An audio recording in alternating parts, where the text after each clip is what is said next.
sure what the real is. Honestly.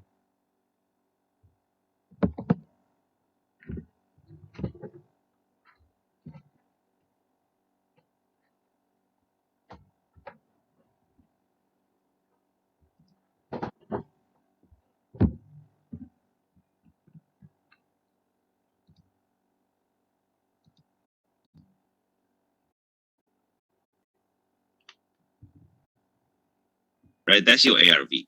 There's also property that's sold as when I say market value as is, right? It might be not rehab, but condition, and it's not distress. And those are kind of like an as is market value condition that you can also use as a comparison, right? So those are the two pricing that you need to keep in mind, right? So we can do something over 200,000. See, there's one here. So this one was sold.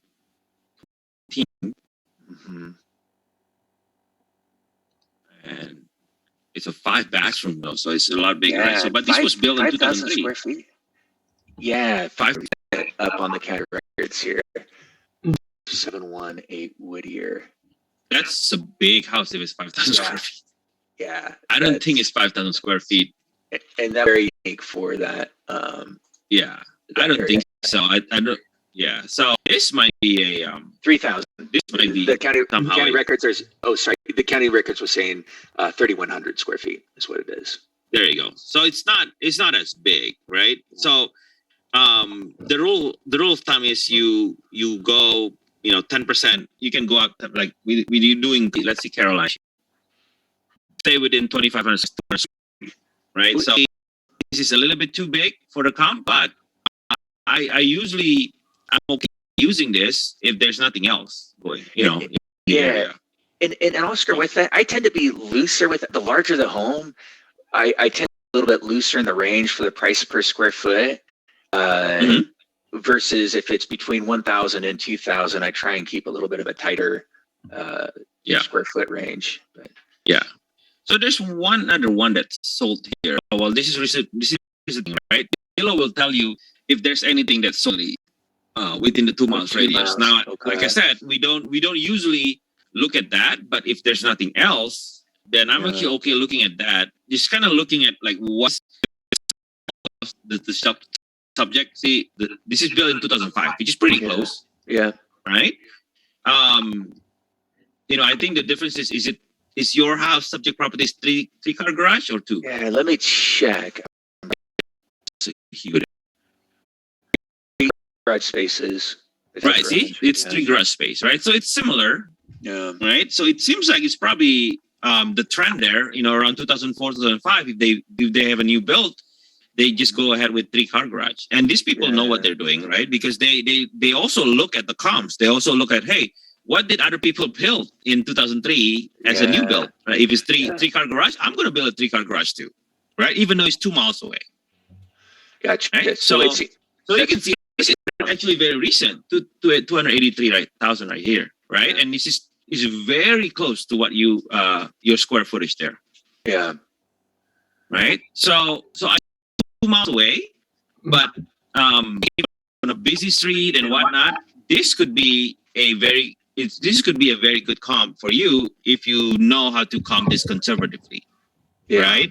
For example, at 283,000, now what you need to know is if this is in a better school, this is in a similar school. If it's in a similar school, then I would just say, okay, well that's a comp because people live in the area, people go to the same school.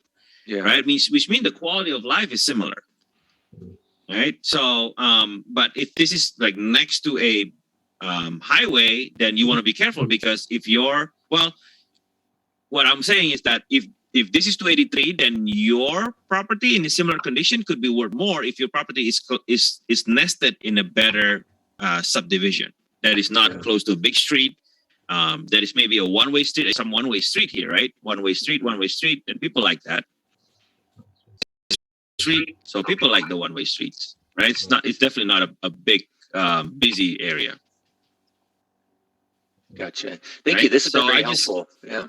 Yeah, so I think I just give you two Yeah. comp there. The one that we can see is 265 there, and one is a little bit far away, but it's still similar bit. Like if you look at that, there's 259 over there, and I don't even know what this 259 is right there. See, that's even similar there. And those are in pretty decent condition, it looks like, from the Yeah, pictures. yeah. So this is what I would call a kind of like your as is condition, right? You're outdated, but as is, which is still properly maintained. Now, as a rehabber, I know when I come in here, I'm going to, let's say, for example, this is probably the basement, right? I'm going to probably remove the wood paneling, or repaint the wood. I don't like to repaint the wood paneling. I usually remove the wood paneling and just use drywalls, and change the drop ceiling into just either I would open it up, or I would put drywall and just put can lights, right? And I would improve that. And if this sold for 259,000, I'm pretty sure if after I rehab this, after I do change the cabinets, do some cosmetics upgrade, I can probably sell this close to like 300,000. That's in Chicago. See, that's my 311, right? So I'm I didn't even see that when I say that, right? So I'm pretty close to saying like, hey, yeah, if we improve this, we can probably improve this appreciation to like 300,000. So right? So one question on that, and I want to be respectful of other people's time on this too. So what if it's like, hey, if I'm going to put more into this home to make some updates to then really push to really try and get an actual higher sales price than any other comps that have happened in the past year. Like the closest comps are selling between 260 and 280, but I'm saying that is in the last year. If I do these updates to it, I could get 300, 315, something like that. Aren't I still going to run into issues when it comes, even if a buyer's interested in that house at that price and getting the a loan or like the property appraised for that? Yeah, so that's the tricky part about appraisals, right? Because that's what they looked at, but they also looked at the inventory on the market, right? If so, this is where I usually look at the pending, because sometimes, and they don't like to tell you this, appraisers also kind of looking at what's pending around the area, even though they don't tell you that. So, but there's one pending right there. 80 for a long time. Yeah, I don't know why. It's like 230. Well, it's still for sale. So, that's still for sale. So there's nothing pending. Okay. Because I'm trying to look at what's pending right there, and I don't think there's pending. So yeah, there's not really a lot of activities around the area. Doesn't mean the area is bad, right? It just means that there might be no inventory. So this one's pending, but that looks like a distressed house for 250. Yeah. That looks wrong. It's just, I've done a lot of business around in the county, but East Cleveland is one of the most depressed areas in the whole U.S. And so and this is getting close to East Cleveland. So I've never really messed in this area at all, but some of the pockets are fine. But for my mindset, it's just been East Cleveland, I'm not going to mess with it. But this kind of popped up, and so I'm so this is when you have to be careful, because it's pending for 250. For this almost feels like it could be that new construction. I was going to say, this almost like you have to tear it down. Yeah. And build new. So okay, maybe they plan to build I don't know, maybe they plan to build like just a duplex, so they can sell it as two duplex or something like that. So, yeah, and that's a little bit closer. But anyway, sorry. Yeah, anyway. Yeah, hopefully I appreciate that kind of answer your question. Yeah. Right. So, we always start with half-mile radius, and then we expand to 1 mile radius, and we expand to 1.5 mile radius. A lot of appraiser, even at least in Chicago area, are even fine with going across different city, and I'm talking about different suburbs, right? Different small villages, right? Chicago is a big city, so they usually are able to find, even in the edge of the neighborhood, like you said, East Cleveland and whatnot, right? Different neighborhood, they understand that, right? And they looked at that by by the school system usually, and they don't like to say that because that's kind of discrimination, right? Because different school system, which one's better, which one's not, but they do look at that. Gotcha. And that's how that's how they play. Oh, it's the $10,000 last, or it's at point, right? Because of the school system, because of where it is. Is it like is it the east of the highway? Is it west of the highway? They do look at that. Right? So those are the things that you need to look at that in this type of neighborhood too. Awesome. Thanks, Oscar. I appreciate it. If you go outside the half mile, 1 mile radius, okay? Yep. All right. Cool. All right. So before we get into the next comping session, I know that we have some new people on here, Oscar. We're now right around 100 people. Did anybody else know on here, except for obviously the usuals that come, that you guys could comp on Zillow? Did you know that was a possibility to use Zillow as comping? Getting one, yes. Yes, okay, cool. So some people knew. I'm going to tell you guys, I did not know that you could comp from Zillow until a couple months ago when Oscar started doing this. We didn't know how to do it. So if you have any questions, feel free. There are no dumb questions here. Remember, we're here to help you. Today it's all about comping. Oscar is an amazing investor and problem solver. So we can get into about everything. We're going to try and get into as many comps as possible. And we'll probably wrap up. Oscar, do you have to do anything with your kids today? No. Actually, they're done. They're done with the so I'm available. Perfect. So maybe we'll wrap up maybe the last 15, maybe 10 minutes with any questions you guys have for Oscar. And remember, maybe in October again, we might do like the private money lending Zooms with Oscar. We'll see if that's something everybody'd be interested in. But yeah, I just wanted to see if you guys are getting value and if everybody has my comping sheet. Let's get into the next question here. All right. And feel free, like I love to for if you bring a property, if you have the photos, I would love to go through like rehab values and things like that. I'm sure there's a couple people here who are rehabber. I see Gary here. I see Ayal. I mean, there's a few people here who rehab houses, and we can use their expertise too. I mean, they're all in different parts of the country here. Like Gary is in the West Coast, Ayal is in the East Coast, Florida, and I'm in the Midwest. And between the three of us, I'm sure we can cover, more than just, okay, it's $35 per square foot, right? Because we want to make you a better comper. And that's not just by comping ARV, but that's also seeing rehab values, because that's also a key. Once you know the ARV, well, is it going to be a $30,000 rehab? Is it going to be $50,000? Is it going to be $60,000? Is it going to be Airbnb? Airbnb rehab is kind of different than a flip rehab. Right? Because, you have furniture, you don't need to be 2021, but it all plays into like the exit strategy too. So, all right, cool. Let's move on to Munif. Hey, what's up, Oscar? What's going on, man? I see you on vacation all the time. You're living big now. No. Thanks for doing this morning, man. I really appreciate it. No worries. So I have a seller, and this is a little bit more underwriting. I know you mentioned you can help with underwriting too. So this is more of an underwriting situation. Like I told her, like the only way I would ever buy this house is on seller finance. Her biggest pain point, she's 86 years old. She is a tired landlord, but she does not want to give the government like basically any money, right? She was like literally like, I want to sell this, but I can't because I bought it like years ago when it was worth like very little. And now I've been depreciating it. Like basically I've got 3 years left until I can't depreciate it anymore. Wow. Okay. And now, and it's completely, she owns it free and clear. She's got 14 other properties completely like this. And she's like, I don't want to sell because they're just going to come and take all my money. So I pitched seller finance. I said, hey, we can spread out the capital gains over multiple years. But really, I'm really new at this, right? Like I've actually never locked in any kind of creative finance deal. And so me having that tax conversation, I'm like, how do I even structure this? How do I even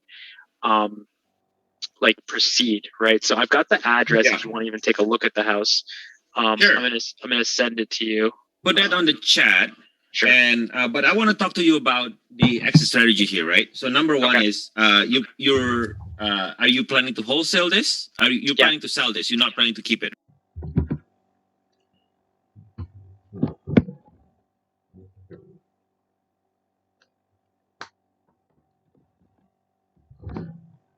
306. Then last one.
People, new people, and then the right people. So the right people that are already in play. Once again, none, the right people. Mention about the selection for the everything.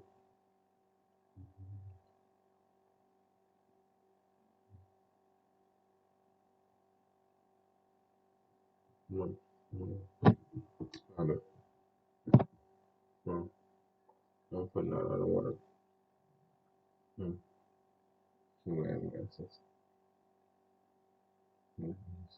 This.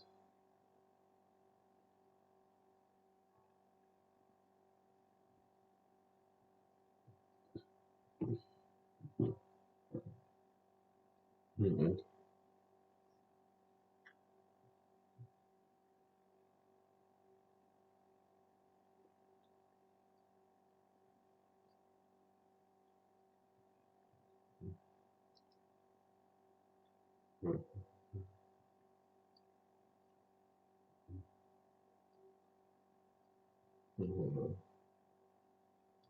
Same partnership.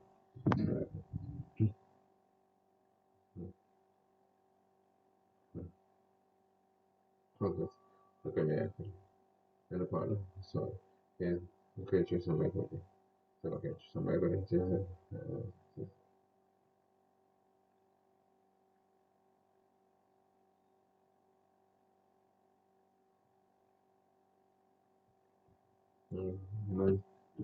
But long term is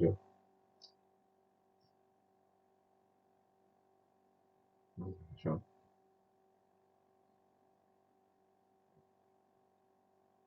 Okay, okay, we need.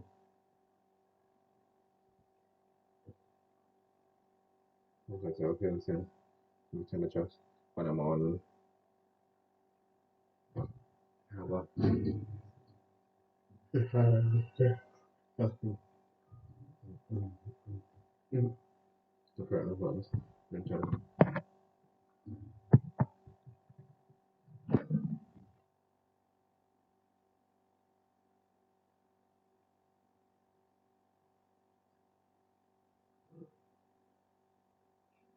Come on, just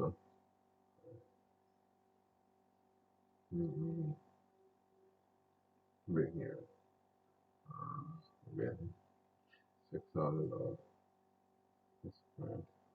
This again, no matter. So profit.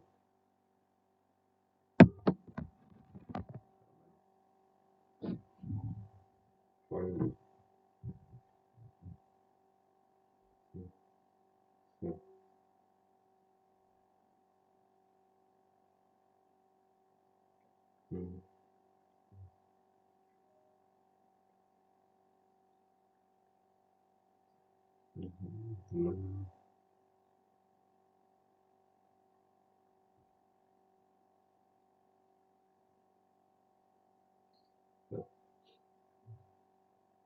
okay, so I don't want to put much in it.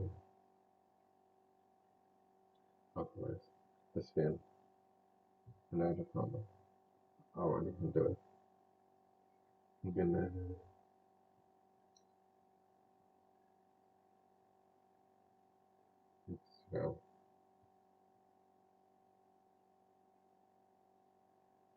Yeah. Speaking. Hi.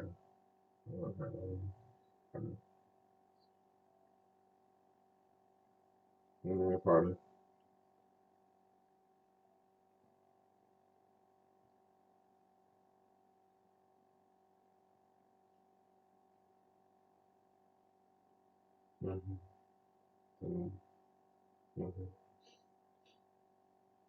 Just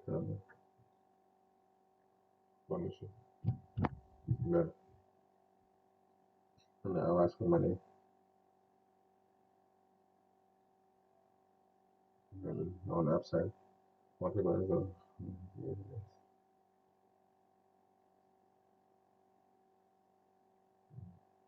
to or the okay, that's very yeah, that's it. Yeah, yeah, that's interesting. Great, well, welcome. Very nice job. Very good. The fight about and the production company said, hey, what's up as well? So I'm going to get 100. So I'm going to do thing.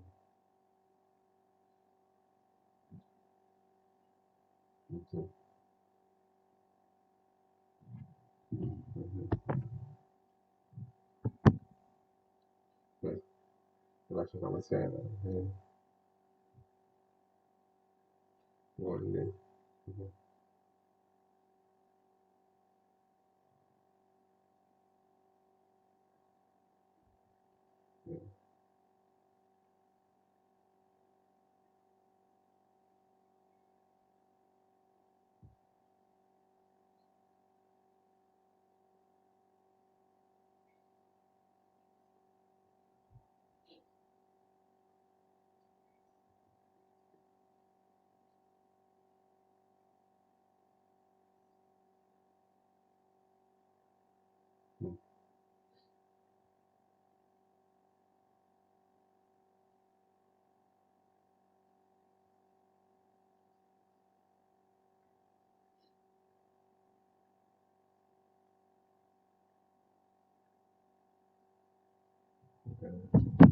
Yeah, I can look that.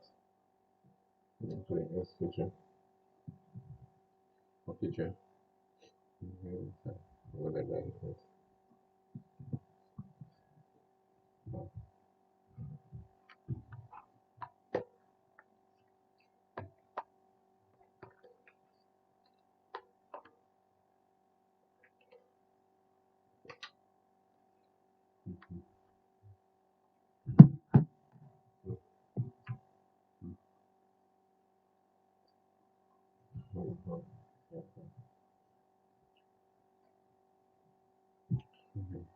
move to that name from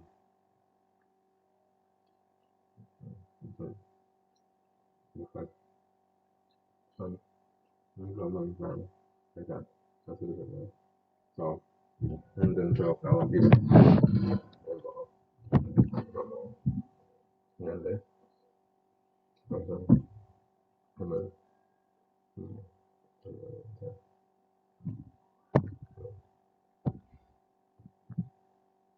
She's not getting cash from the deal. Right? If she's getting a cash on the deal, that's taxable event.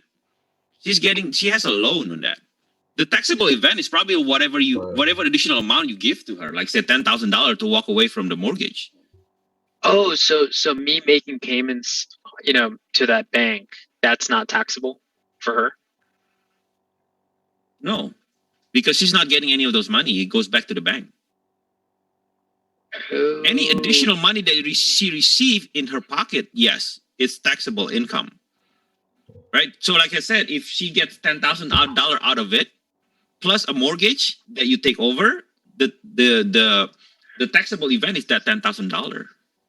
Oh my gosh! Okay, I see. Okay, and what about that makes it just clicked with me. Right. Okay, Because that's why Pace mentioned it last time, right? You can either give it to a foundation, a nonprofit, and there'll be tax deduction. You can do seller financing, and if you do seller financing, then the only taxable income is your interest, not the principal. If you have a loan, if you do a cash out refi, that's not a taxable event. HELOC is not a taxable event. Any refi is not a taxable event. So right, any money that you give on top of that is a taxable event. But if it's only $10,000, you can probably offset that with other expenses in her business. Easy. Wow. Okay. Zero. So if you did the cash out refi, and then I'm getting ahead of us now, but if then you did like you talked too much, you said, "Hey, you pay out your equity," she'd have to pay taxes on the equity, right, Oscar? She has to pay tax on the meaning like anything that if you did the hybrid. No, so yes. The cash out refi, yes. Yeah, well, so it depends. If she does if she wants something more, like say, oh, I want the equity out too, then this is where Munif is going to say, okay, well, we have to do seller financing then, right? We got that part of equity is going to be seller finance, and if it's at 0%, right? Because it's under 250,000. We were talking about, let's say, 125,000 that she wants, or 100,000 that she wants. After Munif gave her like $25,000 down payment, right, from the rep buyers, which is still zero, and we can talk about that too. So let's say 100,000 that she wants, and in addition to the cash out refi that she did, and Munif can do 0% seller finance. Well, that is still a non-taxable, because every single payment that Munif will make to the equity part, seller finance, is going to be at 0%. So she still doesn't get any tax. She won't get like hit with the cap gains of that. I don't necessarily so, because she's doing seller finance at 0%. Okay. I will. Yeah, the best case scenario would be if she would be happy with only refining and letting us take it over sub 2. She will walk away with no cap gains. Don't bring up the equity. Don't bring up the equity. Just go all cash out refi, baby. Yeah, ask her if she's happy with $375,000 cash out from the bank, and you taking over, and then she'll be set for life. Awesome. That is awesome. Okay, that is. I mean, and again, if she said, "Oh, I'm old, right? I'm old." Well, we'll just do it in a land trust, and we'll just use some of your family as as the beneficiary of the land trust. Right. That's perfect. Cool. Yeah. So so you're set. Your family's set. That $375,000 just be just spread it out to your granddaughters, to your children, or whatnot. That is awesome. And okay. Yeah. Awesome. Thank you so much, Oscar. You really solved this problem here for me. Mm-hmm. Cool. Yeah. Don't mention about this equity. No, I won't.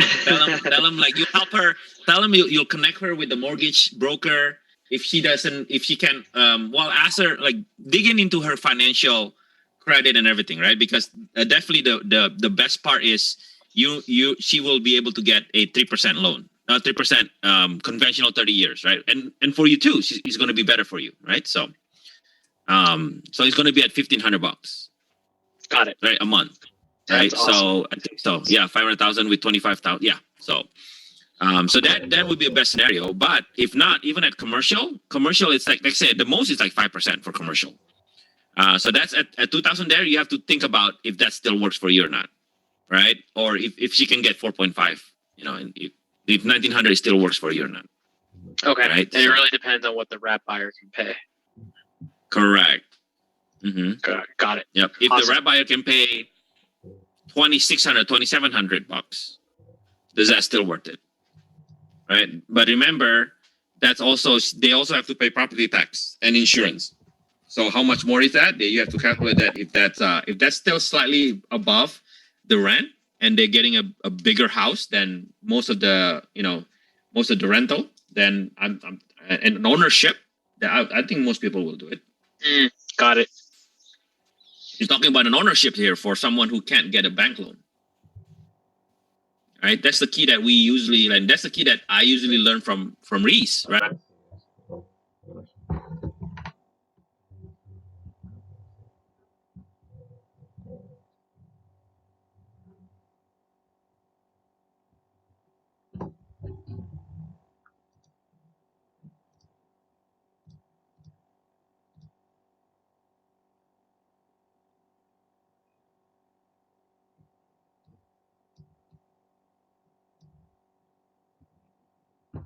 see some yeses or some no's in the chat, because let's make sure we're all on the same page here. There will not be capital gains tax on this when you do a cash out refi, because, listen to this part, when you take a loan out, you do not get taxed on the loan because you're borrowing money. Does that make sense to everybody? Can I get a yes or a no in the chat right now? We're going to take like 5 seconds to make sure everybody understands that.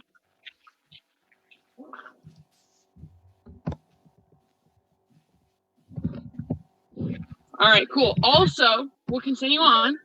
I just want to make sure as well, are you guys getting value out of this? Is Oscar bringing the heat today? We did a little cash out refi on a comp today. What do you think? Is this valuable?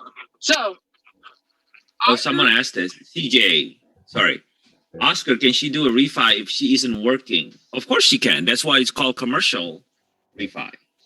So if that's an investment property, she can. If it's cash flowing, she can. I have 12 of those. So one more question here. So that be considered another one in here says, should that be considered a hybrid? No, because remember we told Manny, whatever you're gonna call him, not to bring up the equity. If we brought up the equity, then we'd be doing two things. So there'd be the loan, then we have to pay that equity out, but that'd just be seller financing their equity. Okay. Does that make sense, Daniel?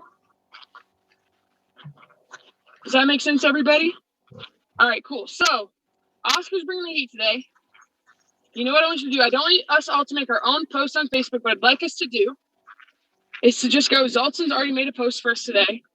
If everybody can go onto Facebook and get to Zoltan's post, it is, like I had to pull up my comp cheat sheet again. Look at this. 26 minutes ago, Zoltan posted, hey, everyone, come and join into the Daily Dial. Oscar is helping us comp properties. Bring your leads to Oscar. He'll help you find the best comps. Please get in here, like this post, comment on this post, pour all of the sugar on Oscar. This dude is a constant go-giver. He's a role play judge. He helps us with figuring out how to do a presentation for private money lenders. Come give this guy some love right here. So find this post on Facebook. Give Oscar some love there. Please, please, please. Oscar, take it away, dude. Let's get into our next role play here. All right. But go give him some love on that post. Don't make your own. Give some love on that one post. Go ahead, Oscar. All right. So I'm going to answer. Now I'm looking at the chat. I'm going to answer a couple more questions. Jeremy says, what banks do commercial refi? Well, a lot of them does. So I use Finance of America. I use people use home lending. Some use Lima One. You know, so there's a lot of them. You can even use a mortgage broker, but just be careful of mortgage brokers. Some of them charge a lot of points for that, so you have to be careful of that. But at the end of the day, commercial mortgage is very, very good if you have investment property. Now, if you live in a primary residence, then you have to go with conventional because I don't think they'll do commercial on your primary residence, right? So just be careful of that. But any investment, Airbnb, short term, whatever it is, construction loan, that's the go all commercial. All right. So okay. How do you contact me? Facebook or Oscar the Closer at Instagram. All right. Let's move on. Christian. Oh, while you pull them up, look at that. I think Muhammad just put in the link in the chat, guys, to find Zoltan's post. So please go comment on that. Go ahead, Christian. Man, Zoltan's the best name. Hey, how's it going, Christian?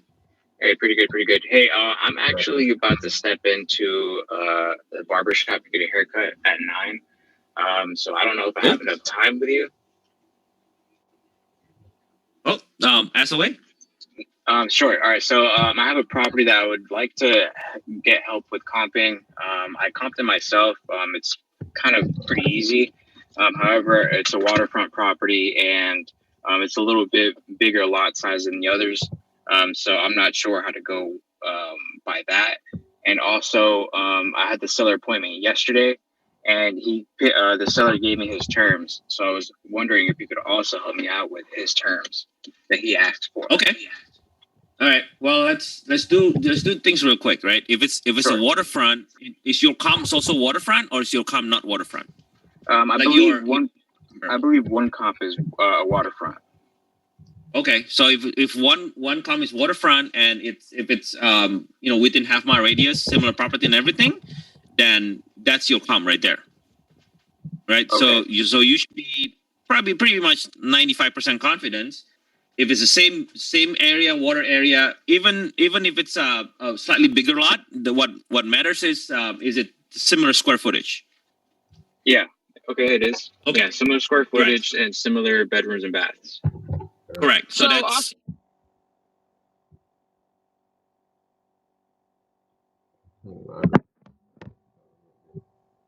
Not that business. That's over there, bank.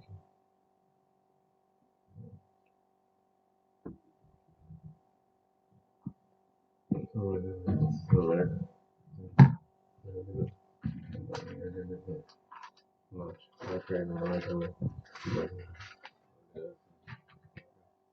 Nicholas. Look at that. That's I mean, sounds good.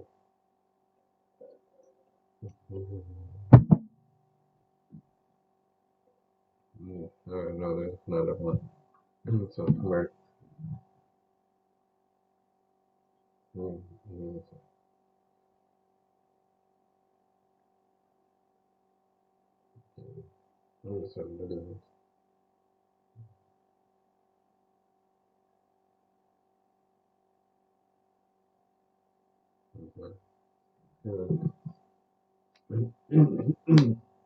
My business is probably lost management under family. See, antenna. No, that's right.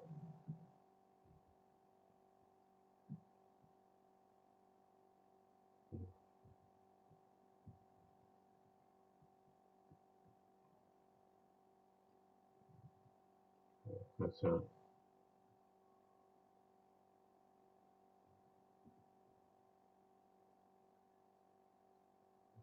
Then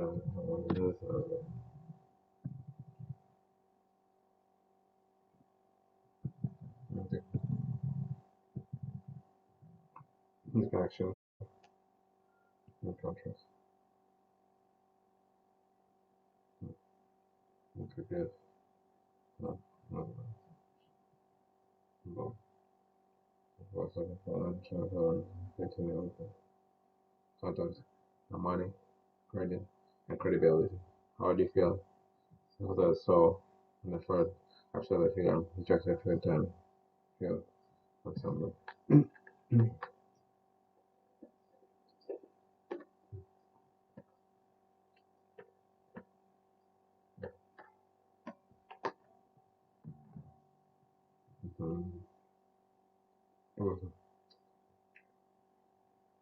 Sorry.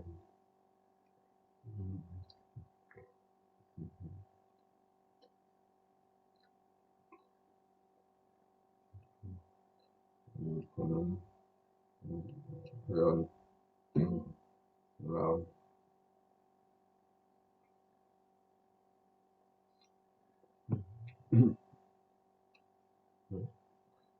Okay.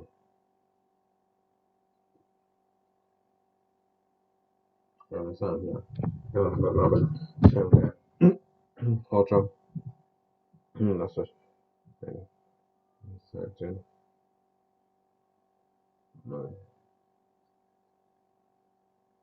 Yeah, that's it. It is. Emotion. finance and a novation is that the novation, the seller doesn't, we don't close until we rehab and sell the property. Sell the property. Right? Seller finance means you close and then you find a buyer and rehab it and they close again. So there's fees right there for the buyers twice, right?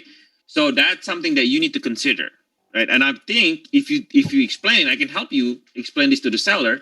If you explain this correctly, if you are sure that this can be a great innovation and you can find a buyer, I'm pretty sure you can explain this in such a way that the buyer or the seller is willing to hold this and the closing for up to 6 to 8 months instead of giving a 2 year, and not close until your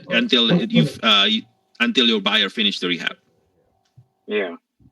Okay. Because there's no difference to her or the seller, because the seller is getting her money anyway, right? She's getting her money even faster, right? So that's the advantage. I mean, I don't see why. Well, don't mention partnership, because obviously some people are don't like the idea of partnering with strangers, right? But if you say it in such a way that you're gonna come in, you're gonna rehab at your own cost, you're gonna pay all utilities, you're gonna pay $1,000 a month to her in addition, and take over all the utilities and take over everything. She doesn't need to do anything. She's basically the bank for 6 to 8 months. Would you delay the closing, or postpone the closing, or hold the closing, or hold the property for another 6 months for us to do that? Yeah. Okay. I gotcha. Right. So that's kind of how you describe novation in a different way. Don't say partnership. Don't say what. Let the lawyer deals with that. Let the lawyer to lawyer deals with that.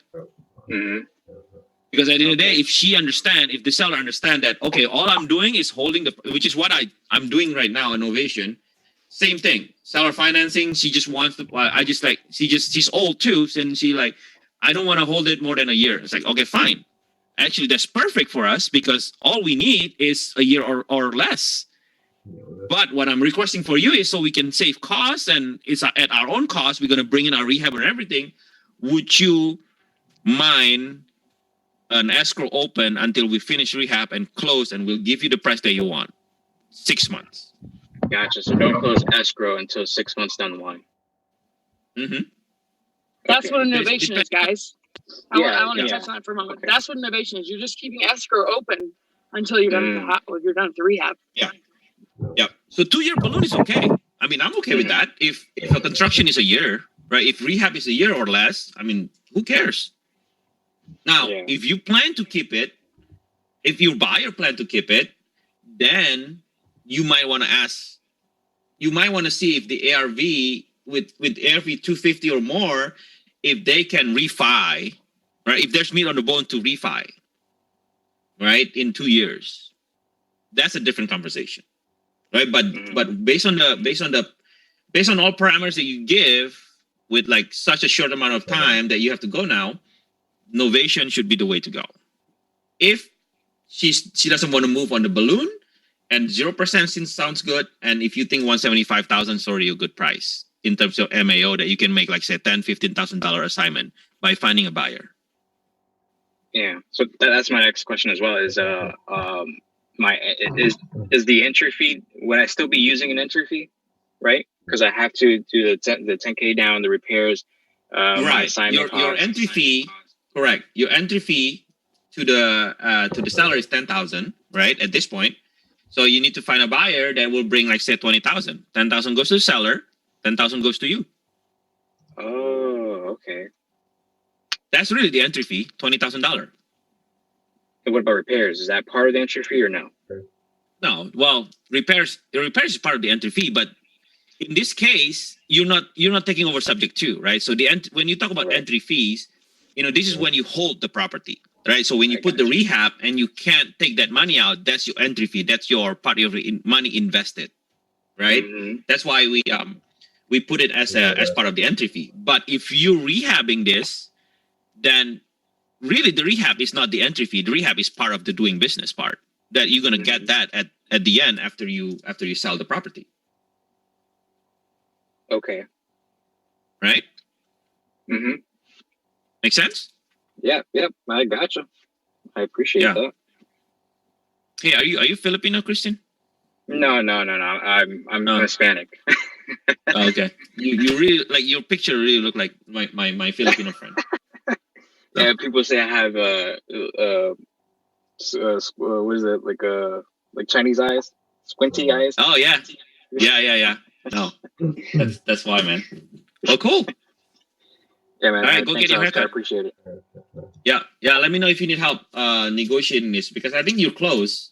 You just have to make the seller understand. And if you find, that's the thing, right? The key is this a good flip for someone, right? Yeah. And if you want, then we can take a look at the photos and whatnot to determine how much is the rehab, right? Because if you say ARV is 250, is that an ARV, which is after repair value, or is it market value? if a market value is already at 250, that means when you rehab it, it should be more than 250. Mm-hmm. No, I'm thinking right? ARV, So that is ARV, 250.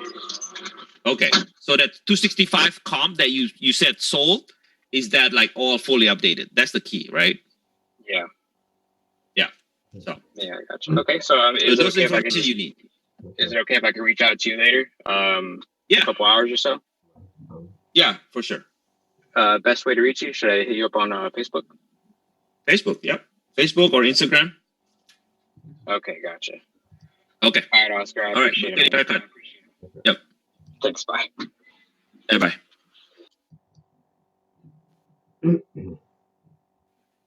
Hey, Kimberly. Hello. How are you? So good. You've been busy. You've been getting deals. Yes. I hired a VA, and it is the best thing I did for myself. Awesome. So I have 2 opportunities. One, I had a property over on D Street locally, and it was a gut job. I mentioned it before. I had put my highest bid was a $50,000 because it was a water damaged and total take to the studs type deal. The ARV was 185, maybe 200, but it needed new air conditioning and everything. Well, that sold for 75, and I think it's really too high for it, but obviously someone wanted it, so it's very hard for me to comp and feel confident. And yesterday I got a new property on D Street. So sorry, have a little bit of allergy going on. A new property is at 1907 D Avenue. So it's not too far. As in D as in boy? D is in D-E. Oh, D-E. D-E-E. Yeah. Okay. And that's in Springdale. Springdale. Yep. Well, let me enter it in right now. In one moment. And I'm going to share my screen again. All right. So 1907 D Avenue. Yes. And you said Springdale? Yep. All right.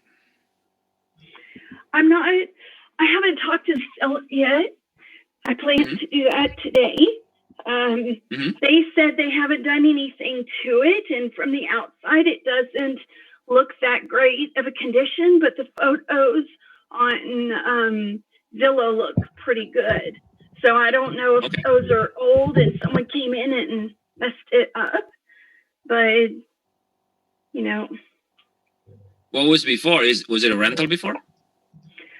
I don't know really. I have to call today on. I mean, I see a lot of pictures on Zillow. I mean, the pictures look good. From the outside, in person though, it looks a little run down. Okay. So so let me see when is this pictures from, right? Because move-in ready, blah blah blah. So 2018, so 3 years ago.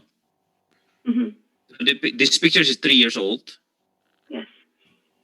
So I guess a lot of things can happen, but if they take care of it, I mean it's pretty good. Even the cabinets are good, right? So it seems like you just need basically cosmetics, and if the outside is bad, then let me see a picture of the outside. That would be best case scenario.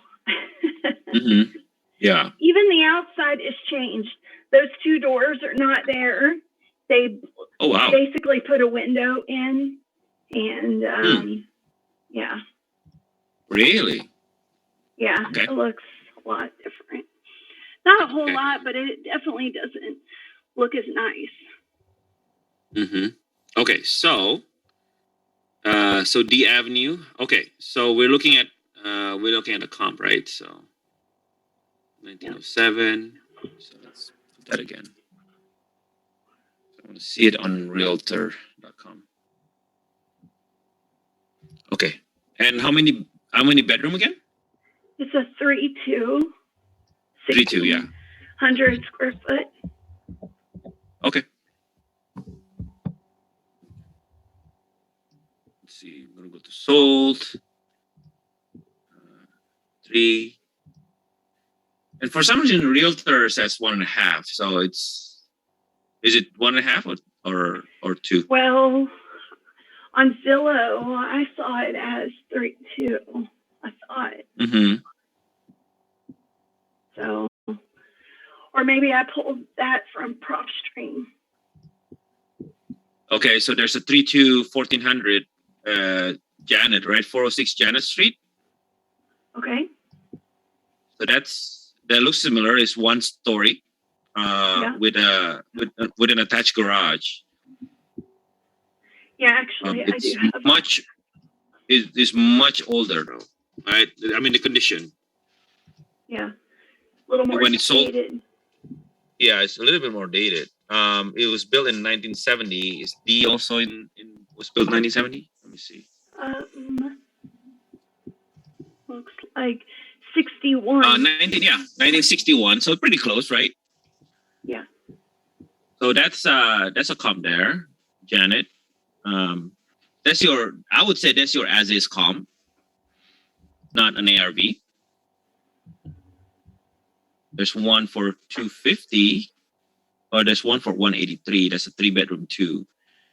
That's on 1604 Walker Avenue. So that's 183. So that's also an as is comp.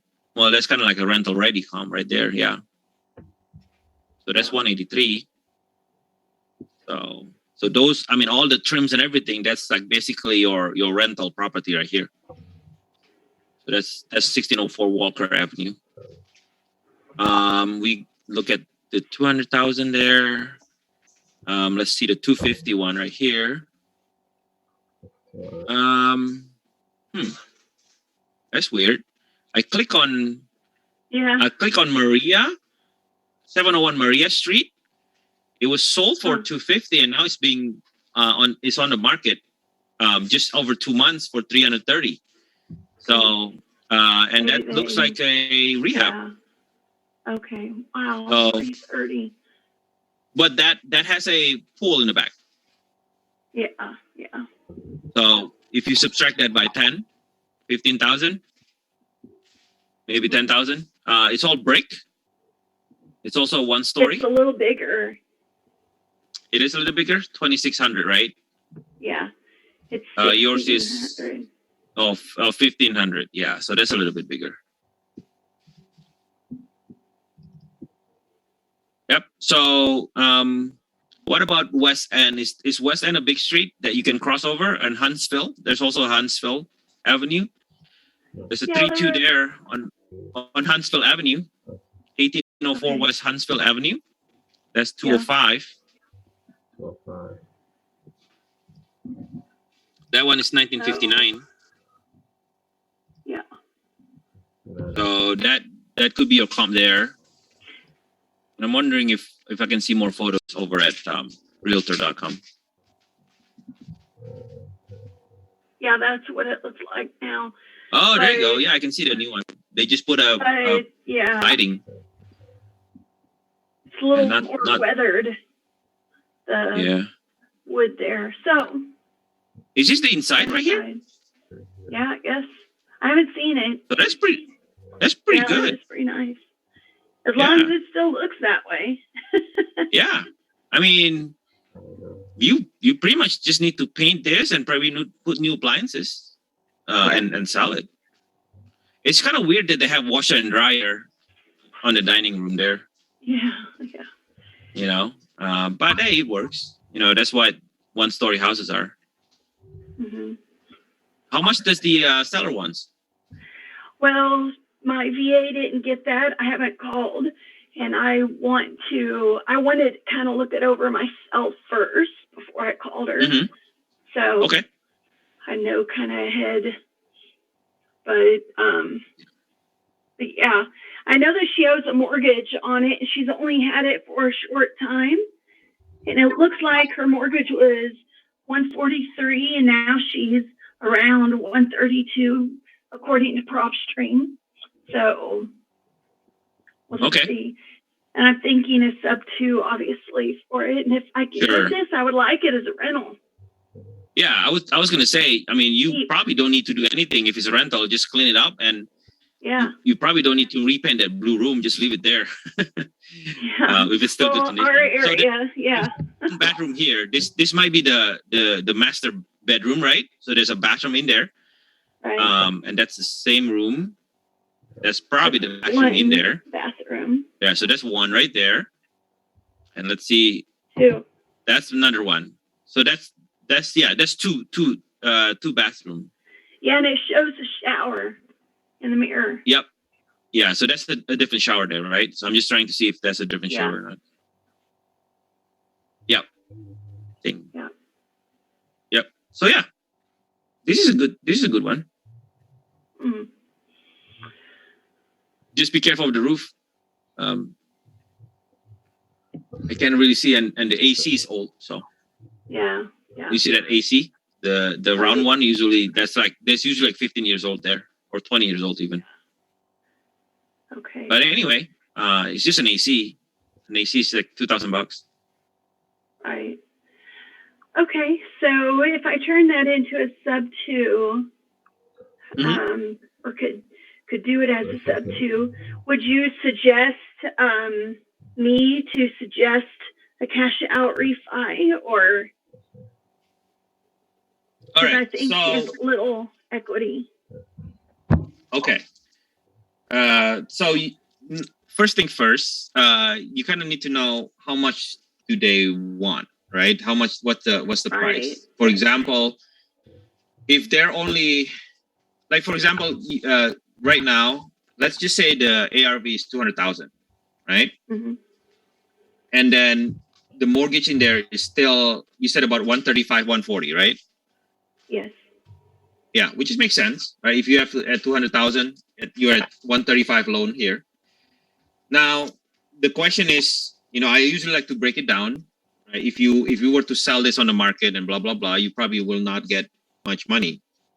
You probably get less, right? So what do you need to net? If they're saying, okay, we need to net, let's say 20,000 after everything's said and done, right? So at 20,000, I don't think that's worth doing a cash out refi. Oh, okay.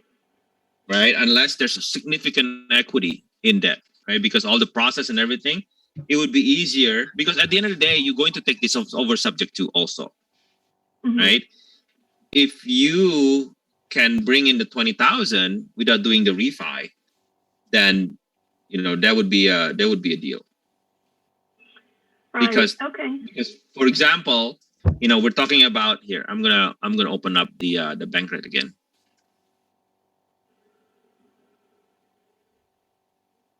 Right here. Oop.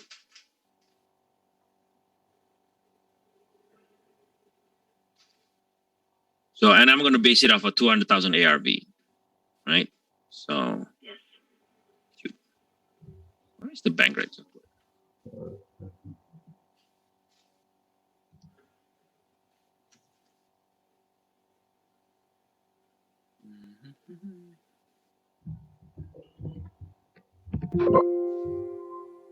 There we go.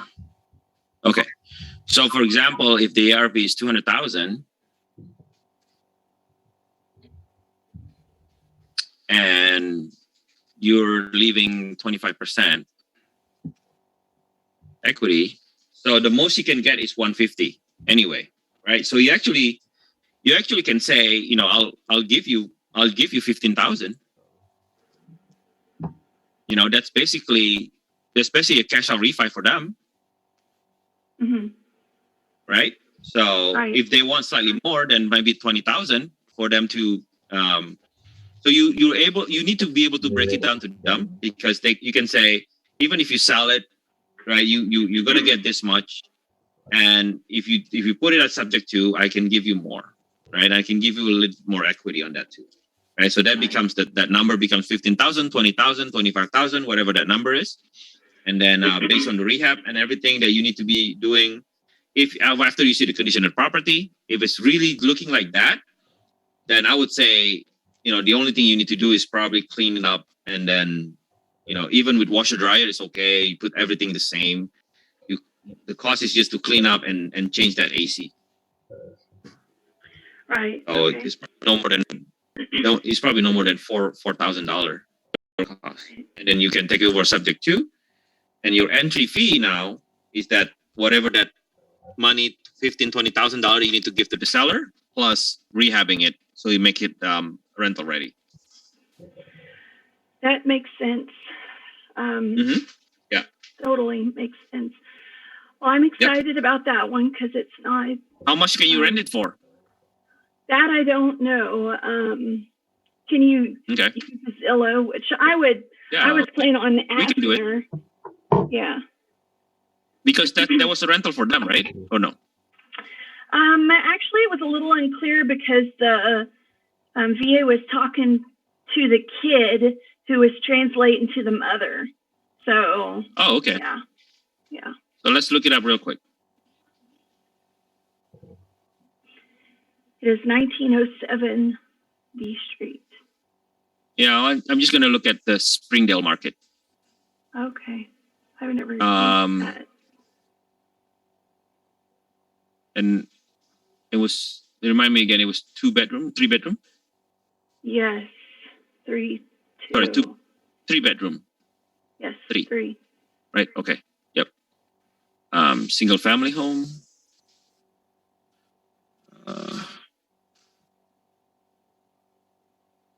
Okay. So we're looking at, I'm just going to look for similar houses here. It looks like it's about $2,000. Well, there's one for $1,500, but that's Brandon Loop. I don't know how close that is, Brandon Loop to D. Yeah, I don't think it's going to be a 2,000, honestly.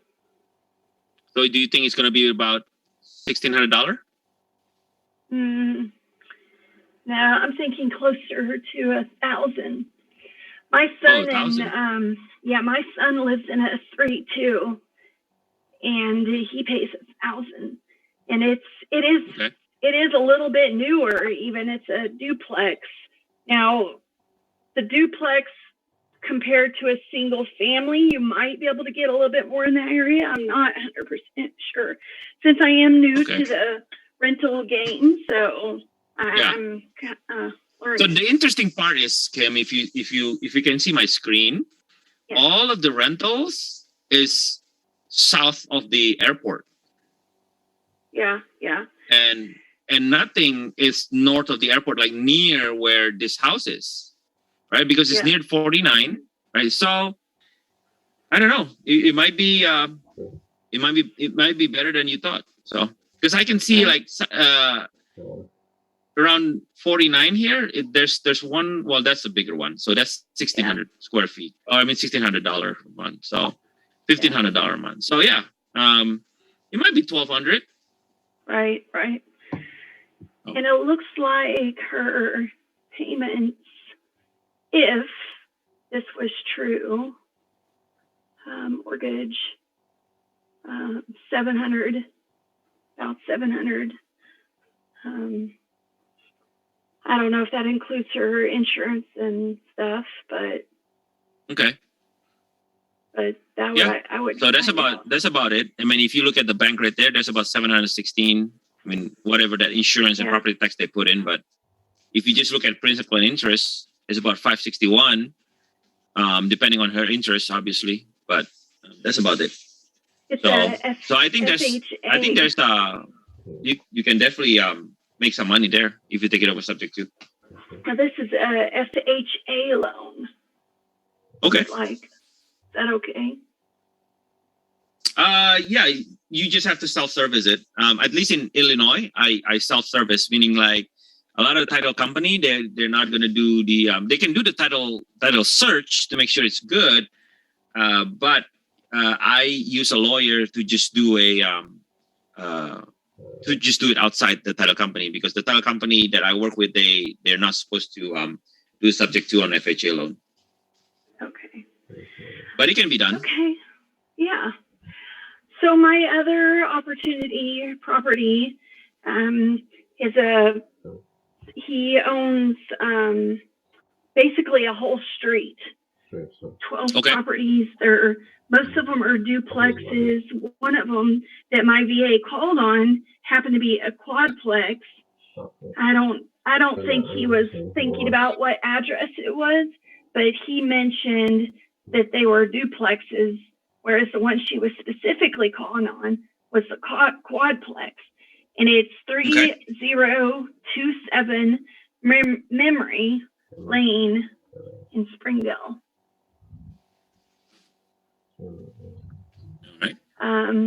He said 350, and I'm thinking he means for all the duplexes, because if it was 350 for the quadplex, I would jump on it myself. Oh, okay. Yeah. All right. So let's look. I think 500. 3027 Memory. Yes. So it is a quadplex, right? I see four garage, I see four, and I see four doors, four front doors, right? So, and it's that corner lot. Worst case, I think he was letting me know that all his duplexes went for 350. But I wanted to know what this quad is. And really, what one of the a quadplex should be it should treated as non-commercial. But I wonder if it has what? One pin? Right. Yeah, I looked it up. So let's try.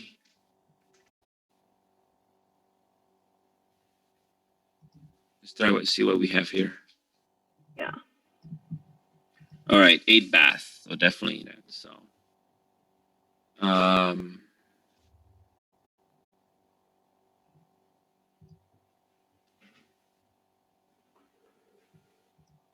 let's see, let me hide this.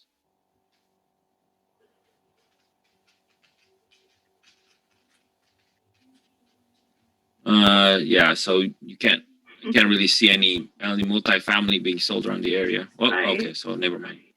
Hold on. Okay, gonna do any. It's a duplex, looks like. Oh, this is a duplex, no? Yeah. 1342 Dove Loop. Yeah. A little further out, Full Heights. Mm-hmm. Wait, let me search that again. Okay.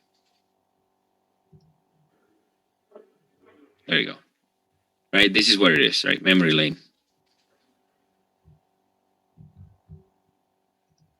Right, so there's the closest one was that one, the 262, right? That's after that, on the other side of the highway, right? Yes. Mm-hmm. Big highway. Yeah, let's see. Mm-hmm. Ooh, now there's more. Did you see that? That's a bunch more. Okay. Like on Karen Dillette, Chatras Avenue. What is this street? Pontchartrain? Pontchartrain? Yeah. Yes. Train. Yeah. Pontchartrain. Yeah. I mean, those are about a year old, right? But those are, I mean, look at that. That's sold in 2020. So, so I would say, if you can find a quadplex, a 4-unit, then just base it off loosely on 2-unit, to get the comp. This is kind of a little bit tough, so I would probably ask a realtor friend to do it. But yeah. If you can find a 4-unit around the area here, I usually just kind of like what you said, like what is the 2-unit are selling. There's a 3-unit here, but that's different. It might just be what is this? So that's 2019. Yeah. So yeah, I would probably ask the broker to get the opinion on a quadplex.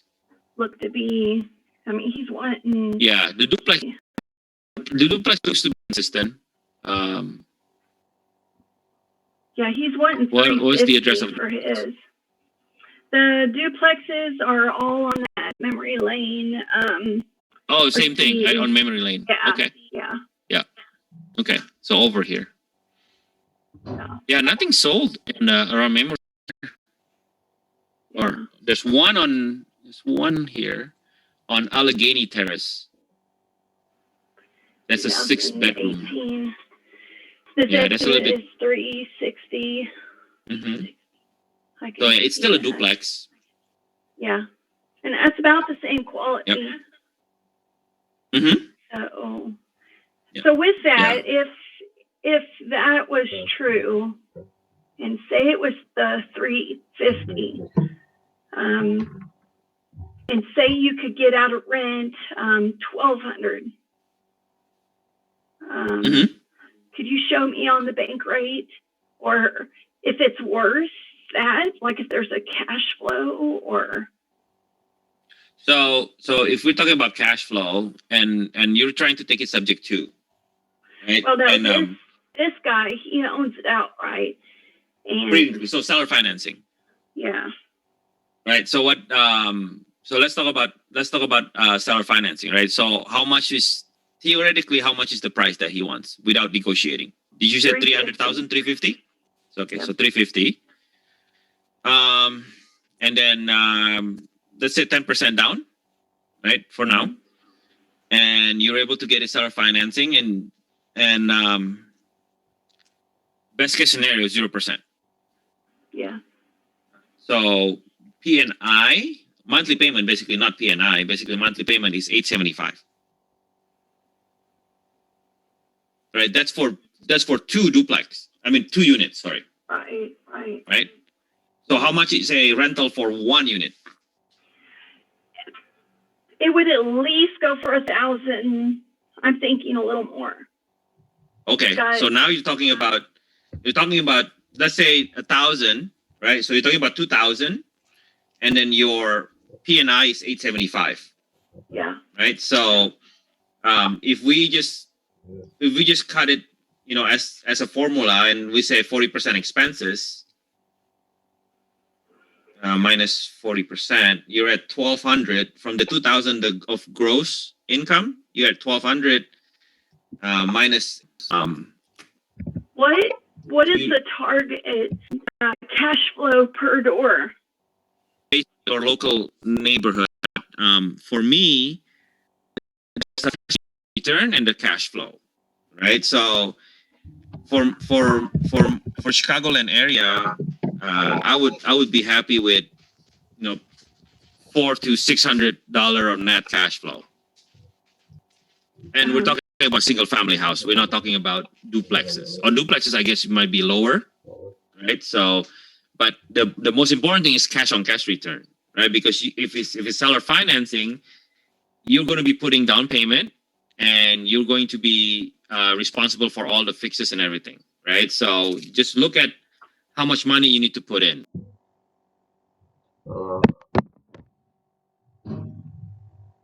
Let's see if I can find what's going on. That's just okay.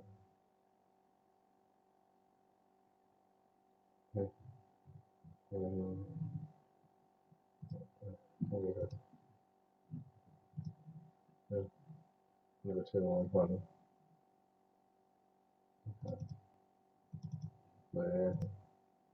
Maybe as a man who ran something. I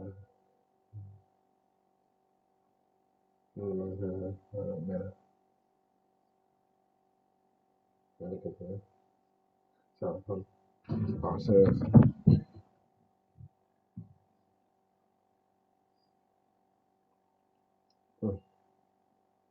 Hold on.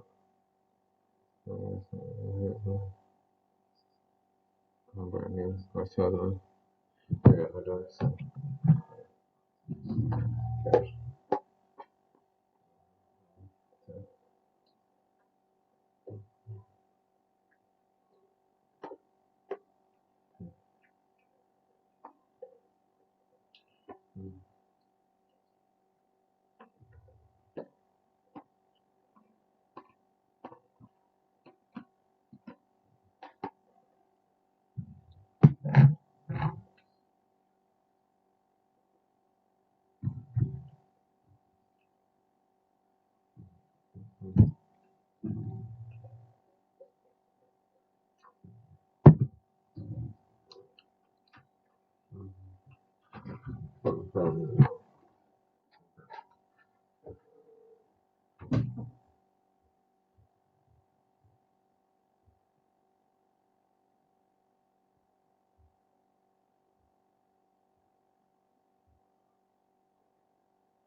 So I'm really proud. That's what's their company. Take it away.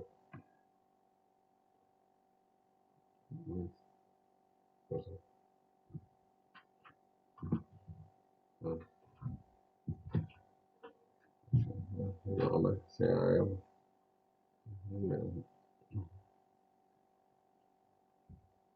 Dog.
Good.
You can start something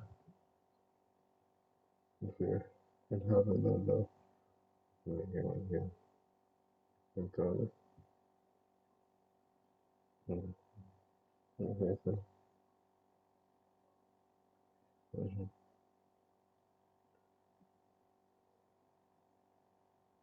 Yeah.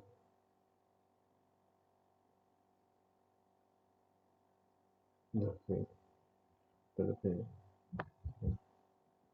Alright, yeah. That's hello.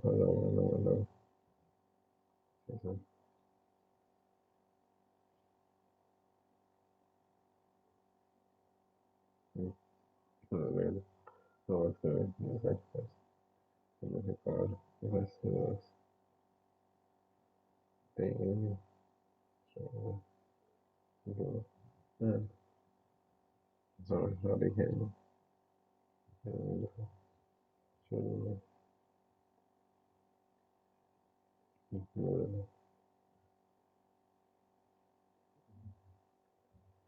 Sorry, thank you. About why I did it. Yeah. They're cool. That's fun. Yeah.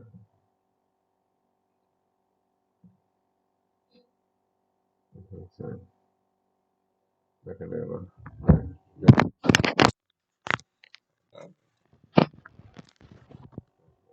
Sorry.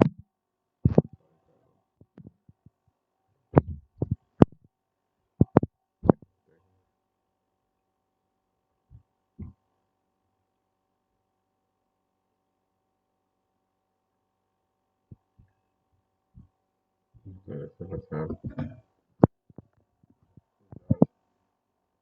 develop over time and understanding in the beginning.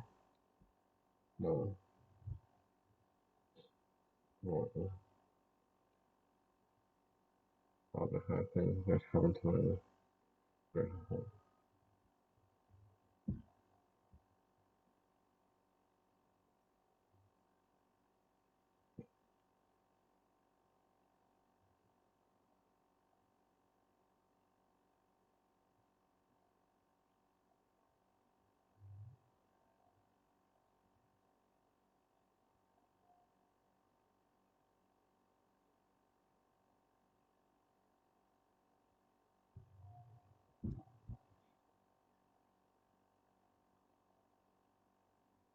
Mm, mm, I'm college. So, yeah. Then times 12, and then this is going to be divided by 12 also. So $500 a month, right? So now your net cash flow is going to be 968 minus 500 because you have to pay interest, right? So 468. So it's not big, but how much money do you have in there? Zero. Zero. So your cash flow at 468 is infinity. Get that? Yeah. Because you don't have any money in there, right? You put in zero money, and even if you're paying $500 interest every month, you still net cash flowing 468, none of your money. Well, right? I mean, and then in 4 or 5 years, what you can do is you can refi this, and then you can refi your PML out. Wow. Right? And then that way you cash flow still at a higher rate, but still without your own money, because at that point the bank is gonna refi it out, right? Mm-hmm. Yeah. Wow. So he has 12 of these. This looks like you make that really look like an awesome deal. If I can get him to do seller finance. and we can talk about this, we can talk about this deeper in another time. Yeah. But if the number is similar to what we're saying right here, then there is a chance. That's what I'm saying, right? Right. And this is what we have to do day in and day out. When we see this, if we know the ARV, and this is why comping is so important, right? When we know the ARV, we know the PNI, the tax and insurance is very easy to figure out. You go to county website, right. you see the tax. Insurance is pretty easy. And in general, a house is going to be about $600 a year, right? A duplex might be more. Let's say $1,200, $1,000. So you have your kind of your average out there, right? All you need to know is what people are charging for insurance in around the area, you can ask an insurance agent right away, and they'll be able to tell you. You can even tell this. You can even say this house. Okay, I have a duplex here. How much insurance I would pay? They will tell you right away. That's an easy way to find out insurance, even without asking a seller. Okay. Awesome. You know, so you'll be able to find the P&I, and then, or the P&I, it's the seller finance. The T&I is easy. The rent you can find out, right? You already find out the rent. The maintenance, you have to see the house, right? So when you break it down that way, it's very easy to find out about these numbers. Right. So what about the seller? I know he's an older man. He owns like $10 million worth of properties outright. Mm-hmm. So I'm thinking, that he's getting up in his years and maybe he wants to sell a few. And I'm thinking capital gains. So he might be on board for seller finance. I don't know. We'll just see. Yeah. But, depending on his situation, right? If he has heirs, if he has family that he wants to continue the legacy, right? Then have him do seller finance and make sure you have paperwork, and tell him you'll help him with living will and things like that. So that he makes sure that the seller finance will pass through to his children and children's children. He has a revocable trust, so he's set up pretty good. But and then this would take away the maintenance part of it. Correct. Yeah, and he's still getting a cash flow, and he would just be a landlord. Right. So another way is you should mention to him, just do a portfolio loan, a portfolio refi, a cash out refi, but portfolio, meaning it's going to be under one big loan. Okay. Right. So if he has the property all there, even with the duplex and the quadplex, just do a portfolio loan. Okay, portfolio. And he can do a cash out refi on the portfolio, and he'll take it over subject to. Right. Okay. And that'll be it. So even though he owns it outright, he could do a cash out refi on his portfolio loan, and then I can turn that loan. Mm-hmm. And I could do that as a sub too. And take it over. Of course. Yep. Wow. Yep. Especially if you put that in the land trust, and then there's no due on sale or whatnot. So. Okay. Well, especially if he's already under LLC. I mean, that's it's again, it can be done. That's all I'm saying. Awesome. Thank you so much. These are some great questions today, Kimberly. Thank you for bringing these properties up for everybody. We only have 9 minutes left, though, and we have 8 hands. Yeah. Okay. So what I want to do, guys, I know we only have so much time with Oscar left still, because I threw another comment in the chat there. You guys can see. Please comment on that post. Give Oscar some love. He's taken time away from his daughters, from his business, and has he brought value today, guys? Should we ask Oscar to continue doing this? Awesome. Yes, sweet. Go on that Facebook post. It's literally in the chat right there. Just click on the link, comment on that one post, and then tell people how they can reach out to Oscar if you guys want to squat up with him. Kimberly, I'd say maybe you can ask Oscar to help you out with this. Maybe present this to your seller. But dude, he's brought so much value. Give him some love. But let's get into the hands that are raised. Let's try and go through them quickly. So if you guys have your hands raised, so Nate, Sarah, Mike, Anthony, Love, we're going to get to you guys. If it's a comping question, we are not going to do comping anymore on this. This is just going to be Q&A now. I will be doing the West Coast Daily Dial in a little bit, and we will comp on there. So every hand that is raised, if you have a comping question, lower your hand. If not, here we go. All right. So let's see. We'll go with Nate first. Well, mine was a comping question, actually. So I'll lower my hand. Any other questions? Perfect. Mike. Okay. Mike. I was the same thing. All right. We're going to get through them. Anthony. Hey guys, good morning. How are you? Good morning. How are you? I'm good. I'm so happy I didn't miss out today. I'm enjoying all the information and everything. Appreciate it, Oscar. Quick question. Awesome. So I got an assignment for sale on property.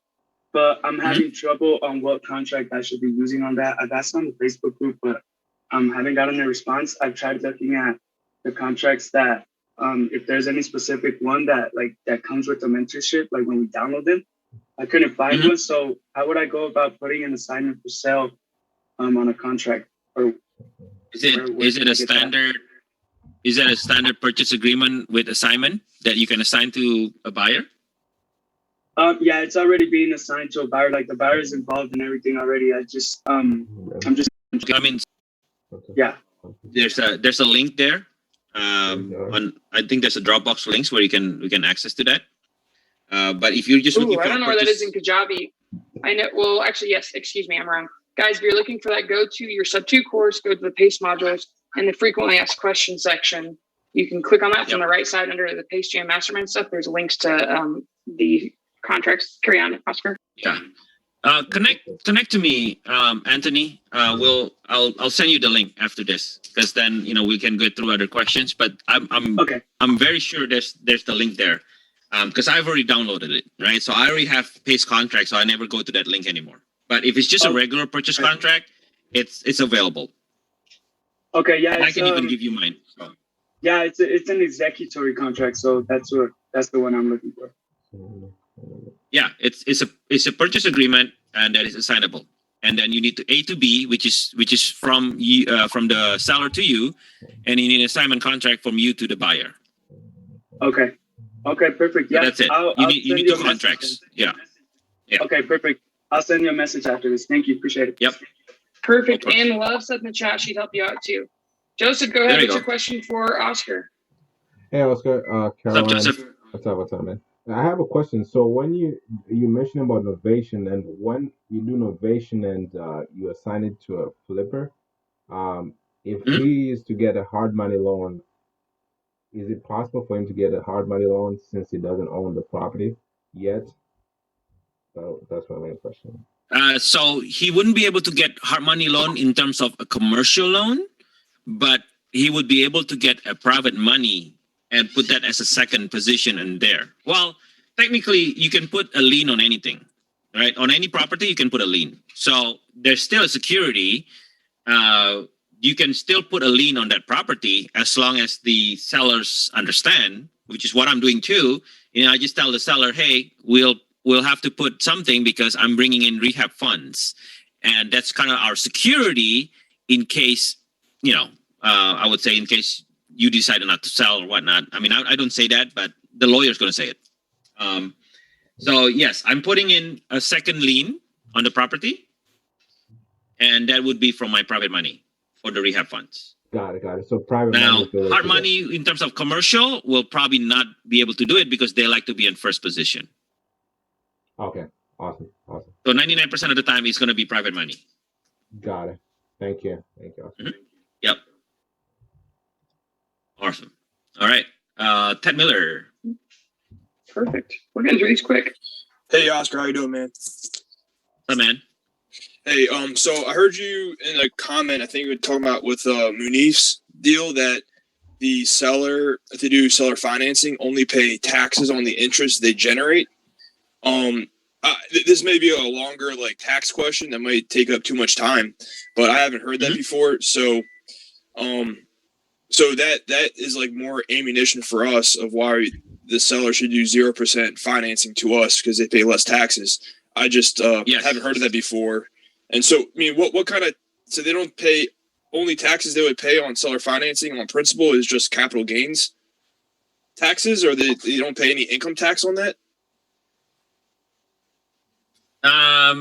So basically, Pace had this in one of the Zoom, right? So Pace described it as, look, you're going to pay tax anyway on seller financing, but instead of one giant tax that you pay it over the years of the seller finance.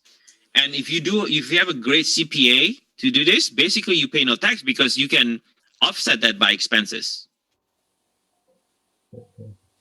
For the seller? Like if the seller for the seller, correct. Right. Okay. Because instead of paying all tax at the front, you're gonna pay tax over the month or over the years of the seller finance. And if you run a business for example, if you still have properties, if you still have expenses and everything, that could be offset by credit, by depreciation, by other things that happens throughout the year. And at the end of the day, you pay no tax because the tax is spread over the terms of the seller financing. Got you. Okay, so it's only someone who's like a business owner, has got an LLC, can dodge those principal taxes. But you can tell her or the seller to, hey, let's open up an LLC. You can open up an LLC and put this under that LLC, and do business lunches or whatever, and then have your CPA deduct that. Okay, so they need to have a savvy CPA. But if they do have interest on it, there's no way to get interest income deducted from their taxes. There is. Again, if you're any expenses or any income that you get can be deducted with expenses, or with the right structure, with expenses and with any other credit that you receive as a person. Okay. Right? When you file a tax. Yeah. So I guess how is the interest versus principal different, like looked at and taxed differently?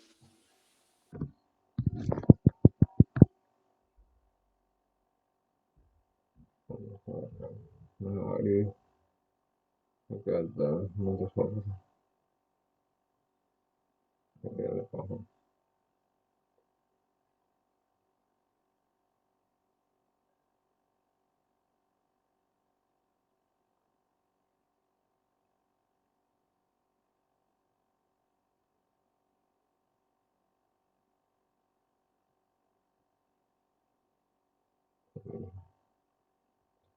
Nitrohouses.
Yo, what's up, Keston? See you today, bro. You what?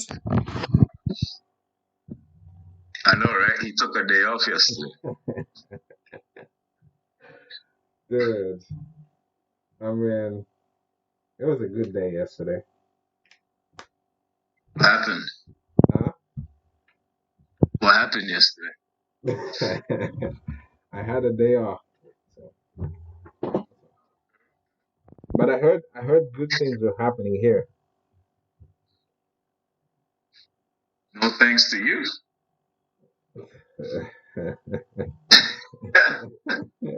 Thanks to me not showing up, right? Okay. Good. I'm so happy. I'm so happy that George was telling me that a lot of people showed up, and I wish I was here. What is that? George, you were telling me a lot of people showed up yesterday, so I wish I was here. I saw Caston's post. I saw Marlon, such a nice guy. I saw him on the post that Caston put yesterday. Oh, he's here now, talking about Marlon. You called him in. Okay, he heard you talking, bro. For sure. so I'm cold calling on my computer, so I'll just wait till somebody picks up. Then can see. Cold calling. Yeah. Keston, do you have anything you need me to help you with?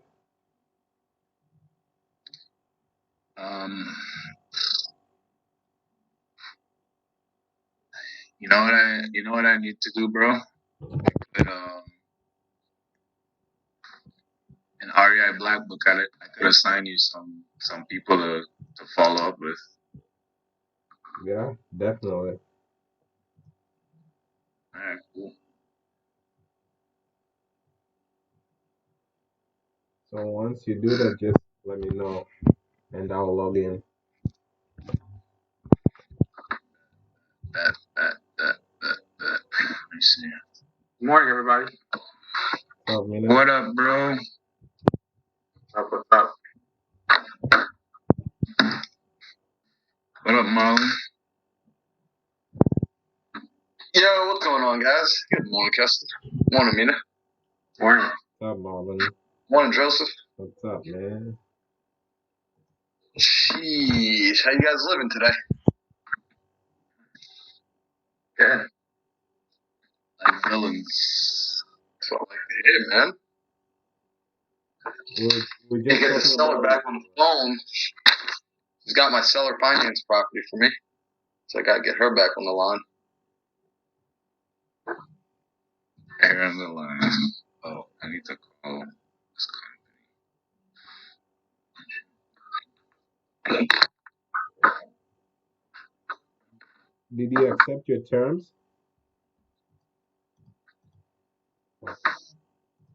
Talking to me? Yeah. No, she's got to still come down on her monthly payment. She's almost there, though. Oh, okay. Like the monthly payment to her? Yep. How much is she wanting? She wanted 1,000 at first, so now she's at 650. So I still need her to come back down another 100. What's the rent? The rent's $800 a unit. And it's 2 or 4 units? 2 units. Oh, good. You have a sweet Your deal. call has been forwarded to an automated voice messaging.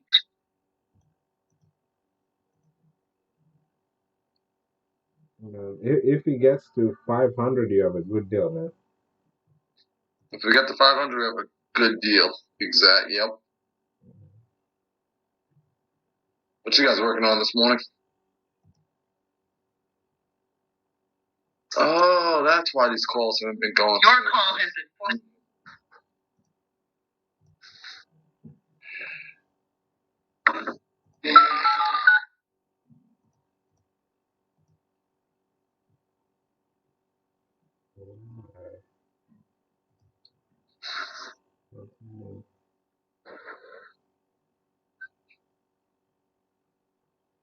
Hey, good morning, John. It's Marlon. Can you hear me? Yeah, how are you, sir? Hey, I'm doing excellent. Hey, I'm doing excellent. How are you doing today? Oh, kind of okay. Been really ill for quite a while. What's up? Yeah, well, you know what? I was just following back up with you. Jella, my assistant, reached out to you sometime last week. She gave you a call about the properties over on Northport. You know, you told her that you wanted us to follow up with you in a week's time. You know, what's going on there? Yeah. Well, I think I got one sold. I'll know early next week. But I'm pretty sure it's sold. That would be 3761. One with the big garage on it. Mm-hmm. All right, so 3761 sold. The duplex, I don't know. I got a buyer for the duplex, but he's got to get his finances in order. So I'm almost certain that the single family, one with the big garage, is sold. Almost, probably 95% sure. Okay, why do you say 95% and not 100%? A little confused. Oh, I know. Good question. Because we haven't closed yet. Okay, that's fair. It's never over until the family things is, we say, No, I hear you. So until it gets to the closing table. Okay. Yeah, but it's looking, that one's looking pretty good.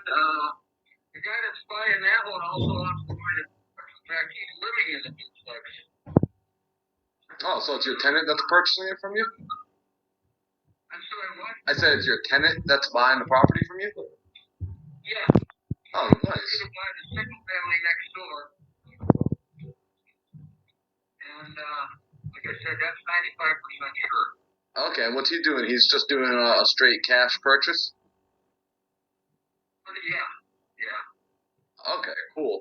Yeah, because you know what? I remember, if I remember correctly, you and I actually spoke sometime about like almost a year ago. I don't know if you remember. You were actually the one that recommended to me the little black book and the little green book.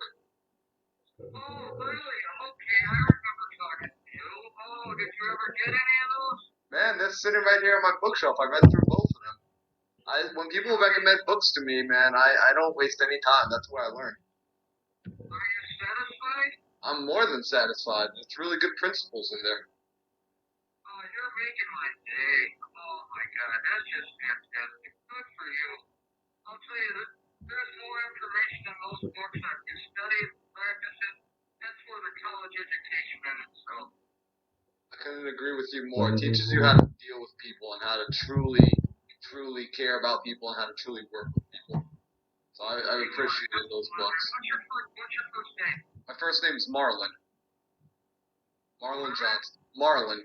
Like the baseball team, like the Marlins? Okay, yeah, the Marlon. Okay, I'm really hard of hearing. Oh, no worries. Bear with me, Marlon. Oh, I'm so happy for you. Oh, that's just great.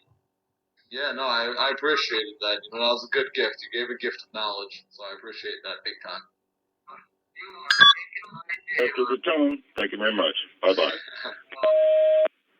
You know, so that's good. Well, you know, I'm happy to hear that the you know, you're getting the houses settled with and dealt with. I know last year when we spoke, you were somewhat in between trying to figure it out. You had the situation going on with the bank and all, so it sounds like you've gotten most of that settled. Hello? Can I help you? Yeah. Am I going to the owner of 1198 South 22nd Street? I'm sorry, we have a really bad connection. What? Yeah, I'm looking to speak to the owner of 1198 South 22nd Street. This is a business. Okay, probably I have the wrong number. No, of course. Well, listen, I'm happy that you're getting the problem solved over there. You know, the fact that you're getting that, you know, piece of your life moved on with. So he's gonna come in there. Yeah, no, he's perfect.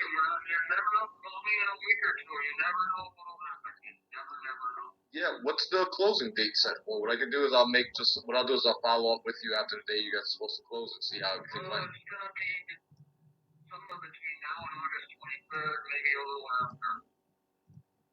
Oh, you guys. Give me a call on the 23rd, and when you call, you know, let me know who you are. You know, say this is Marlon, and you know, you recommended the books, and then you know, I can be a little more open with you. Yeah, sure thing. All right, John. Well, listen, I appreciate you taking my call this morning. It sounds like you're on the road too, so I want you to drive safe. But what I'll do is I'll reach back out, you know, around the 23rd, and just check in and see how things are moving.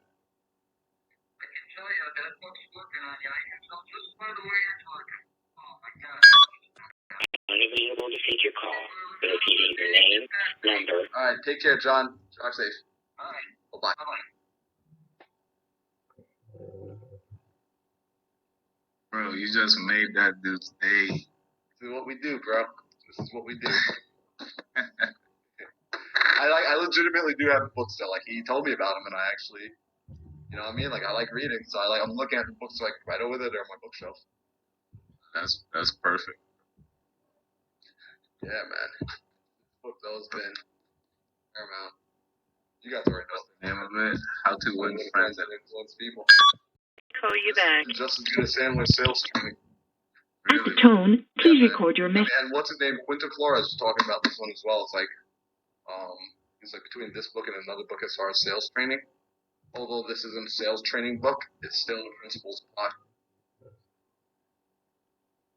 Probably tap into it, bro. I feel like I need. Yeah, it's like it's stuff we all know already, but it's good to have it as that reminder to bring it back to the front of the mind.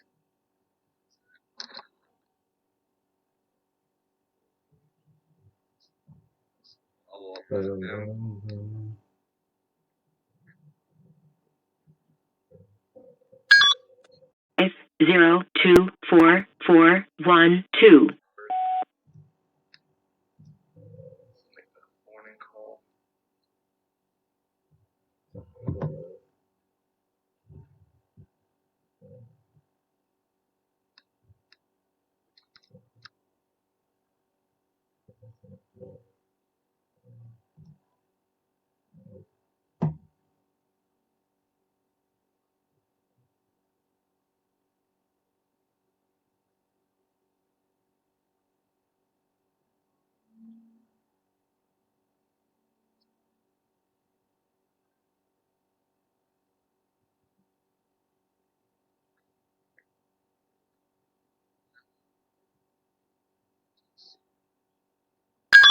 Phone call at this time, but if you will leave your name and number, I will get back to you.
This is the way. If you are a solicitor, please, I don't want anything from you. Thank you for what you're trying to do, but no thank you. If you're having a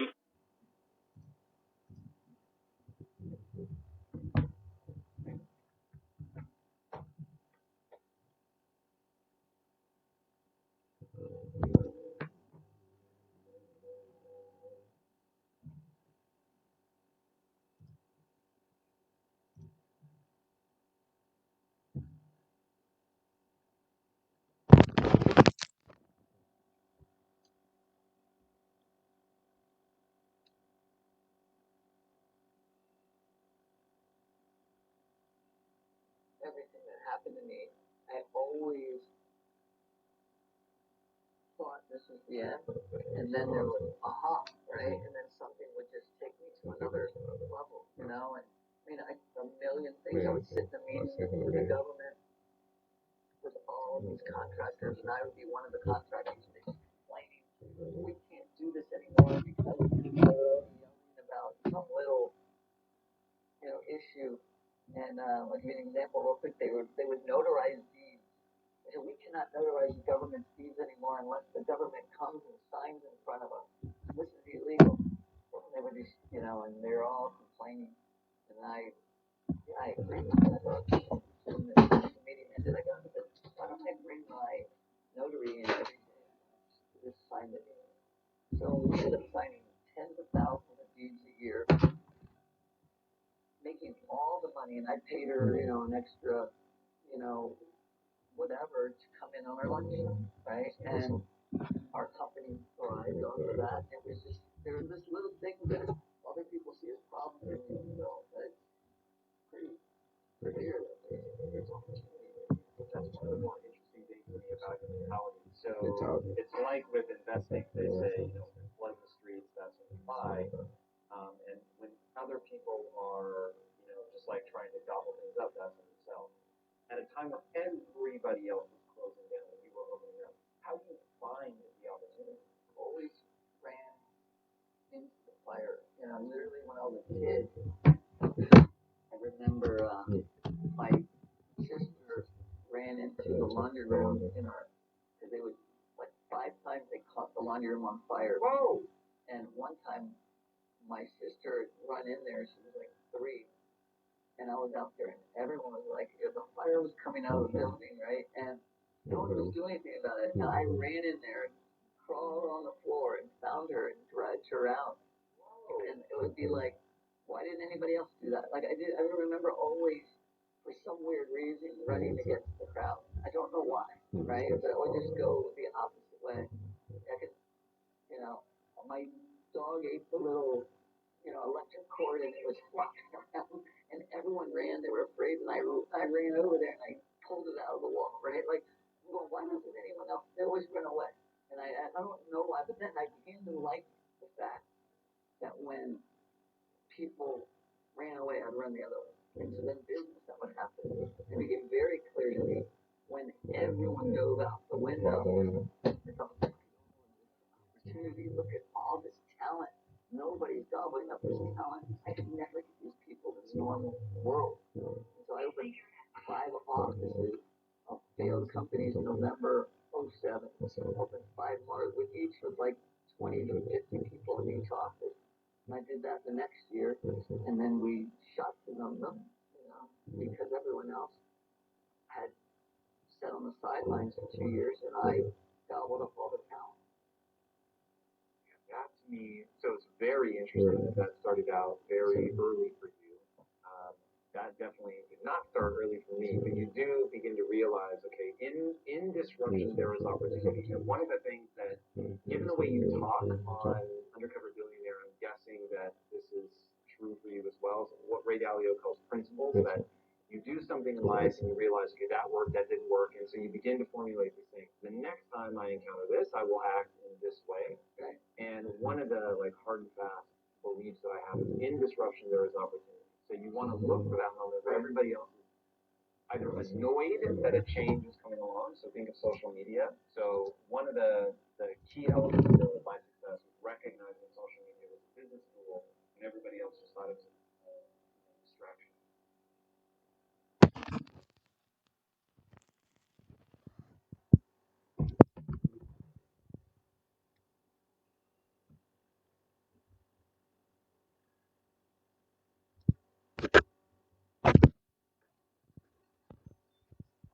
Over here talking to myself and my mic is on mute. yo, George. I think I got call this guy, man. The deal Thank you for your call. Abraham boy that burden is somewhat burning me up inside. Oh yeah. I'm about to just call him for the hell of it. Oh, the seller. How many properties was it again? What did the package deal? 9. Where you said you was going to call seller, so I put it in there. Okay, so maybe just maybe where's the last conversation you guys had? I mean, he's a grumpy one, so I'm not expecting the best conversation. What you gonna ask him? What's one thing you wanna ask him? Shania.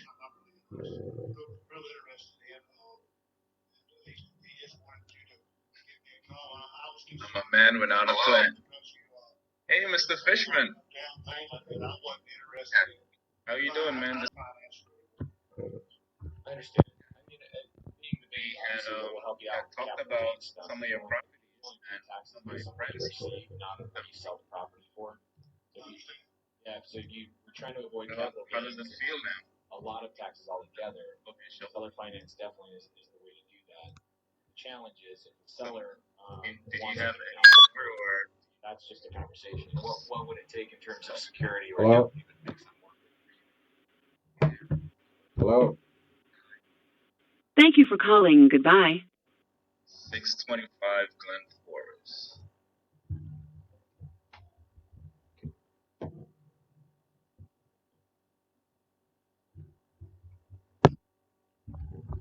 Glen Forest Drive.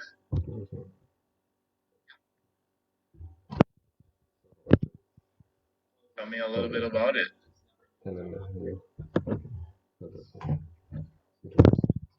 Well, You have tenants in this one as well?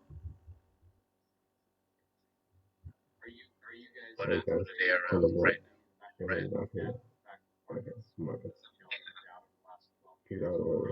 Nice. And they are about. Oh man, you have the best tenants in the world.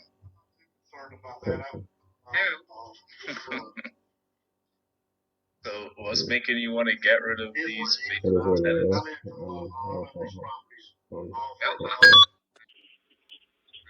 Hello? Oh man, yeah, you're Hello? willing to go on the beach and travel the world. Although you've done that already. So what are you asking for this one? 550. Are you willing to work anything out creatively like we did for the other properties?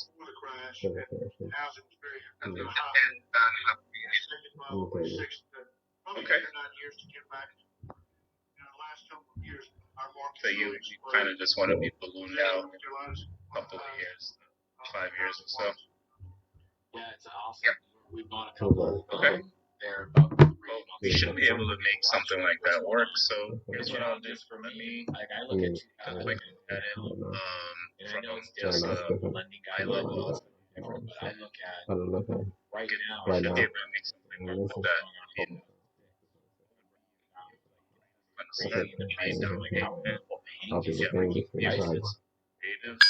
Name and phone number after the beep.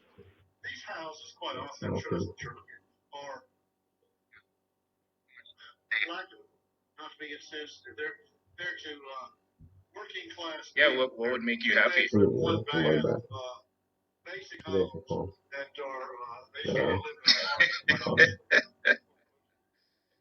know that would make me ecstatic. But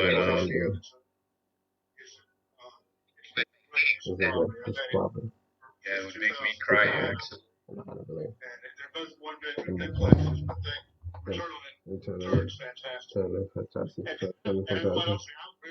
I mean, I know I kind of popped this on you. So here's what. Take a few minutes to think about it.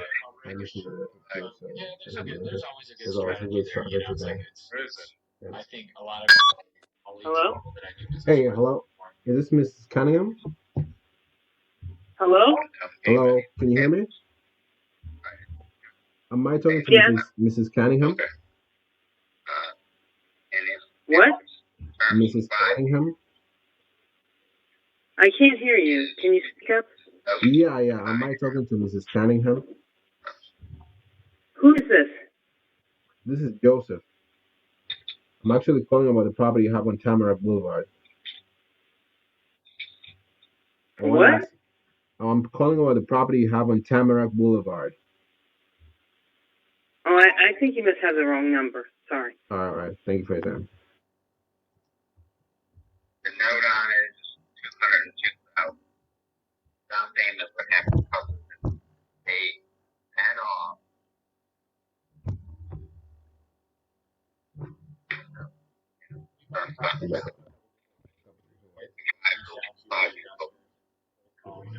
Got it. Is there any particular reason why you would want to get rid of that note? Just straight up?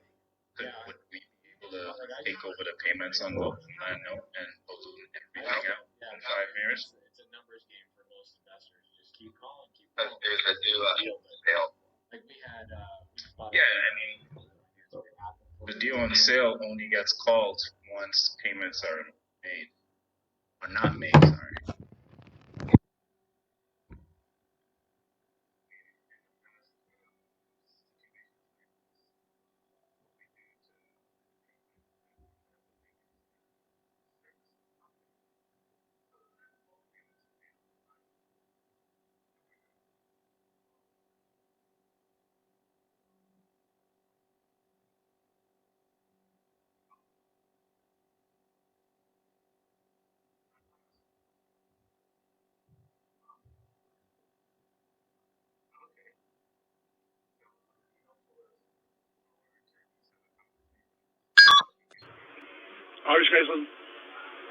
Hey, am I talking to James William by any chance? Am I talking to James William? I didn't hear. Okay, probably I have the wrong number. Sorry. Thank you for your time.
Hello, may I help you, please? Yeah, am I calling a business by any chance? Sometimes I do have the wrong number.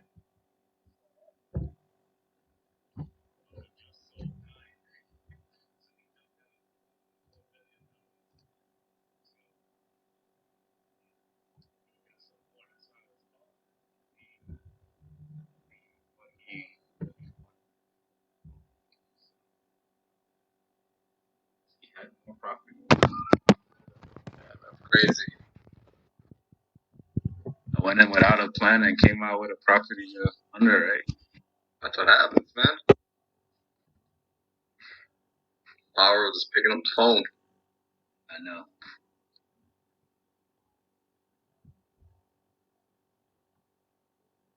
Christian.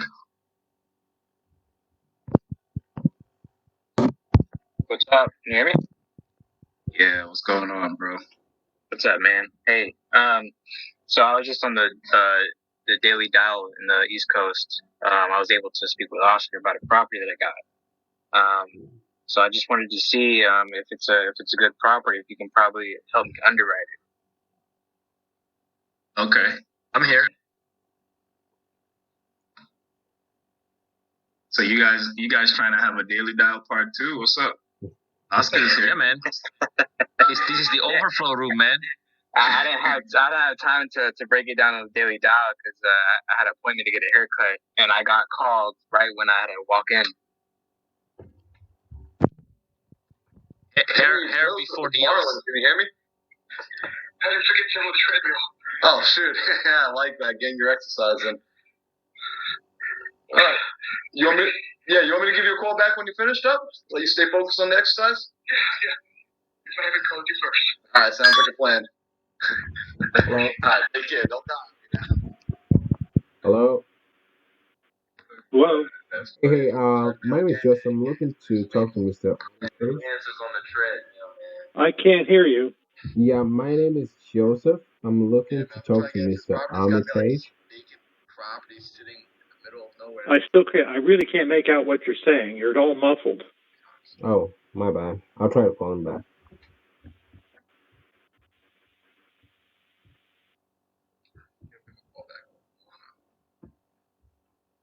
I'm gonna move you over to that. Oscar gets his own room. This is unfair, man.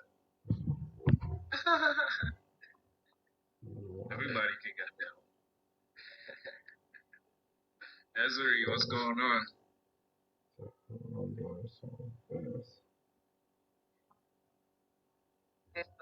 For y'all, I just got in right now.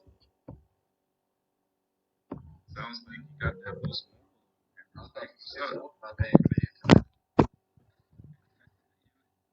You in the Philippines or what? You guys can't hear me? Can you hear me? I can hear you now.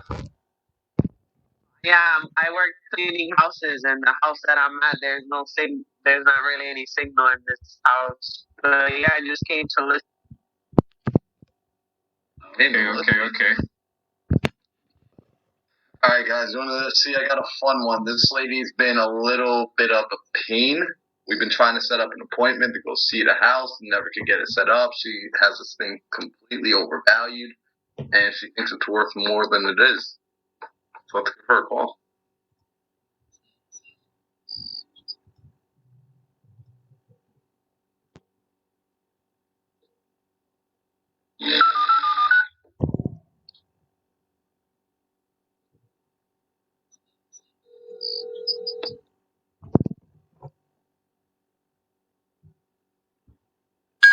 Hello.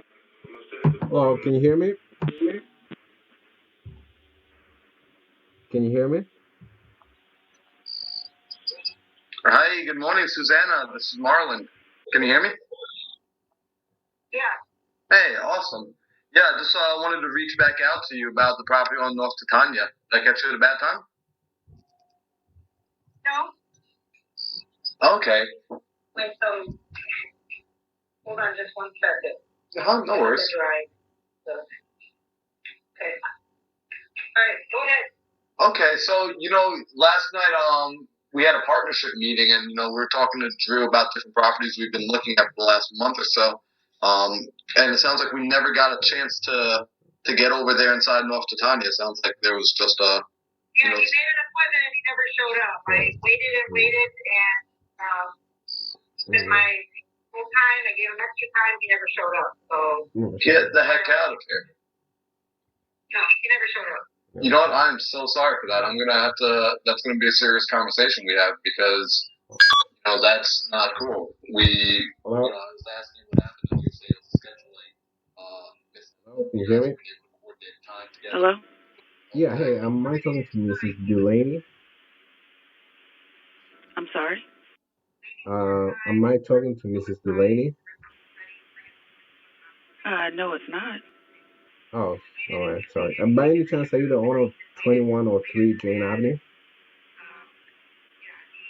This is her daughter-in-law, but this is not where she resides at. Got it. Is there a way to reach her by any chance? What is this pertaining? Yeah, so I was just looking to see if you might be open to selling the property on Jane Avenue. I can answer that for you. That's no. Got it. Thank you. Appreciate your time. Uh-huh. Bye.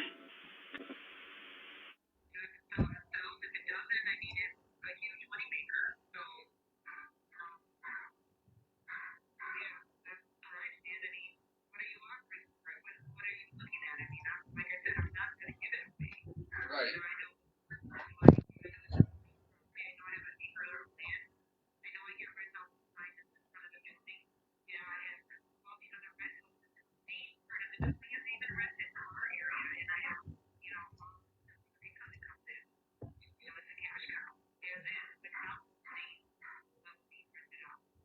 Right. That's why I wanted to get inside there and see. Eventually, I think when we last spoke, you said you were looking to be, somewhere in the high 200s on this as a purchase price. So, I wanted to kind of get 200, maybe even in the 300s because single families are going for 200. Mm-hmm. In that area, they're going for almost 200. There's nothing compared to what I have there, and and commercial is mixed use. I have all that land, and there's always someone trying to buy from the corner all the way over and develop it all through the years. I have all the offers to purchase that they've given me through Politics. I don't even know if they exist anymore, but yeah, they've had Boulder Development and a bunch of other companies that have tried to go through there and develop that whole corner. Coming from where the concrete company used to be. Distraction. Right. And when people get annoyed or pissed off about something, it's like, that's the very thing I want to go look at because there's something it's causing a disruption in their life, which is why they don't like it. Let me tie this to the Horatio Alger Award that you're a recipient of, but you're also part of that committee that looks for people that have overcome extraordinarily difficult situations from the parking lot all the people way that back. can see an opportunity in difficulty, to me, that's like the thing, right? Like I said earlier, the only belief that matters is that you can pull it off. Yeah. So I mean, that's somebody the thing. that's in that Right now, gnarly rented out. I situation, like that it's how, being rented. what is it that So, allows some and people the to see downstairs the area that's opportunity not being rented, and stops other I'm people from curious seeing it? to Because I know get that inside there and you take a guys look have at it to had, see I don't know if you call them to students, turn that recipients, income whatever, stream on that as well. they did In well, which but their case- brothers and sisters imploded. Right. Right. And we have studied that, tried to figure out why. Why in the same family you'll have 3 brothers and sisters that are in jail or die of drugs, and one that just uses education as their way out, right? And they say, I don't want to be anything like this family. What is the difference? They've gone through the same hardship. They've been and endured so much adversity. Why do they stand out? And I don't know if we've ever found this answer yet, you know? But what I do know is that person, that young person that has said, I'm going to take tools and better myself to get myself out of this situation, I want to invest in that person. And so that's where I put my energy personally. And the Horatio Alger Association does that, right? We get 40,000 applicants a year to help. And these are all people who have gone through a lot of severe adversity. And we help maybe 3,500, 4,000 students a year by giving them scholarships to college. And then we have when we go through our award ceremony, we have about 110 or so scholars that are national scholars that we bring in, and we meet, we mentor, and we spend 3 or 4 days with them every year in Washington, D.C. And then my wife and I have gone and done other events with them outside of the association. But I'm fascinated with that person. I feel like I've led a similar life, but I did it by accident, right? Like I didn't say education was my way out. I fell into the education, barely graduated, but I learned lessons along the way, right? I learned how to get a Pell Grant, how to, these kind of things. These kids are determined. These kids are focused on knowing that, if I can get myself a good education, I will be able to get a great job and I'll be able to live a different life. And so I absolutely am fascinated by those people, and they'll be tomorrow's leaders because they also, you got to think, right? When I've had many friends, but one especially that I can tell you, he never touched adversity. His family, had really helped make sure he had a very easy life. And at the age of 40, leading his business, it had a very big turn, and he couldn't get out of bed for 2 weeks, right? And thought the world was over. And yet, once he got through all that, he really got some thicker skin, and he learned that's, he had lived a pretty extraordinary life, never to face any real adversity. Here are these kids that face so much adversity early on that when they hit a business issue or something, it's going to be like, yeah, this is nothing. Did you ever ask him what he was most concerned about? Like when the world is ending, quote unquote, like what that really means? Yeah, in this case, he ran his family's business, and he thought he would let his whole family down because the family business got attacked with a lot of lawsuits because of a situation, and he thought it was over, and I took him to an event where we had a young girl who had Friedreich's ataxia, that attacked the nervous system, and we were doing a fundraiser, and I put my arm around him. I said, that girl, she's got real problems. Like, you got a few lawsuits. Like, what do you think? He says, don't have a big deal, do I? I go, nah, I think you're going to get by. You'll be okay. And he, crushed it in his business. He got nervous. He opened another business worrying about that. And now he's got 2 great businesses. He led to some wonderful things for him. So when you have time with these Horatio Alger scholars, what are like a few key ideas that you try to impart on them? Well, what I do is I lead with my vulnerability. I explain situations that happened to me when I was young that I think they can relate to. My dad falling asleep drunk at the wheel and I'm driving and wrecking the truck, right? You know, things like that, right? And so I'm driving the truck while he's asleep. I wrecked it, but but you know, like things, and they go, well, I can relate to that. You know, I remember talking to the girl. I said, "You got something in your eye?" She goes, "No, my mom's boyfriend stuck a hypodermic needle in my eye." You know, and you're like, "Oh, I shouldn't ask that question," you know, and you hear these things, but so I will lead with, you know, having a child at 14 failing fourth grade, things like this, and then I think they break down a little and go, "Well, he's kind of like me," and then they go, "Oh, maybe I can keep going," you know, and they already know they're on the right path, by the way. You know, they've got, you know, scholarships to amazing colleges, and now they're here. You know, Justice Clarence Thomas is there to greet them at the Supreme Court. You know, he's a member of Horatio Alger, and there's a lot of very successful Horatio Alger. I mean, Ronald Reagan to Condoleezza Rice to Colin Powell, you name it, you know, have been members of the association and or are members. And so they're pinching themselves, you know. And so, yeah, we get together and just try to get them to realize they are extraordinary people, you know. And because that's what the world is, again, is we find people that don't want to give up when it gets hard. It'll get hard for everybody, you know. Yeah, that to me is one of the most interesting things in terms of what's the idea that you want to get across to somebody is if you don't give up, you've got a chance to figure it out, right? I tell my business students, it's not about how often you're wrong, it's about the duration that you're wrong. Because if you make a lot of little mistakes, but you quickly adjust and get on the right track, then fair enough. But if you stay wrong out of willful ignorance because you don't want to look stupid or whatever, so you tell people not to bring it up, and then you're going to go out of business. And so, yeah, one of the key things for me, for entrepreneurs anyway, I mean, I'll say this benefits everybody, but don't value yourself for being right. Value yourself for identifying the right answer faster than anybody else. Right. And certainly in Undercover Billionaire, that was something you were really good at. How do you think about that pivot? Like, how do you not let emotions get in the way? How do you, like, because at one point you guys were going to be a microbrewery, and then you end up being a barbecue joint, and like, how, I mean, with so much writing on it, so little time, how do you go, I was wrong, and then just immediately focus on something else? Well, it's funny because I was nervous about how that could look to people, because I don't want the answer to be, when it gets hard, you give up. Right. Because that is not the right answer. But in my case,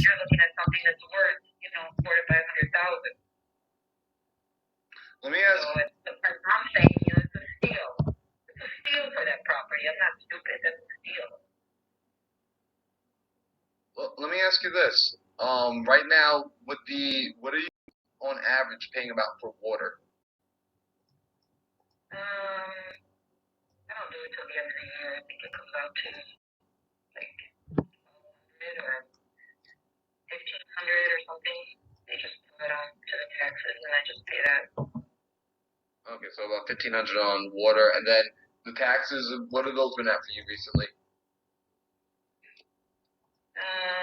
35, 36, something like that. I don't know. There's so many of them. I don't want to. I could be wrong on what I'm giving you. Okay, yeah, you know, and I'll look again and see, and just pull it up and see essentially what's going on with the taxes there. So essentially, those are the main expenses, and then the tenants, you have them covering it. Hello? Oh, you covered utilities? Yeah. Hello, can you hear me? Okay, so what's utilities running? 300, maybe 400 a month for the whole building. Okay. Alright, so what I'll do is... We will return your call. Cover the taxes and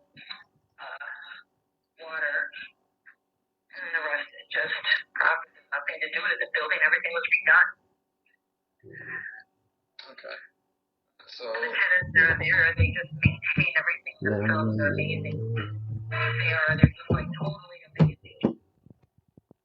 Right away in there. Oh, okay.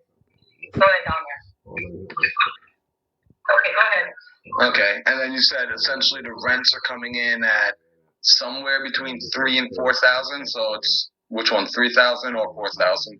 4,000. Please leave your name and phone number after the beep. We will return your call. Okay, so the rent's between 4,000. So that's essentially right now each of those folks are paying about like maybe 1,300 for their unit. You have like the 3 units going on right now. The 3 units are being rented. It's kind of split up. They do. Hello? Hey, is this Mrs. Green? Oh, so it's like Oh, can you hear me? master lease. Well, Yeah. Hey, am I talking to Mrs. Green?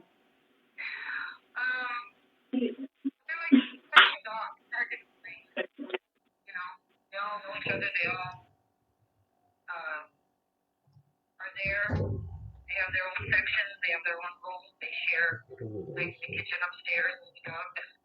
And I got another, 2 other sections. So there's like 3 different sections. Yeah. Okay. And it's been there for so long. I don't even remember how long. Okay, so what I'm hearing is They're all older. They all get along. It's like a family unit. They do the grass together. They do the snow together. They have barbecues every weekend. They have barbecues every weekend. okay. All right. So, by that you mean they essentially they're almost like renting by the room, like $600 a room. Average, yeah. Okay. And then how many rooms do we have there? This one is, if I remember correctly, incorrect because it's showing me 2 bedrooms and there's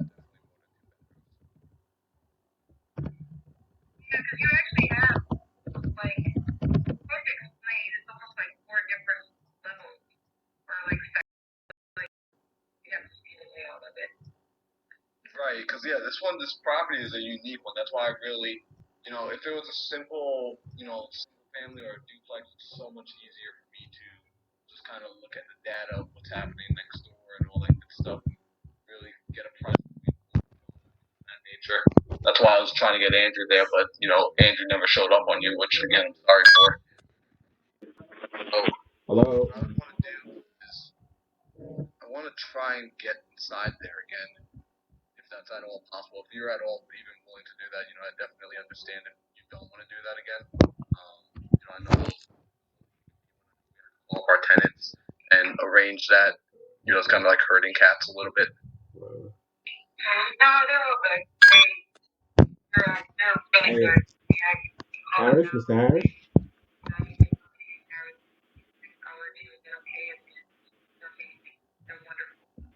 Okay, that's good. Hello?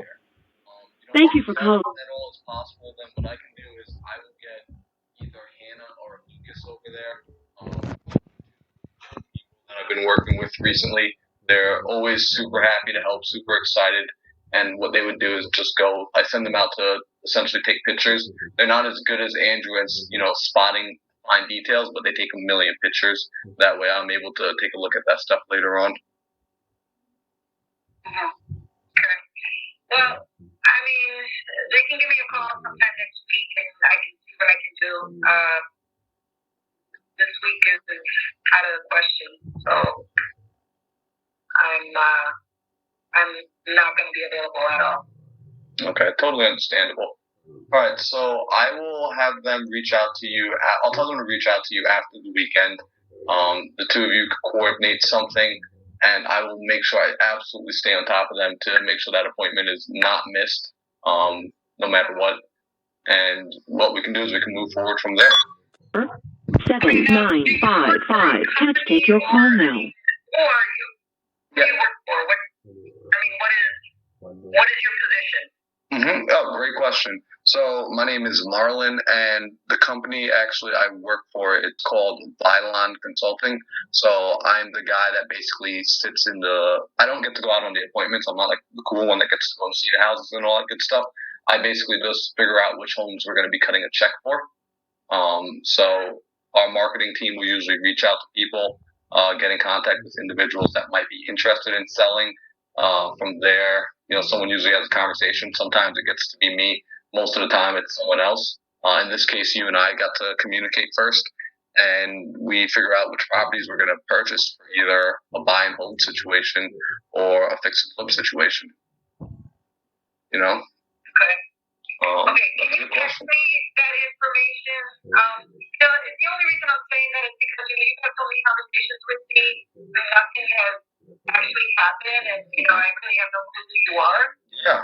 So I need something from you. What is it you work for, the company name, whatever. Yeah, absolutely. Do you want to text or do you want to email? You can do both. Yeah, do you have my email? I think so. There's an email that I see here. It's Susanna.ristic96@yahoo. Yes, it is. Okay.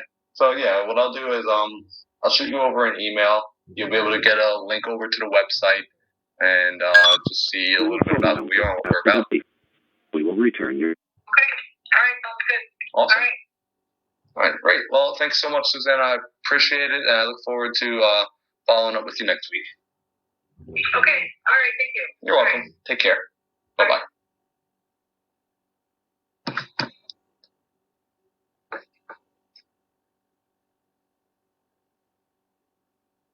I really don't want to do anything with that.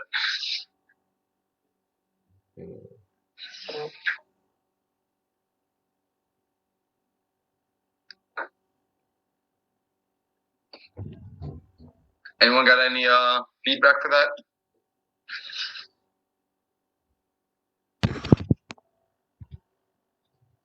I have none, bro. Like 75% of I buy every month. I don't even look at it. I just buy them off Pinterest. And I send nurse money right away, and I close before anyone needs to. Every deal I do is a cash deal. Say no more, bro. I'm gonna call him back and try to see if I can structure something with him. Guess he's out here for deals. And I probably got some other things that you might be interested in Atlanta. So let me work some magic and hit you up. Okay, sounds good. All right, thanks, bro. Bye. You wheeling and dealing, Keston? Bro, I got some money ready to go. So I'm gonna call him back.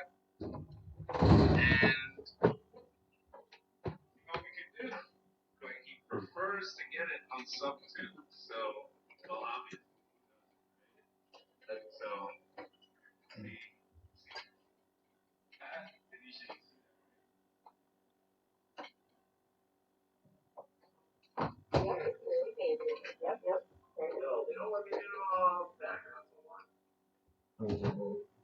oh, you need to update your computer then. Okay, come on.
Hey Google. Saying that Hey Google.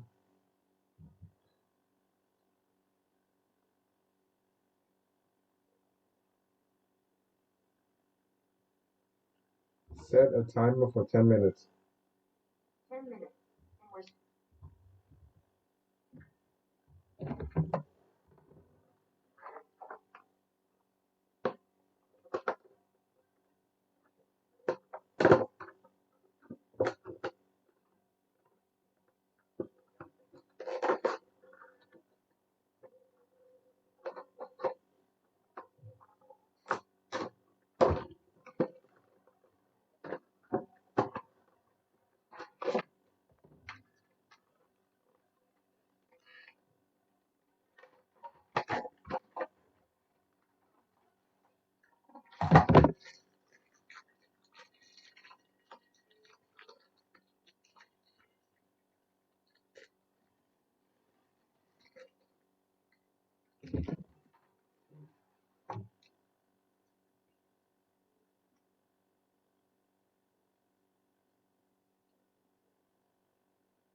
right.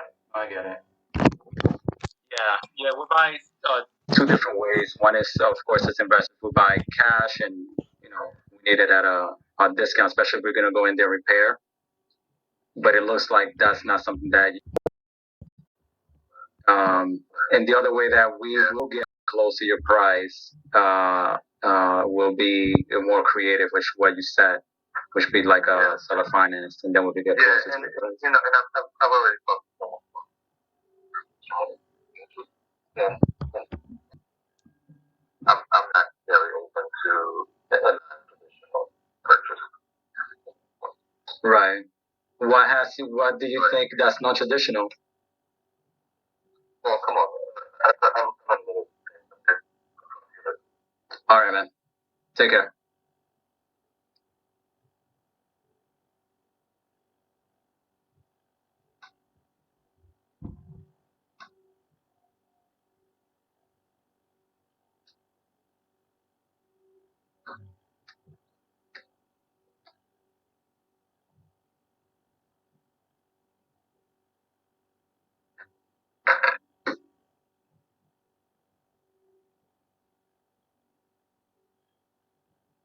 This is Mina. I'm giving you a call back regarding the property on Ridgewood. How's everything going?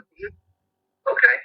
Awesome. So I was looking at the property and the comps around the area. From what I see, is like around the upper 400 or lower 500. No, don't bother me anymore. I'll see you later. That was a successful call. I had it over like 100 plus, but anyway, I'll call him another time. Maybe a seller finance, bring him down a little bit. Who knows? Yeah, he'll forget. You just call him back.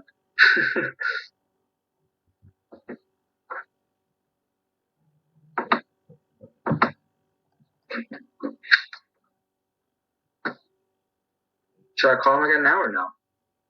No. Call him some other time, like a week or two. Yeah, he's a broker himself, but he has it like 100 plus over. Did you ever ask how he came up with his price? That's what I was trying to get to right now. Oh, that's You good. challenged him first. That's why he hung up on you. You challenged him first when he said the comps are 400. You challenged his number before you asked him how he got it. That's why he hung up on you. Lesson learned. Yeah, things when I get on phone calls, I get like but I can't think of until I'm out of it. Like right now, Tanisha said, I should have asked the person that I was also talking to, like, how do you come up with that price? You know what I do before I call people, especially if I've had some conversation with them? I come up with a list of questions that I would ask them first to try to go down a hole, and I write them down. I used to do that at my regular job. If I had any background, I would pre-prep what questions I wanted to ask them to lead them down a path. That didn't sound like a challenge, but the minute I heard you say the first thing you opened up on the call with was, I'm looking at the comps and they're 400, then he was done because you are already challenged him before you. And yeah, I was looking around at the valley. I was just wondering how you came up with your price. He probably would have talked to you a little bit longer. Thank you.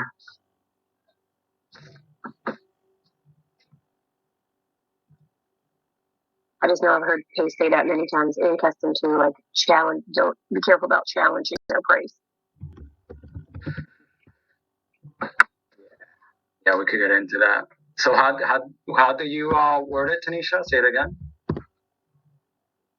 I was just wondering. I was looking at the price that you had listed. Just wondering how you came up with your price. Right. Okay. Simple. I call a lot for sale by owners too, and I ask them that question. And some people are like, well, that's just the number I want. I'm like, oh, okay, so it's not really based on anything, just feeling. And I've had people say, yeah. I'm like, okay, well, I can appreciate that. As a business person, I just have to go off of a number. So let's talk about, where you came up with that. And they'll always tell you something else. It's never a feeling. Gotcha. Where they don't want to sell. And if you're on for sale by owner, they consider it. Do you have success with for sale by owners? Yeah, actually, I've got the only problem with for sale by owner people that I run into is they don't want to end up doing terms. A lot of them want to cash out. So that's where the issue becomes is they just don't want to convert on terms. But I've got a couple of them right now with Nick, and they're working out. I think they have 2 of them for me. They're working out terms.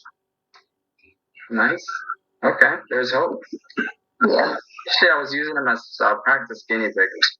Really looking to just go to my list now. Well, it's refreshing to hear somebody makes a deal out of them. Especially if they've been listed for a while. Like I have some I need to call today. I've got one I've been trying to call. The guy just won't answer the phone, which is stupid because he's been listed on for sale by owner for like 7 months. And it'd be perfect for a creative deal. I just got to get him on the phone because it's been listed for so long. I know that he'll sell it. It's in a place where nobody would typically want to buy this house on their own, and but somebody will rent it. It's in a weird place. Gotcha. Try texting him maybe. I did.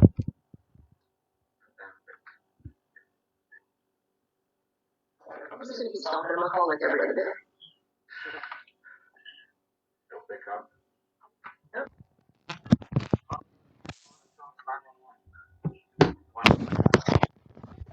And I've done the half voicemail that Caroline does, and all kinds of stuff like I'm super interested in your house, blah blah blah blah blah. I'll call back eventually. I'll just keep calling. We shall see.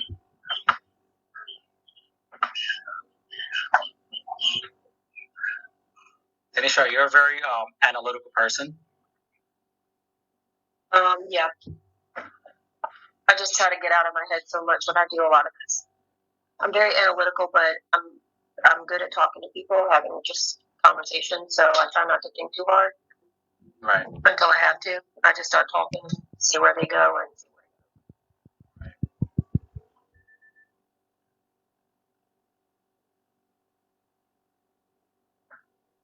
I force myself to be much more.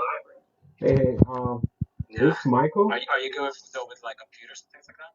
Yeah, hey Michael. I'm actually calling. I'm not sure if I got the right person or not, but I know that you guys have property on Bull Run Court. No, I just like No, the concept sorry, of probably got the wrong number. nothing and turning into something. No problem.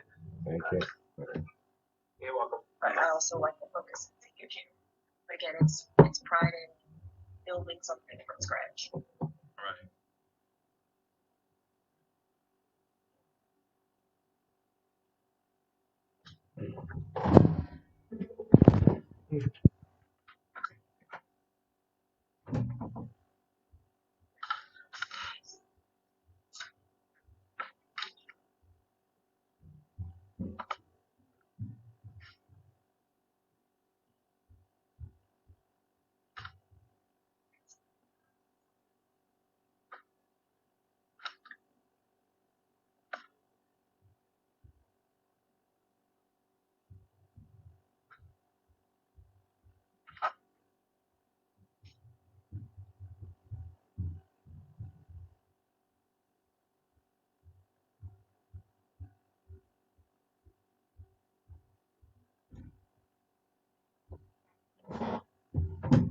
Hey Google.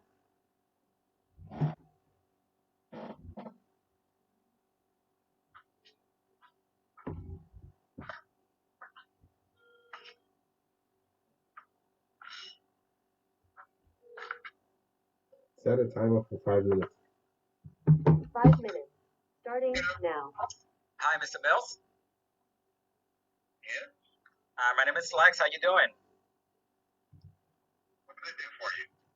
Mr. Mills, I'm calling about a property we spoke to you about, Jefferson Heights Avenue, some time ago, about a month ago. What about it? Yeah. Is that home still available?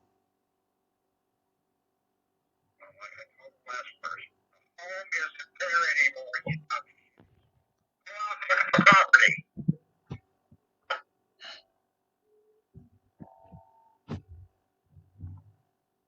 The home is not there. Now, the last one of those I got, the guy was very nice. He told me that the house got torn down, and he would be a property scout for me. This guy must get a bunch of calls about a house that's not there anymore. Yeah, this guy's pretty pissed off. I guess he's getting called by the home of the house. It's not there.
Darius Flex again.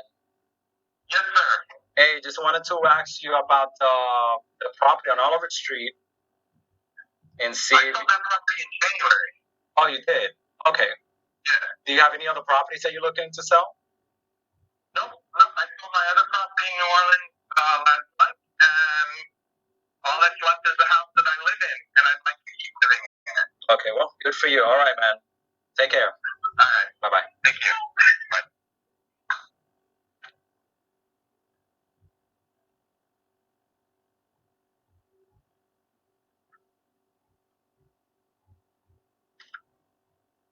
Hey, guys, are you guys able to hear me?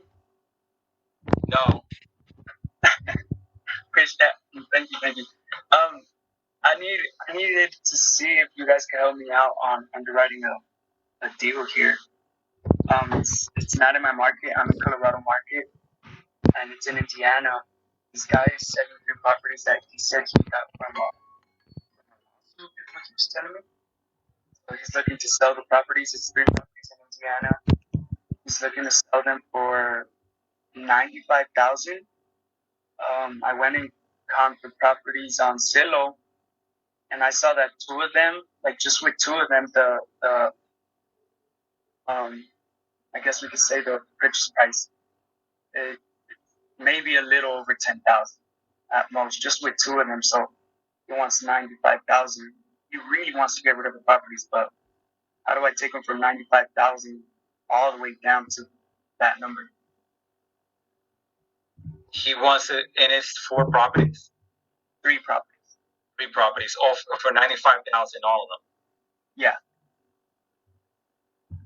And they're not remodeled at all. They're like they need a rehab. All 3 of them need a rehab.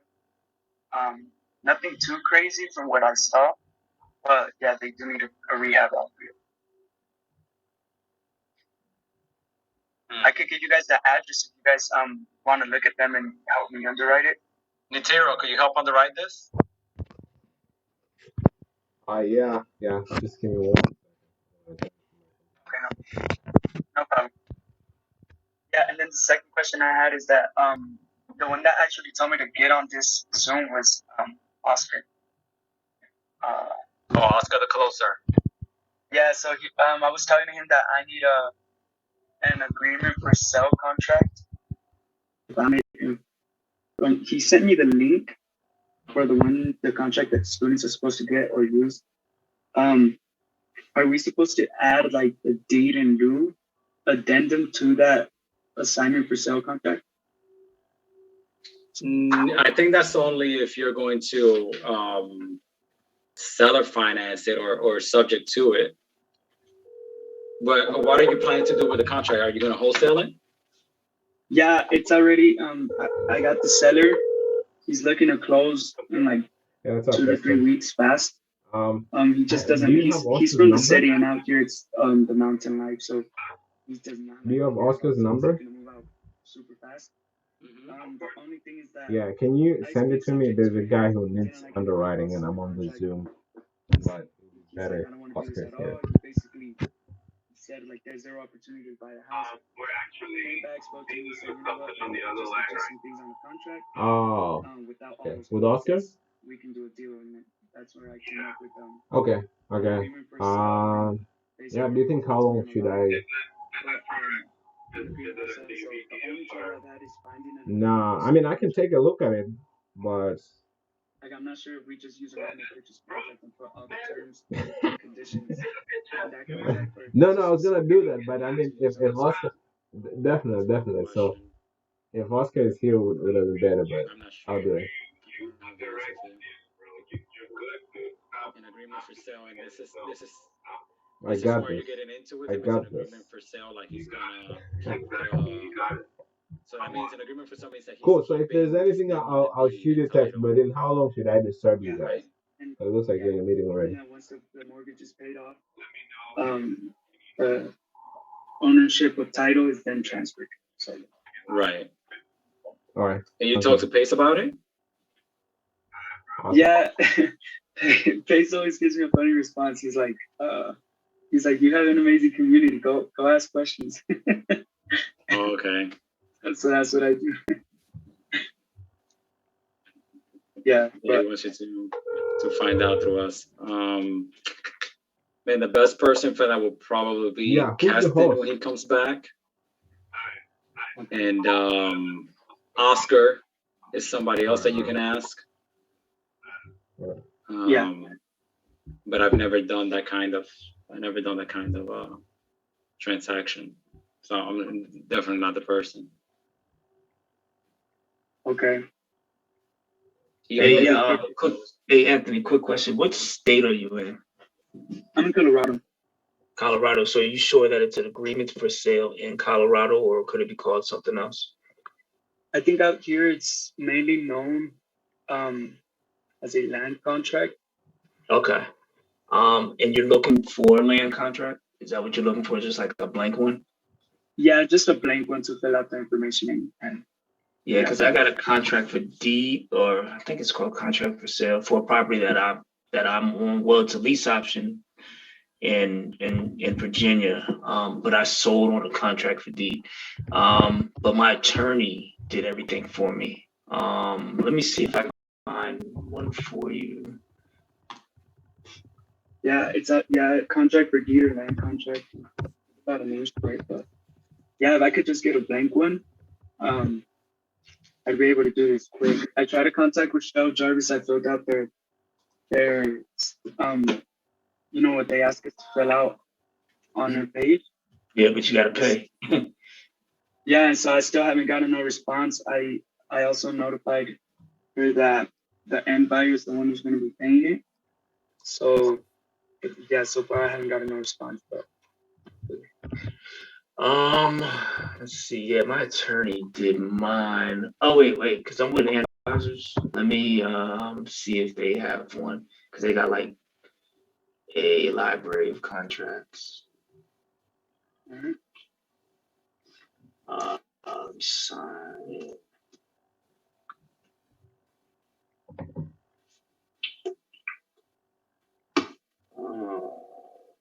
Documents. Library.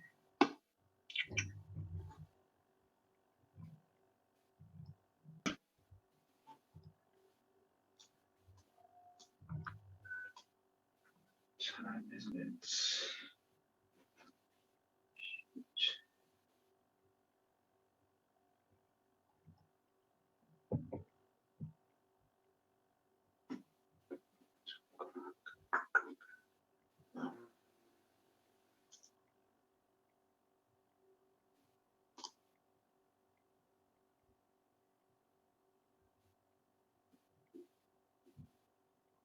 All right.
They have a land contract. Hey, Joseph. Hey, Oscar, you're here. Appreciate you, bro. Hey, someone need help underwriting? Yeah. Actually, Eve was about to sign a land contract, but after that, I think he would need underwriting on a deal that he's working on. Okay. Yeah, I can share one with you, but I'm not certain that, it would work where you are in Colorado. I would work with someone in Colorado, whether it's a attorney or a title company or somebody like that. just to make sure that you have the proper language in there to protect yourself and the seller. Right. So you think if I was able to just go to a title company out here, you think they'd be willing to give a contract like that? If you have a relationship, yeah, I can go to one and that I deal with a lot, do a lot of deals with them, and they will give me something like that. But it's all relationship based. I probably couldn't go to somebody I just haven't used and say, hey, look, unless you let them know, hey, I got some business and I'm going to be bringing to you, but I need a land contract. Do you have one that you guys use for the state of Colorado that I can, use? I would probably lead off with something like that. Let them know that you want to do some business with them, but you need some help from them too. Right. Okay. Yeah, the one I'm looking at now it looks like it was based on a lot of reference to Ohio. So even myself, if I needed one, I would send it back to them for them to review and then get back to me, or send it to my attorney. So I don't want to share this one with you. I mean, I can give it to you, but it may not work for you. Right. I understand. I mean, I think it's what's fine. going on, Anthony. Is your purchase agreement? It's not a simple purchase agreement, or what? Hey, Oscar.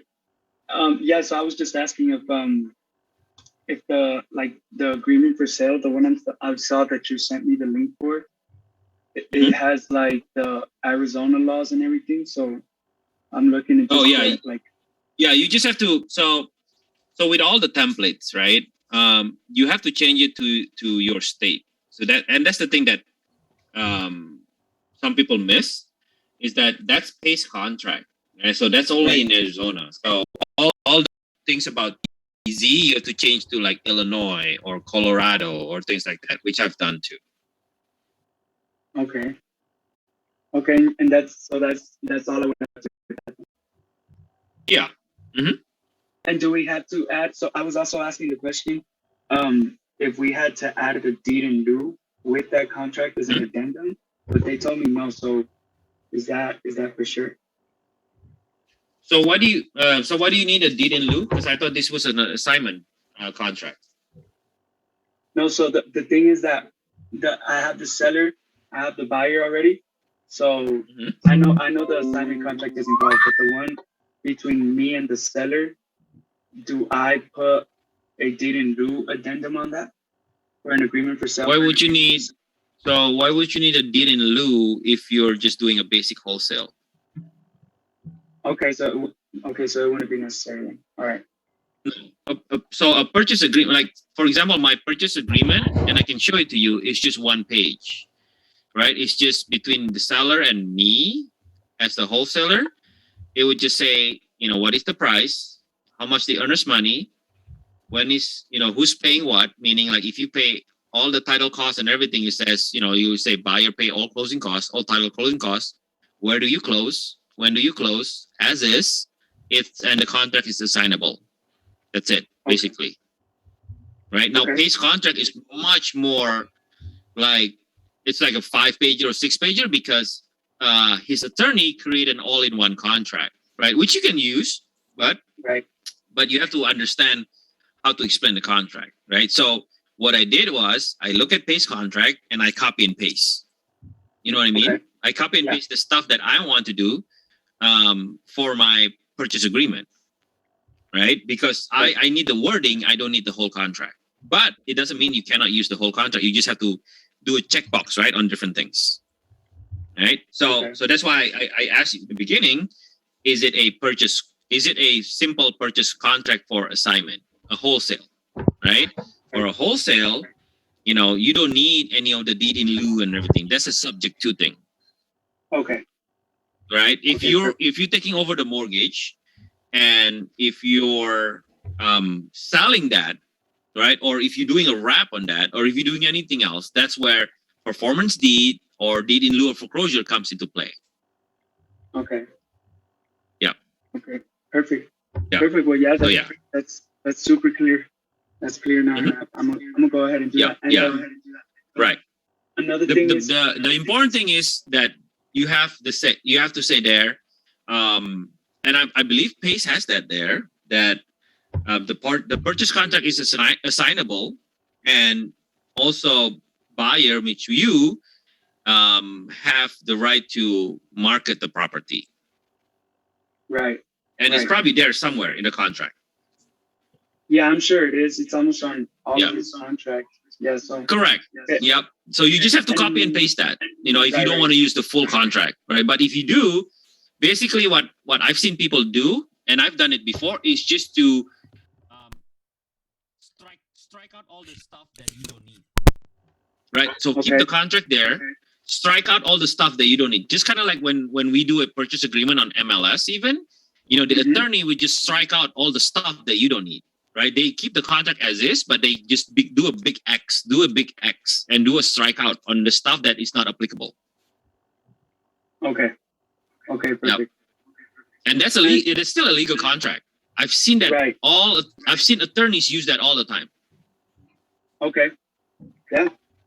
So, and another question I had is that, in an agreement for sale, would the insurance still be, in the seller's name also? Because I know it's paid off through the mortgage and everything, but, or would the buyer? So, yeah, would the buyer? So yeah, when you sell it, right? When the buyer purchased the property, then the buyer needs his own insurance, because the seller is going to terminate the insurance. The seller is going to terminate the utilities. The seller is going to terminate the water bills or whatever. They don't own the property anymore. So it is the responsibility of the buyer to activate utilities, to put an insurance or whatnot in his own name. Okay. And you don't even have to put that as an addendum. That's just common sense. Like the seller will discontinue everything, right? Will disconnect everything. Right. And so would it affect any of both parties, like the buyer or the seller, if there's that switch in insurance on an agreement for sale? Because if the first insurance is paid through the mortgage, through the mortgage payment, the PITI, how can the buyer involve his insurance in that same payment, or would it just be? So let me go back one step back. So, okay, is this a subject to deal, or is it a normal cash deal? It's an agreement for sale. No, I know it's an agreement for sale. Oh yeah, subject to them. Yeah. Oh, it is subject to. Okay, so this is where the confusion is, because you said it's a wholesale and it's a cash deal, so it is a subject to. Yeah. Okay, so you're doing a subject to assignment. Exactly. Okay, now I understand. So yes, if you're doing that, then yeah, those addendums stays. Hey, I don't think it's a subject to either. It's like a land contract. It's a like you said, agreement for sale. So a lease option, contract for deed, that type of thing. So it's not a subject to where the seller is relinquishing all of the deed. Okay, so let's go back to the beginning then, Anthony. Okay. So when you talk to your seller, right? What are the terms? What does the seller agree? So the seller has a mortgage, right? Yeah. Yeah, and then and seller agrees for you to take over the mortgage, or the sellers agree to keep the mortgage but sell the property to you on a land contract or contract for deed, or an agreement to purchase, I guess.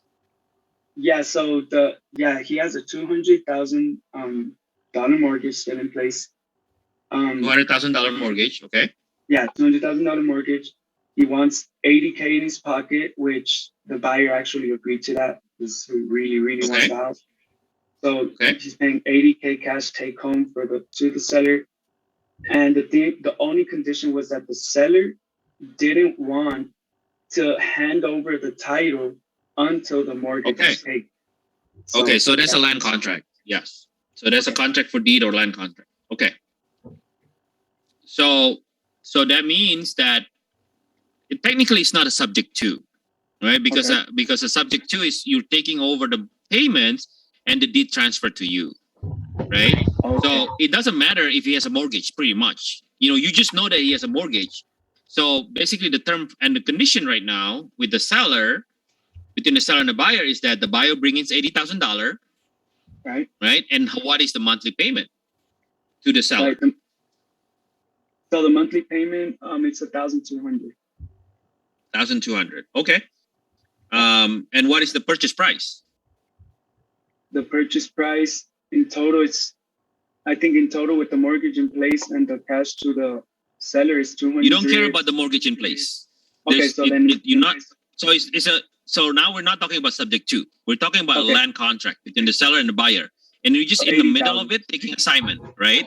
You're going to take assignment from the buyer. The buyer's going to pay you something, right? Right.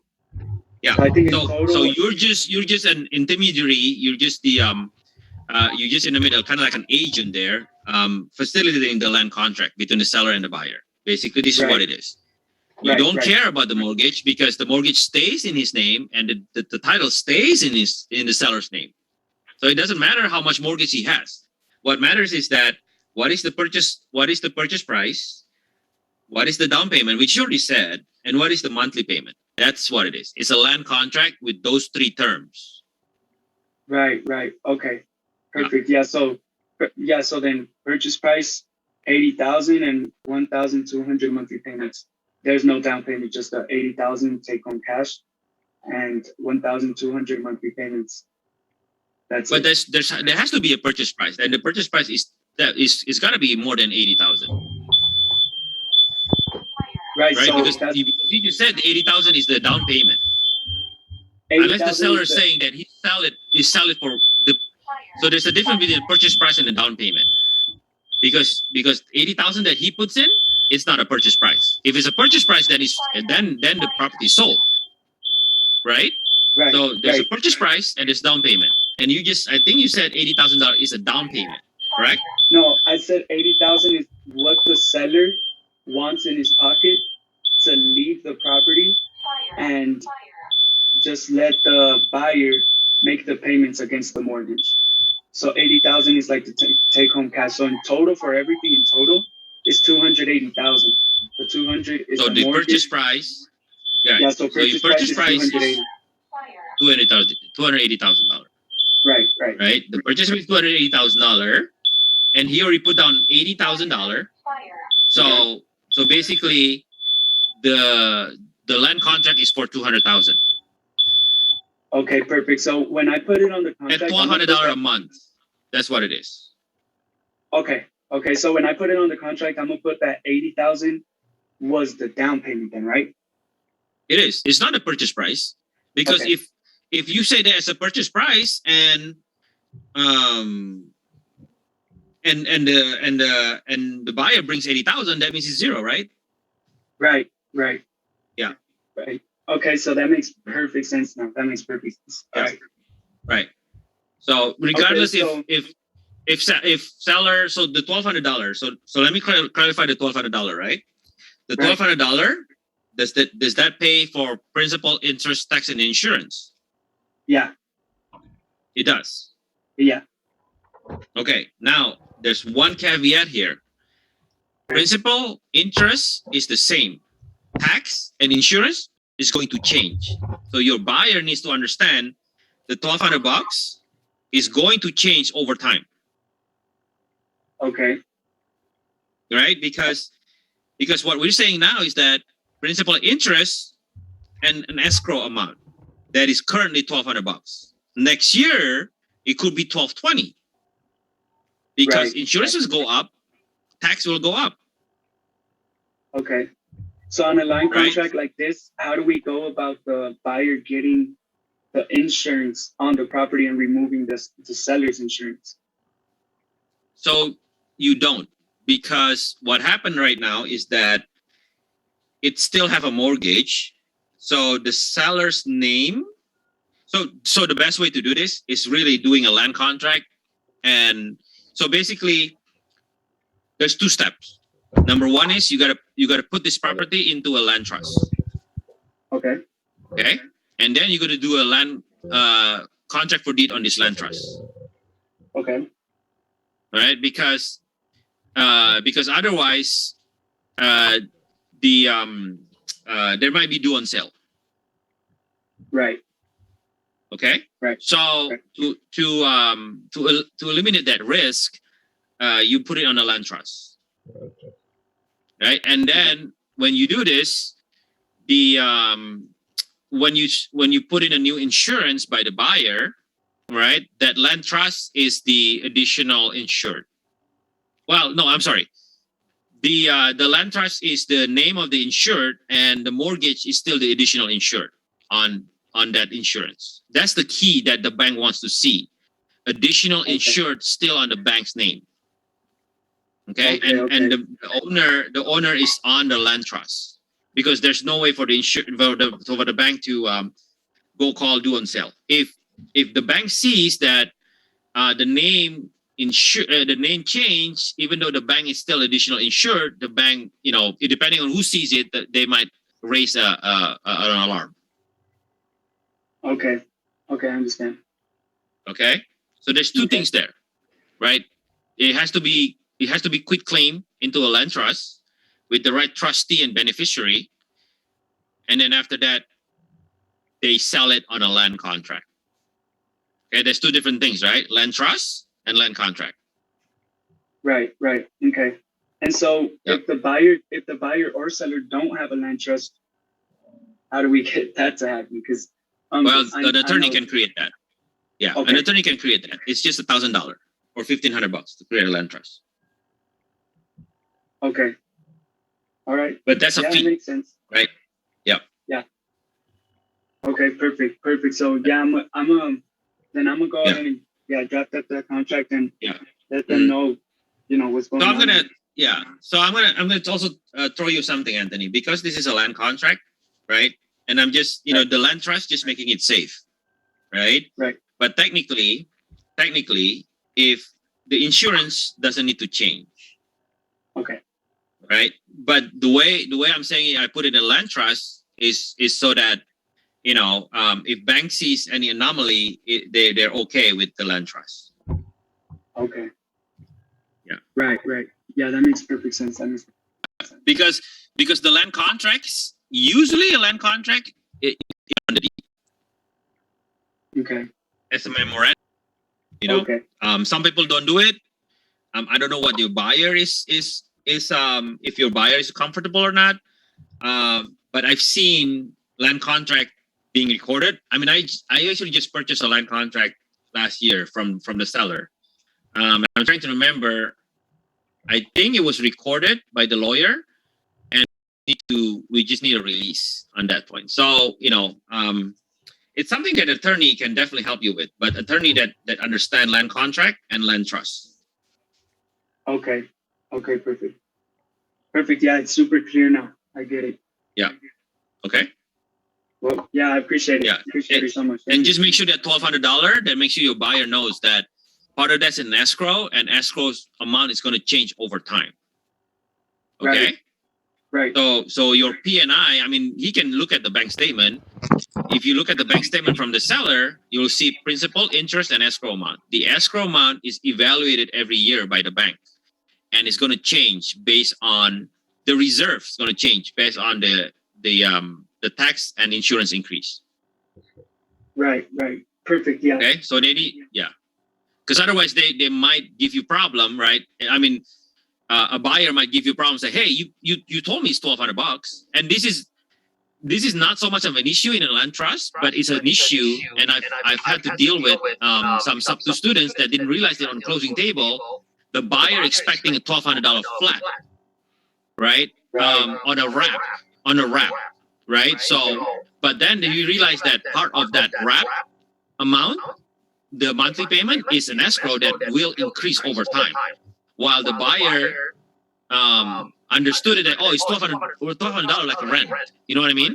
Like, yeah, I know I have a mortgage, but they just assume it's $200 flat. So that's a problem, right? So you have to make sure the buyer understand that, and it's an easy problem to fix. It's just not on the closing table. So You don't want them to be aware on the closing table. You want to be aware of them ahead, so they know that the price, the monthly payment will increase based on the escrow. Okay, perfect. Yeah, it makes perfect sense now. And I was talking to the group also that I have a seller with 3 properties in Indiana that I'm not sure exactly how to underwrite it. Like, I have an idea. He wants 95,000 worth of 3 properties. He said he got them on a lawsuit. Yeah, he got them in a lawsuit, and he wants to get rid of them as fast as possible. So, do you have time right now? Because I know you guys are way more busy than I am. Do you guys have? Give me 10 minutes. My title lady is calling, and I need to do a couple of offer modification on my flip. So I got a couple offers for my flip. So I just need to negotiate that. So give me about, I don't know if you want to come back later.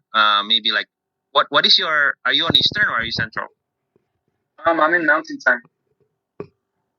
Okay, well, whatever it is, I think if you want to come back at noon my time Central, I'm on Central time. So Mountain is like what, 10? Yeah, right now it's 10:30 here. Okay, 10:30. So yeah, 11 o'clock ish. If you wanna come back here, or if you wanna hang out, that's fine too. You don't need to leave. Yeah, you just hang out, and when I come back, we can continue on that. All right, perfect. Okay. Yeah. All right. All right. All right. Bye.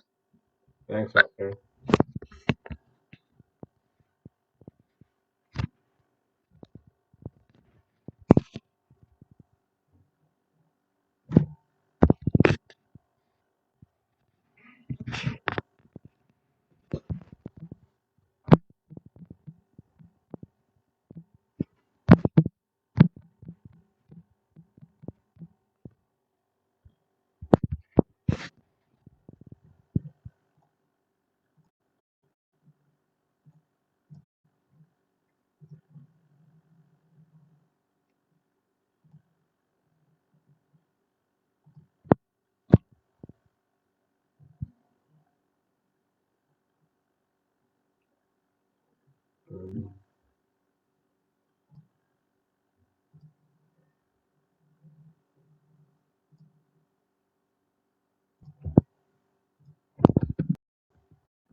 Hello?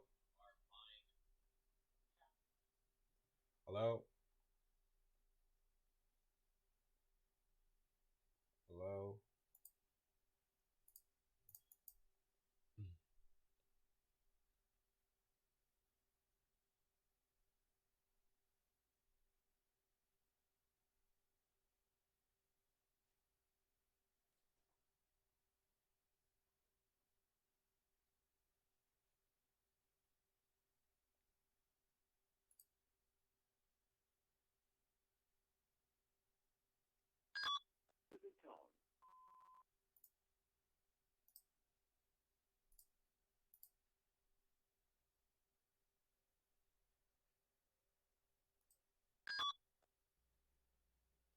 Hello? Can you hear me? Hello?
What the people around me didn't realize is I had 90 days.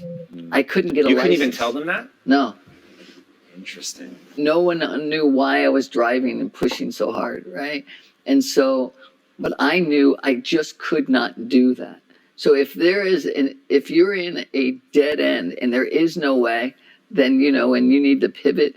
What I learned through that is I thought, I still love the idea of beer, but why don't I take the best beers? Because they had the local breweries all. That's the hub was Erie. There were so many of them. I thought, why don't I just go out and I can highlight all the local breweries? And it seems like barbecue is the answer because I've seen people lined up down the road at this one barbecue house. So if they like barbecue in Erie, let's make a barbecue restaurant. And then there's a 50,000 person barbecue event coming up in a month. So let's get into that event if we can. Let's open up a restaurant and let's take the beers from everywhere and bring them all into one location. And then the light bulb came on and let's run up that hill, everybody. Wow, that's incredible. Yeah. In that, the 90 days to get your business off, there is this idea of being unreasonable. I don't know if you've heard the quote. I love this quote so much. I'm going to paraphrase because I can't remember the exact quote. But basically, the reasonable man conforms to the world. The unreasonable man forces the world to conform to him. Therefore, all progress depends on the unreasonable man. And that strikes me as you. You seem like a person that's able to make those unreasonable demands, but in a way that where you've got your team excited, they believe in what they're doing. How do you pull that off, and how do you think about being unreasonable? So I learned a few things from a good friend of mine, that Richard Branson, who happens to have been in the news lately. And I might have heard of him. Yes. And a couple of things. I'll just give you two really quick stories. One is we were having dinner at my house, and it got to be really late. And he says, all right, looks like it's time to go. We had a bunch of wine, and he's ready to go. And so we walked out to the car, and the driver gets out very nervously and says, sir, I must have left the lights on because I just tried to start the car, and the battery's dead.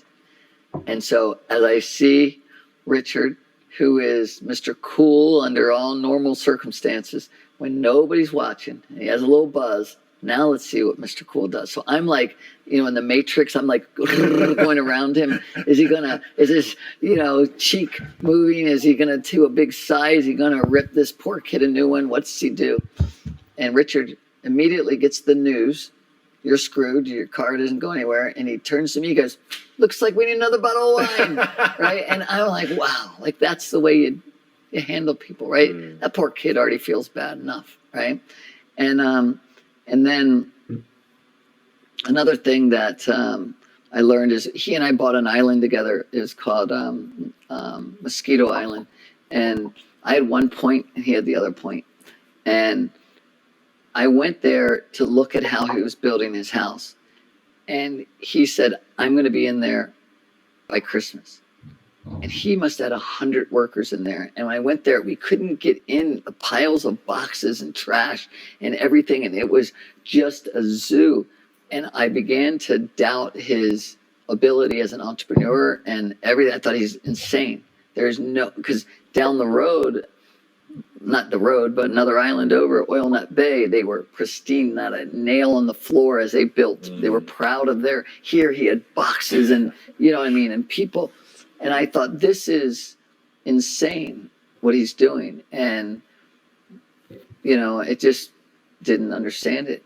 Well, 5 months later, Christmas, he was in his house. Wow. And 3 months after that, all the other little details were done, and his house is beautiful, right? And what I learned is that those homes take 4 or 5 years to build on an island, because island all the political stuff that goes on and getting things on and off islands. And he understood that you make an unreasonable demand and you press people and you hold people, that he will get things done. And you know what? Even if it got done, I bet you by spring, he would have been a lot happier than 3 or 4 more years, right? And he's lived on that island. He's lived on Necker forever, and he understands the pace. He understands things that I didn't know until later. But what it got me to realize is that two things that I realized. One, that's even more valuable than placing unreasonable demands and pushing people, is telling people you believe in them. There are so many people out there that don't realize their own ability, and to say, I know you can do this. And when you first give them that power, that that you believe in them, the power of confidence for them, they will do so much more than they ever dreamed they could do. When you plant that seed, people will shine, and they will prove to themselves, wow, he was right. He believed in me, and I'm going to do my best, And so I think that's the important part, is making sure you allow people to understand your belief in them, and then you can move mountains that you never thought were possible. I love that. Glenn, where can people follow along with you, join you as you build more incredible things? Everything is pretty much Glenn Stearns, at Glenn Stearns, GLENNSTEARNS. So Instagram, Facebook, whatever the other ones are out there, we're all Glenn at Glenn Stearns. I love it, man.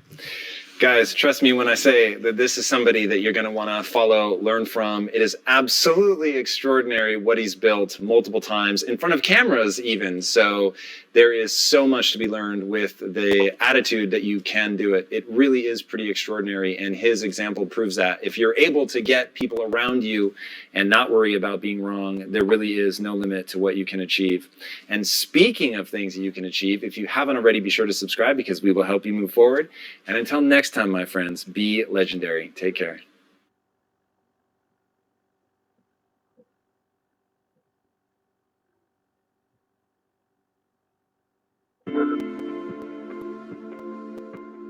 The thing that I've learned, especially in this last relationship, was probably my greatest teacher of all. I love this woman, care deeply about this person, want the best for this person. And what I have learned is love is not enough. Love is not enough for a long-term, committed, healthy relationship to fully work. Hey everyone, this episode is brought to you by our sponsor, BetterHelp, an online counseling company with the mission to make professional counseling accessible.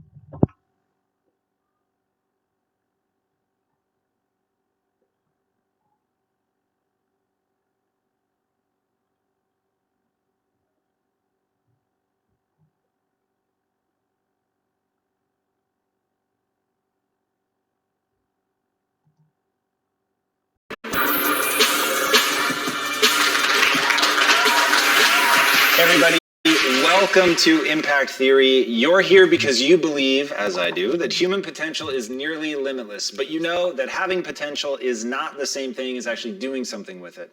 So our goal with this show and company is to introduce you to the people and ideas that are going to help you actually execute on your dreams. All right, today's guest is a hacker turned neuroscientist. He is a fascinating blend of a wide variety of disciplines, and this diversity has led him to explore some promising, albeit non-traditional ways of investigating the brain, namely cracking open the skull and peering inside whilst the person is still living. What he's found is so interesting it makes my eyes bleed, and has made him a much sought-after speaker and leading thinker who is influencing academia and business in equal measure. His education is a wondrous grab bag of joy, and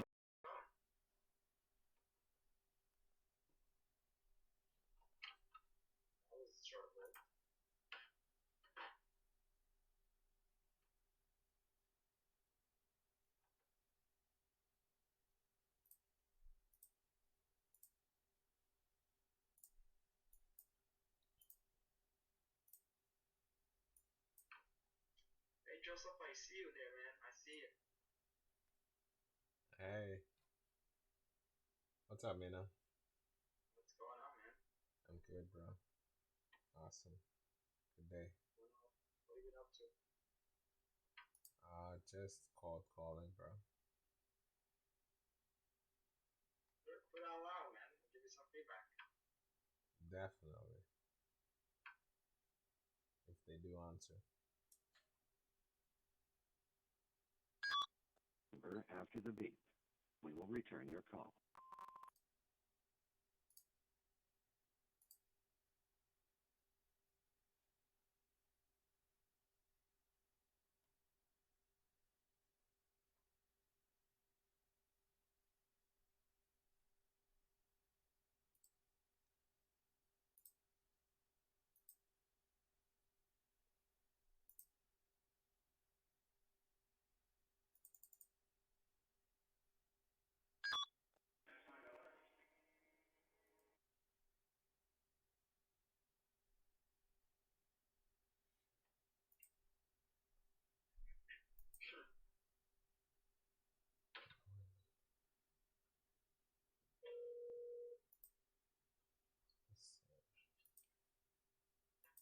Please leave your message.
What's going on, bro? So, you talked to me yesterday? Yeah, you called yesterday. Did I? I'm sorry. It's all right. What's up, though? It's fine. I couldn't really talk to him. But so what's up? You said you represent a real estate agency or a buyer or something. No. I'm not a realtor myself, but I'm interested in buying a property. Aside from being a realtor, so that has nothing. Hello, may I help you, please? Yeah, I'm looking to speak Okay, to if you're Mrs. not Green. going to talk, do not call this number again. Can you hear me? I'm sorry, I didn't catch your name. It's Stuart. Hey, Stuart. So what's up, though? Because I mean, only because I have to be, and like I said, I know I talked to you yesterday 100%. You're asking me about other things that are hidden and not on the road. No, I'm just wanted to ask a little bit more information before coming in and seeing it. Just wanted to see like the house, the view. So I'll make it quick, only because I am really busy at college. That's cool. The HPC is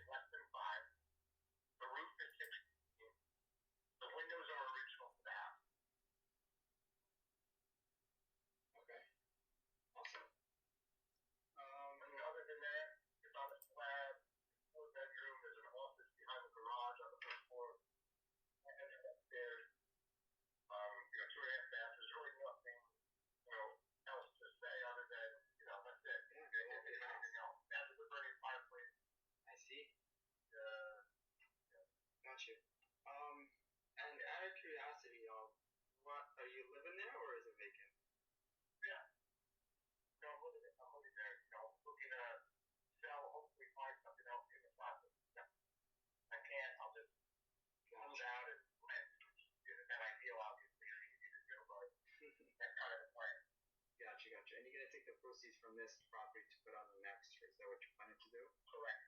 Yeah, so I'm looking for a no contingency buyer, or I was just asking, great, but there was something with no contingency, so I look like a good buyer for somebody else. Absolutely. Okay.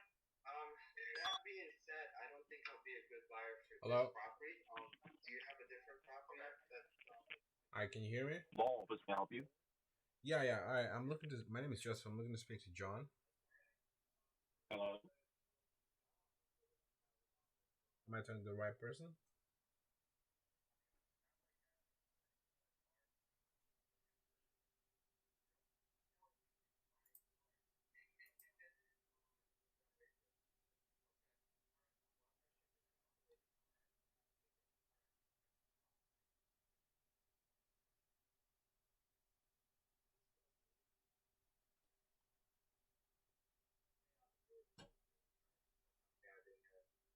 No, I said good stuff. Good call. I don't know. He was really pressed for time, and he was pushing. I got down to the point, but it's his private residence. He wants to sell another house. There's no way he's going to be creative, so not to really take this time. I actually added maybe something else to say to get like the real motivation and to see if it kind of works and see going in the right direction. I don't know. I mean, hopefully it works. This is why I kind of went into this direction. I'm going to be like, oh, you're not going to miss the cash flow while you consider selling. And then the other thing, have you... Hello? Yeah. Someone called me from this number. Yeah, give me 1 second. I can check. I don't think it's me though. I'll check.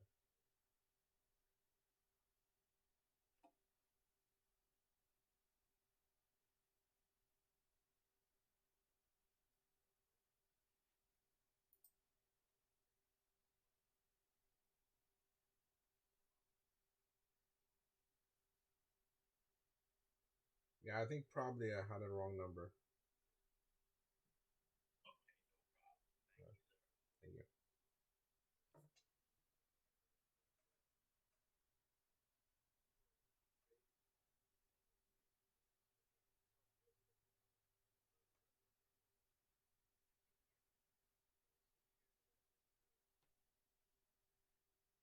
looking for the progress, and I'll tell you. Yeah. Joseph Nitro, what's going on, bro? I'm good, bro. How are you? You making all the money, bro? I see you making the call. Yeah, I'm trying to do cold calling, but no success yet. What are you calling? Are you calling for step owners also? No. I pulled out a pre-probate list from PropStream. Oh, nice. All right, on to the next level. We'll pass that training part where you call sellers for the hell of it. I'm serious. How is that working for you? Are you getting cussed out a lot? The pre-probate? Yeah. Yeah, I mean, no, just one person said like, "Don't call me," but I had issues with my audio, so I guess that's why. So I got the headsets, and yeah. Apart from that, most of them are wrong numbers, so I'll see how it goes. And you're skip tracing them through PropStream? No, I have a guy on Fiverr, so that's actually another thing, to figure out if I'm getting wrong numbers because of the skip tracing, or is it just an average? Like, is it just I'm testing something new right now that I'll share with you, which has been helping me. It's a little tedious. Yeah. But I'm testing it out before I send it over to my VAs. But there's a website called Nuber. Like if you wrote the word number out, but then turn the M into a W, Nuber. So what I found is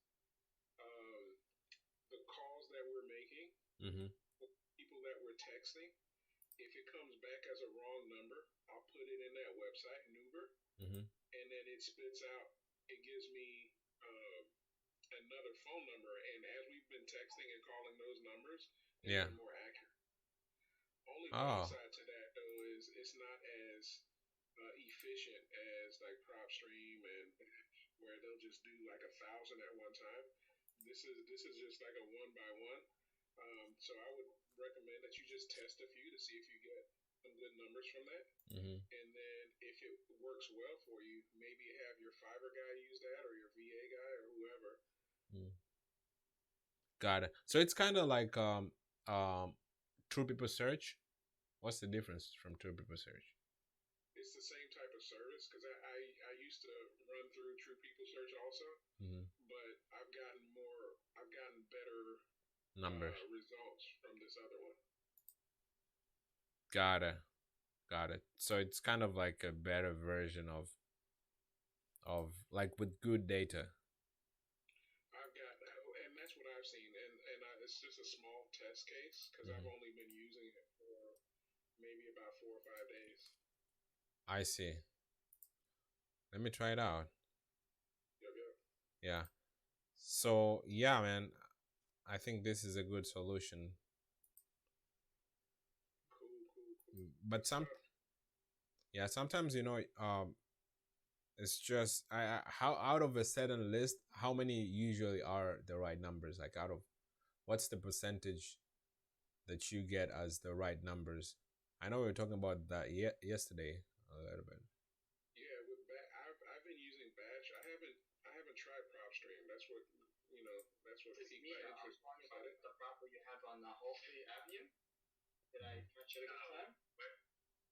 What do you work for? Well, I'm a realtor, but I'm interested in buying the property myself.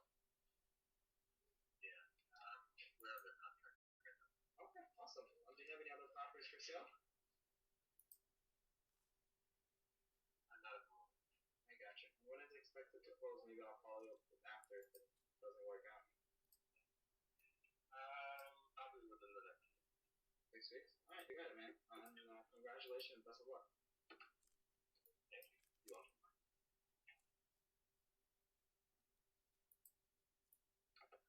Nice. Good stuff. What were you saying? I don't remember your question.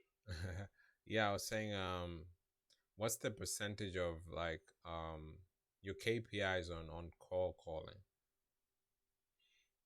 Oh, you're talking about percentage of good numbers versus bad numbers? Yeah, good numbers versus bad numbers. Let's say you have a list people want to answer.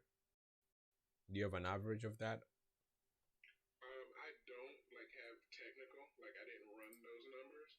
But if I were to give you a best guess, if we text 100 numbers right now, if I were to send out a text of 100 numbers, yeah, probably about I would say maybe about 30 of them, between 30 and 40 numbers are could be bad, but then you don't really know because people don't want to talk to you and they say you got the wrong number. Got it. So 30 or 40, you mean like they reply? Yeah. Well, almost everybody replies. Out of 100? I'm talking about the people that reply with wrong number. Okay.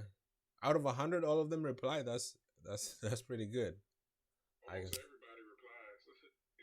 Not favorable replies, but replies nonetheless. Somebody might reply and say, F you, man, don't call me no more. That's still a reply. You know what I mean? True. We love it, man. That's part of the statistics. So yeah, everybody's replying. I'm just trying to divide, the type of replies. Like, are they saying bad number? Are they saying, yes, this is my number, but I'm not interested in selling? You know what I mean? Yeah. And do you on the what's your initial text? What text do you use? Like, do you send multiple texts or just one? Like, hey, are you looking to sell? You opened an offer. Like, are you direct? If it's an initial, I'm hitting them up. The initial text goes out, and then if they don't respond, I hit them back 2 hours later. Oh, So you must get a, you definitely must get a reply. Yeah, my text campaign won't stop until they reply. Oh, really? Yeah. I love that. It'll just keep on going until they reply. Reggie, do you have like a little template of what the process is like for the text messaging for you?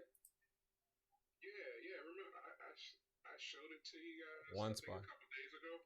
I can put them on a PDF. But honestly, I just made those up myself. You know what I mean?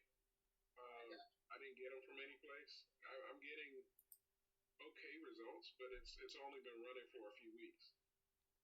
I got you. Yeah, if you can, that'll be very helpful. But I'm starting to do something like that where I'll do a combination of cold calling and text messaging, and trying to run with it, man. Yeah. And honestly, are you using that? I'm not using shit, man. That's really so far. Okay, I got you.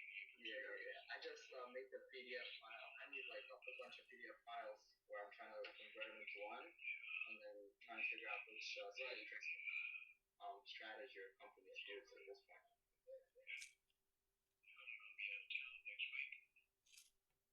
I can show it to you right now, as a matter of fact, because I think Joe. Yes. Do you happen to have, by chance, maybe even like a lockbox on the property or anything like that, or someone nearby that? Okay. No, I've never. Because like the onset, I didn't really plan on selling it originally, and this is something new. Though one of the neighbors, the folks have been asking me about buying it now. Let's see. Now I'm going to be, well, Friday, Saturday, Sunday, I'm gone, and then I'm going all next week. So if I could get it in tomorrow, I don't think I'm going to get it in today, I'll give you a call. Otherwise, we're looking at after next week. Okay. So, yes. I was gonna say, let's play it by ear. Let's see if we can make tomorrow happen. If not, no worries. We can push it off.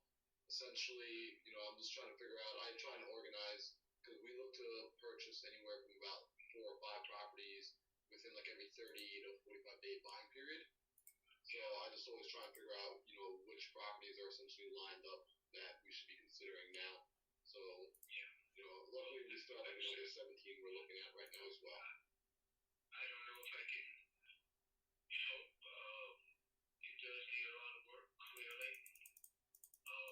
I did have somebody says, if I'll give you 20 for it if you don't get it sold. I don't know if that affects your consideration or not. Which might be able to save us both a lot of trouble. But otherwise, I'll let you get a look and you can make a determination. Yeah, I was curious. Just I really want to see what's inside. Like I know you said, like it needs a good amount of work. That would definitely be stepping into a project, which we're used to. Just a matter of kind of getting eyes on it, so we can start to figure out a construction estimate. Great. We'll leave things as is. See if we can squeeze it in. If not, we'll shoot for a week and a half from now or so. A couple of weeks is probably going to be more so. All right, sounds like a plan. So, yeah, no, I appreciate that. You gave me a ring back. Give me a ring tomorrow. Let me know. If you don't catch me, maybe shoot me a text message. You should still have my cell phone number. This is the landline for the office, but you should still have my cell phone number. Yeah, I did a read on what you called me from, so. I'll shoot you a text message again so you can see my cell phone.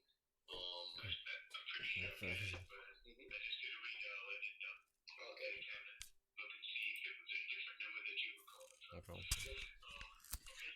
All right, sounds good. All right, don't forget to drink some water, man. You're working hard out there. Stay hydrated. It's warm out there. Hydrated. Thanks, man. All right, of course. All right, take care. Bye-bye. You too. Bye. We gotta keep them alive, man. We gotta keep them healthy out here.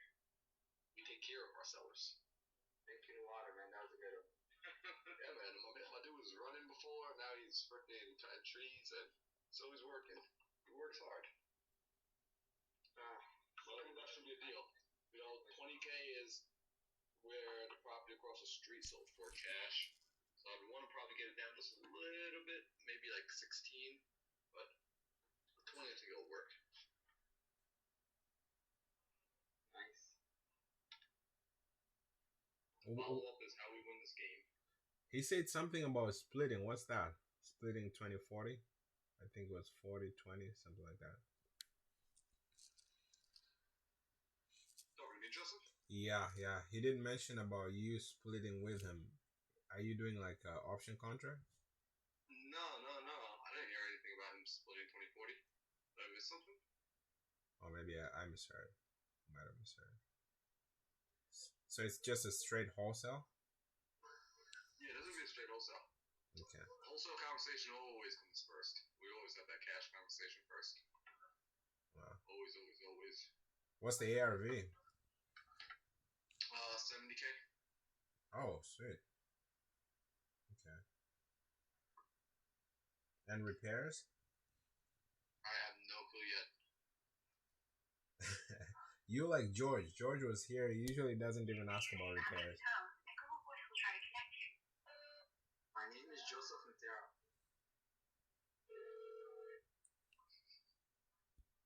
Call wholesalers, bro? Huh? We're calling for sale values.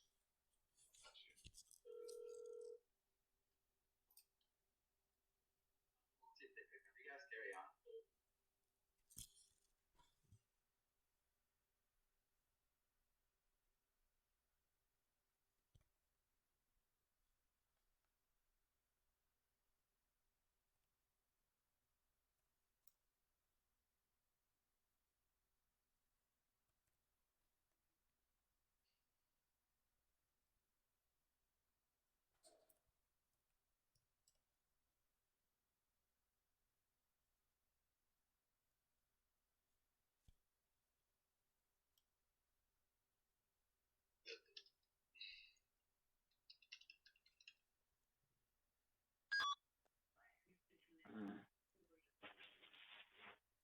Hello? Reggie,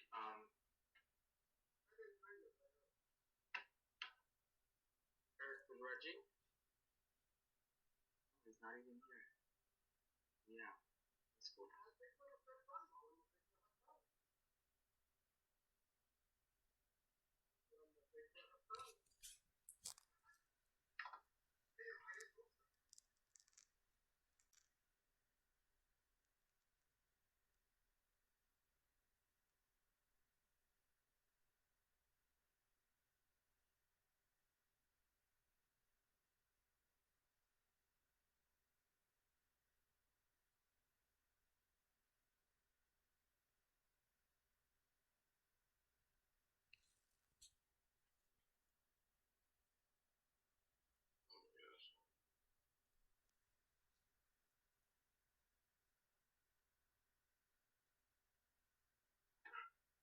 Bro, it's crazy for people that wholesale, man.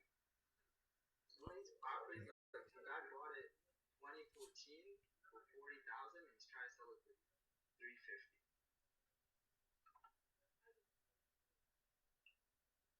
Buy and hold for life.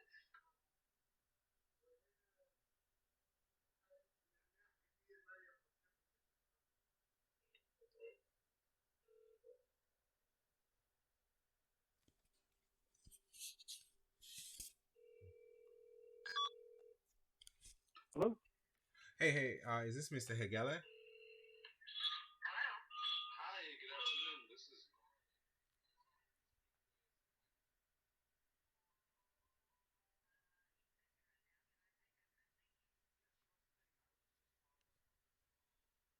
He's been speaking with my partner about his properties that he was looking to sell. Oh, hang on. Are you done?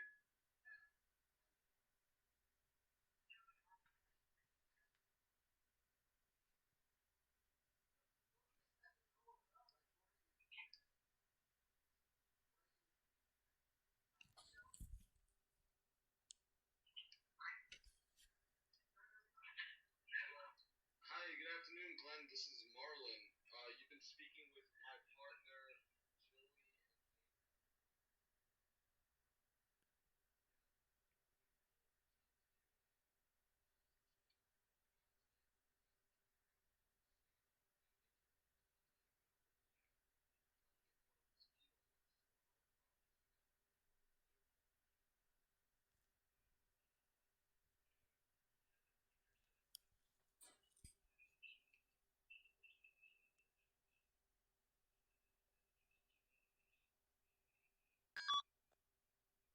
Hello. Hi, Frank. Hello, can you hear me? Hello.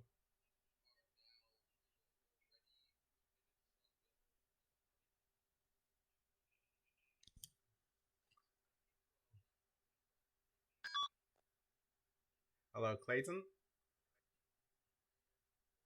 Hello. Hello, Clayton. Can you hear me?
Please leave your name and phone number after the beep.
We can't take your call at this time.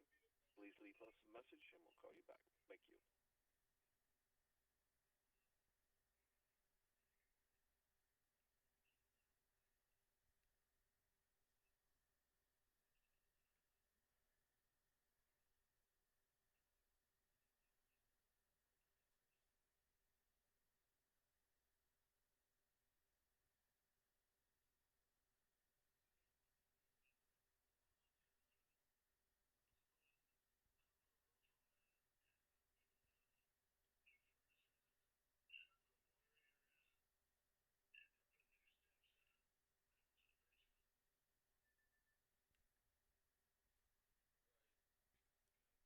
Lester.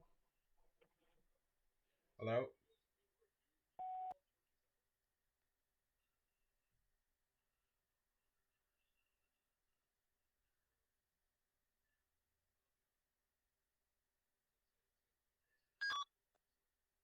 Hello. Hi, this is Louis. Can you hear me?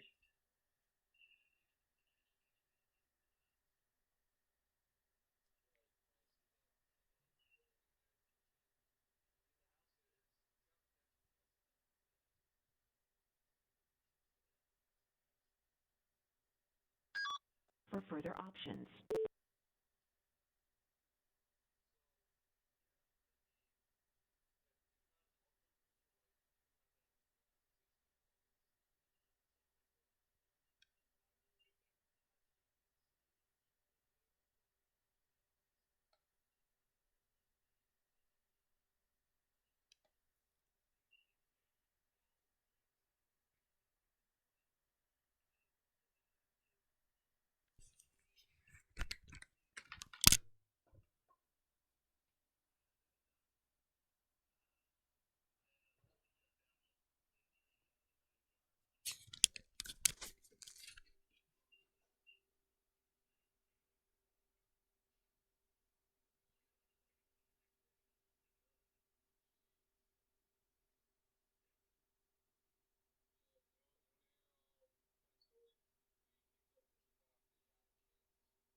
inspection, like our deeper inspection, you wouldn't believe it. A tree came right through the top, right into the bathroom, and the poor woman was petrified. Luckily we had some friends over there that came out with their chainsaws and cut it up. It was no big deal, but it was just one of those moments, Yeah. Yeah, if I hadn't got rid of those trees, it probably Includes a PhD in neuroscience from Caltech and both an MA in philosophy and a BSc in physics from Tel Aviv University. He's a visiting faculty member at MIT's Media Lab, and his work has been published in such prestigious scholarly journals as Nature, the highest-ranking journal in the world, as well as widely distributed publications such as Scientific American Mind, Wired, and New Scientist. He was named one of the 40 leading professors under 40, and his groundbreaking work has brought him acclaim and attention from all over the globe, including Hollywood, where he's been tapped as a consultant and contributor on such hit shows as Mr. Robot, my favorite, Limitless, Bull, Falling Water, and Ancient Aliens. He's also the Alfred P. Sloan Professor at the American Film Institute, where he teaches a screenwriting course on science and film. He holds multiple patents and is a multi-time national storytelling champion whose talks have garnered him millions of views. Please help me in welcoming the Professor of Neuroscience and Business at the Kellogg School of Management and the Neuroscience Program at Northwestern University, the neurosurgeon who has actually walked into a bank and robbed it, Dr. Moran Cerf. Oh wow, yeah, that's a good deal then. Nice. Thank you so much for joining us. And I think the only reasonable place to start with you is to ask, how does it feel to rob a bank? It feels remarkable. I think I'm trying to go back to the memory of doing it the first time. It's something that before and after. How many times have you robbed a bank? I robbed a bank the way you went into a bank and stole the cash 4 times. Whoa! And stole money virtually dozens of times. So the stealing money virtually was your job, right? But walk us through how you end up walking into a bank and actually robbing it. So there are a number of people right now whose job is to actually break into banks and steal the money online. So this is a job, it's called pen tester. You're hired by the bank's board to try and kind of find ways to online steal the money. This is common. There are some banks who would let you also try to test the physical security, which would mean to actually go there and see if the cameras are pointing to the right place, if someone left a post-it note with the password on the computer, and also to actually go and say, hey, give me your money. It's not that popular among hackers because they're not really good at that normally, but every now and then you'll hear about a group of hackers who tried it, and we were among those who went and said, let's see if we can rob the bank the way Westerners did it. So how do you then end up becoming a neuroscientist? Your job was pretty sexy. It's not like it was droll and boring. You were robbing banks and hacking computers.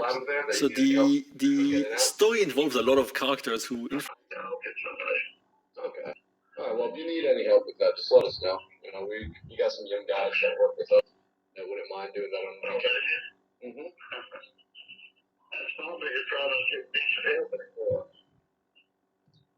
Yeah, that's the challenge. That's really, I'm sure you already know this from your time and work. It's finding the right people to work with.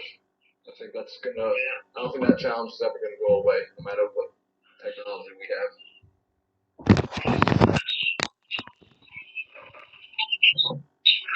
All right, we'll think it over, Dan. All right, very good. All right, Glenn, well, you enjoy the rest of the afternoon, and I look forward to talking with you and your wife tomorrow. So where you at from?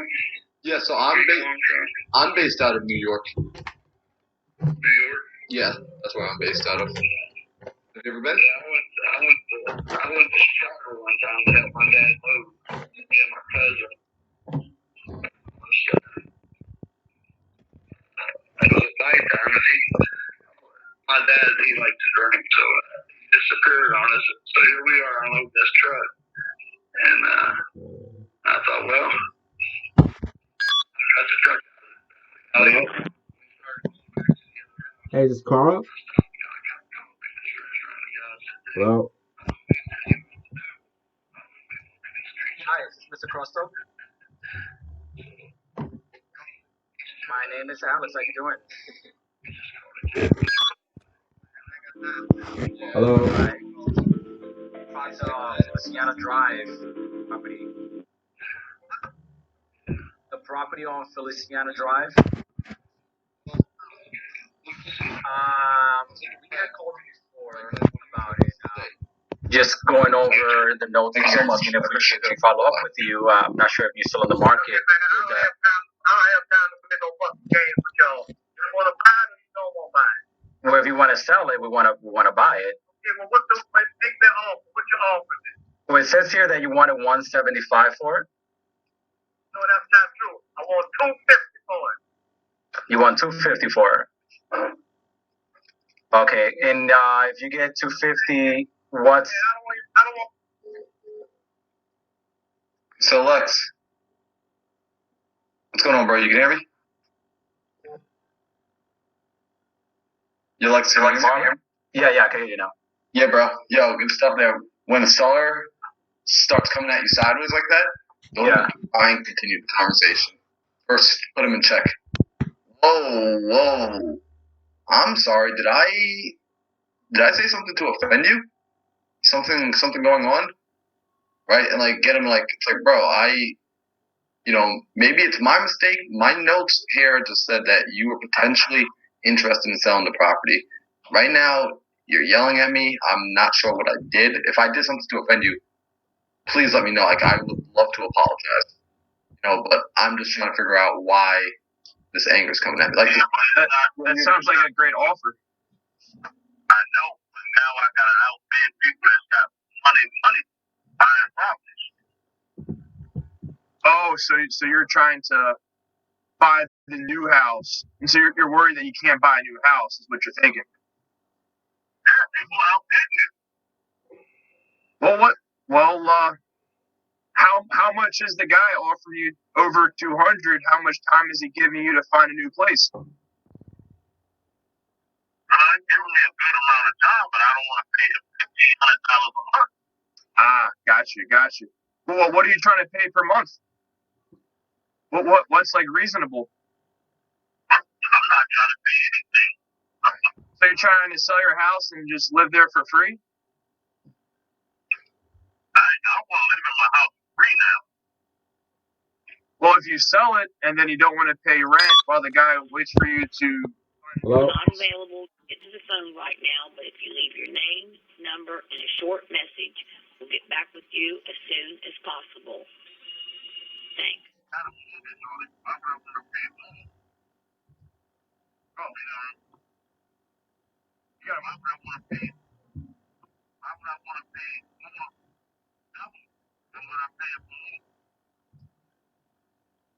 So that other guy isn't going to buy your house, pay off your mortgage, and pay you some extra, and then give you time?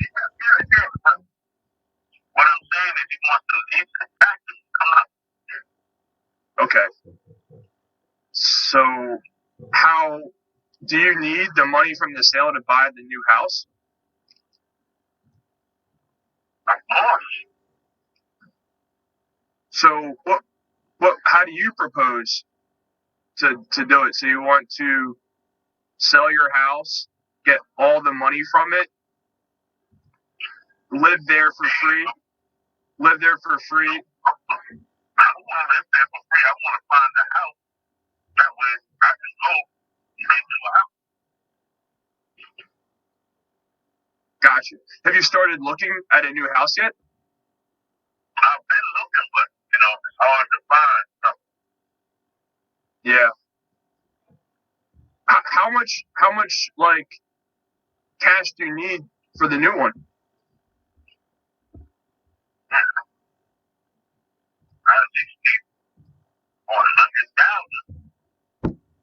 $100,000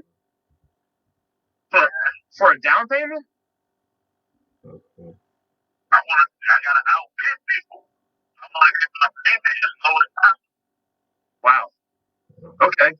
Well, how much are you going to walk away with on your sale of Thelma Street? $100,000? I walk away with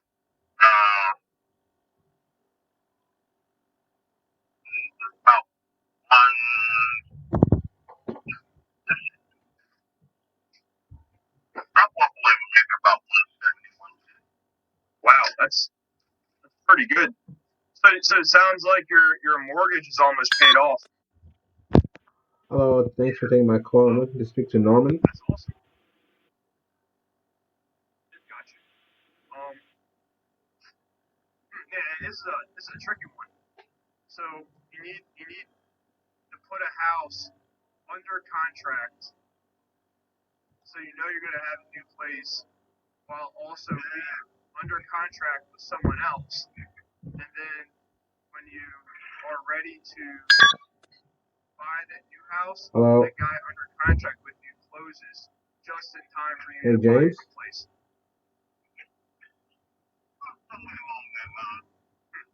Man, did another buyer offer you that?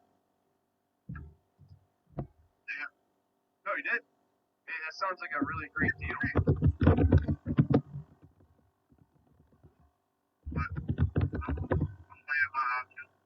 I got you. Well, I mean, I could talk to my partner and see if he'd be willing to do something like that, but it sounds like the other guy is really, really good. Good buyer.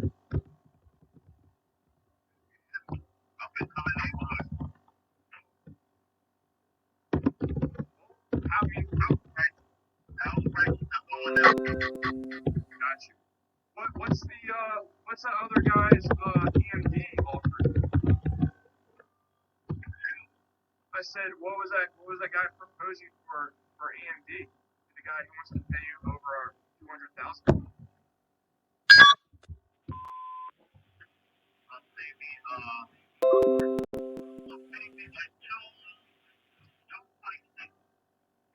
Oh, 200. His EMD is non-refundable deposit. He's only going to pay $246. Oh, 246. Oh my God, you should definitely go with that guy. That sounds like a great deal. That's like even higher than this estimate.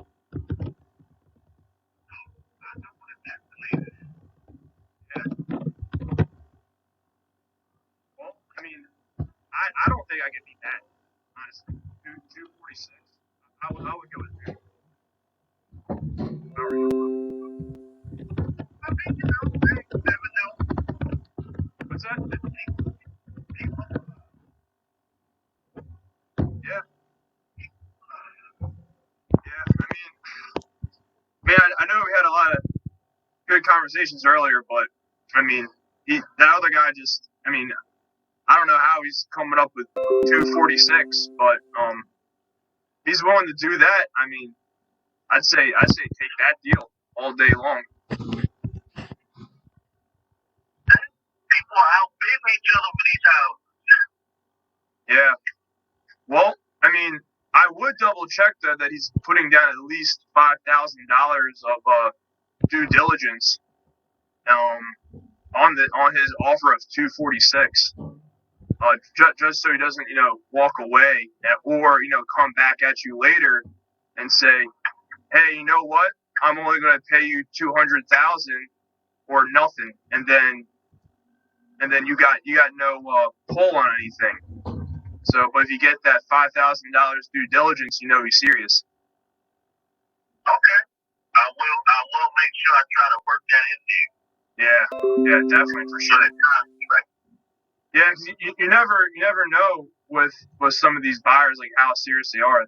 They might just want to put a house under contract and then Mr. Hinton? offer you like a super high price and then try and work you down later. Hello, can you hear me? Yeah. I ran into a little bit of everybody. Yeah, I figured that. Well, when are you gonna make a decision? It sounds like you're not in much of a rush. I'm not in much of a rush. I got 2 houses. I'm pretty good. Yeah, exactly. You're in a really the house you're living in is in a solid spot, and I remember you told me about your rental. That's in a pretty good spot too. Yeah. Wow. Okay. Well, it sounds like you're not quite ready to make a decision. When should I follow up so make sure? Another month.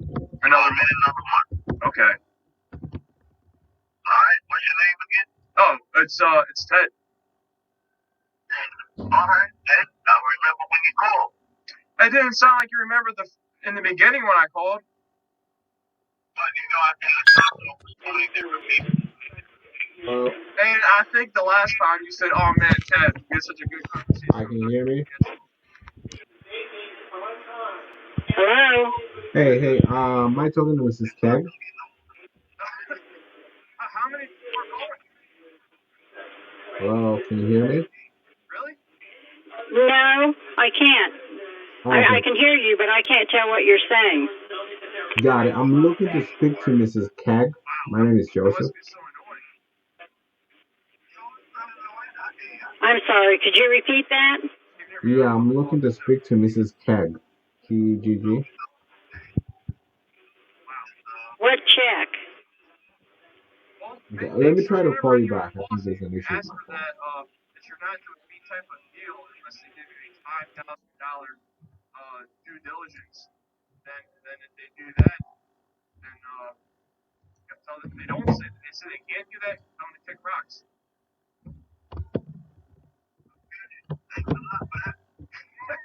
Yeah, that'll scare those big buyers away from you. For the guys that want to put you under contract and work later. Alright, man, I got another call I gotta make. I'll follow up with you in about a month. Okay, go ahead. Take it easy. Bye. All right, bye. Oh, good stuff, Ted. Oh, thanks. That was good, man. How you feeling, bro? Hello? Hopefully, I did that tactic before and ended up having to drop $1,000 due diligence to get a deal done. But, whatever. I used it. The lady did scare away a couple of sailors. Yeah, man. Yo, that's exactly what it is. You know, just getting them to hit that, like, yo, after them some EMD. Earn some money or, yeah, do the stuff, bro. Appreciate it. Thanks. I saw you put like a be quiet thing. I was like, all right, yeah, gotta stop. Yeah, there was like one point where like you kept going out, just like, felt like you wanted to say more. Like, yeah, cut him off. And I was like, true. I was funny that was stuff. Yeah. Hawkman. No, but I think I did see her in the chat, like in the call. I was not getting into word further. No, you know, it was like weakening your position. Like, you want to keep that power position. So just like showing him, like, all right, cool, man. Like, sounds like you're not ready.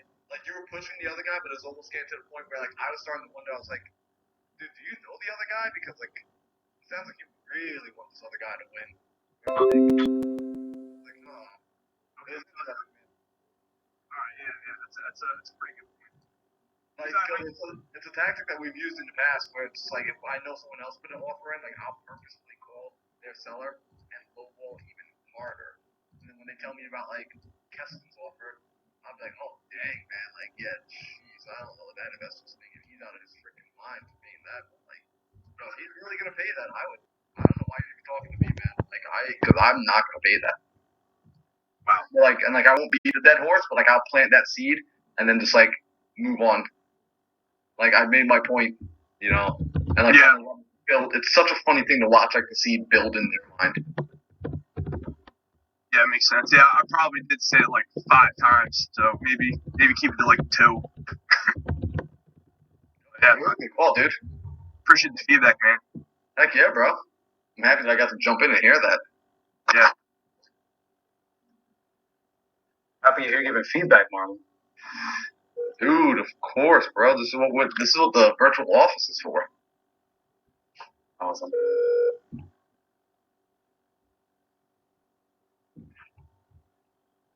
Because it's like Daily Dial, but with real calls. Exactly. Facts.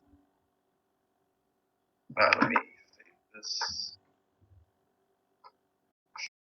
Please leave your message.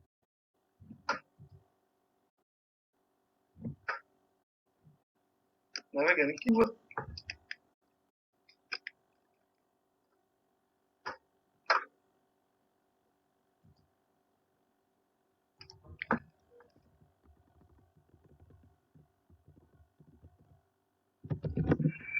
Hello? Hi, I'm trying to get a hold of Ronald. My name is Alex. I wanted to ask about the property on Tennessee Street.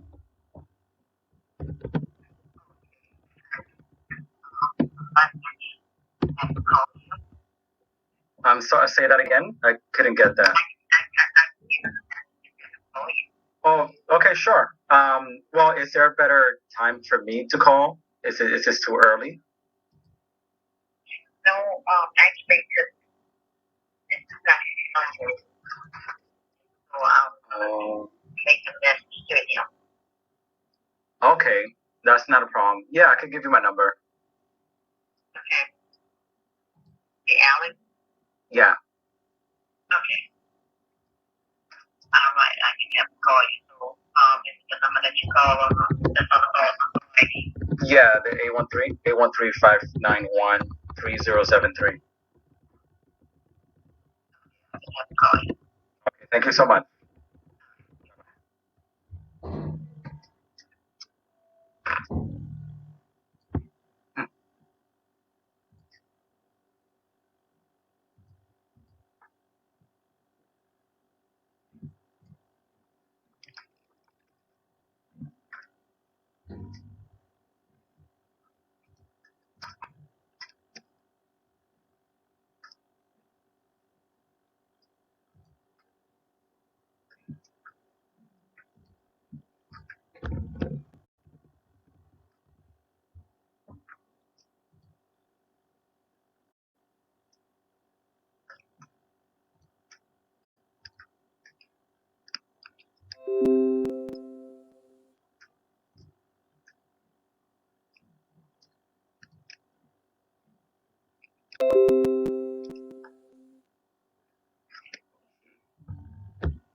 You are about to enter an echo test. In this mode, everything you say will be repeated back to you just as soon as it is received. The purpose of this test is to give you an audible sense of the latency between you and the machine that is running the echo test application. You may end the test by hanging up or by pressing the pound key. Hey, my name is Joseph. I'm looking to speak to John. Do I have the right number? I'm looking to speak to John, and Hello? I think I might have a wrong number. So I Hello? was looking to see. Hi. This is Miss Cochran. Hey, yeah. So I'm trying to see if this will work, but it's sounding so bad, and I wanted to see.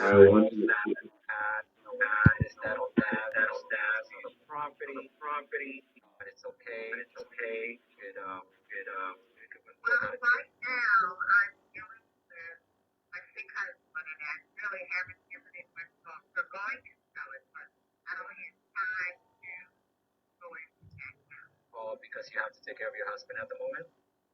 Right. Yeah, it's a lot of work. I can understand that. Is he going to recuperate from everything, or is this something that's turning? I have no idea. He used to be a top setter on Agent Orange. So, Agent Orange, God, wow. Okay, so he's having some effects from that. Okay. If you guys were to sell, have you guys given any thought on how much you guys would sell it for? I have no idea. Okay. So I can talk with you later. Sure. When will be? should I call you back like in a month? Give you Yeah, the time? in about a month. Yeah. All right, Miss Cochran. Well, you take care of your husband, and we'll stay in touch, okay? Okay, thank you. Okay, bye-bye.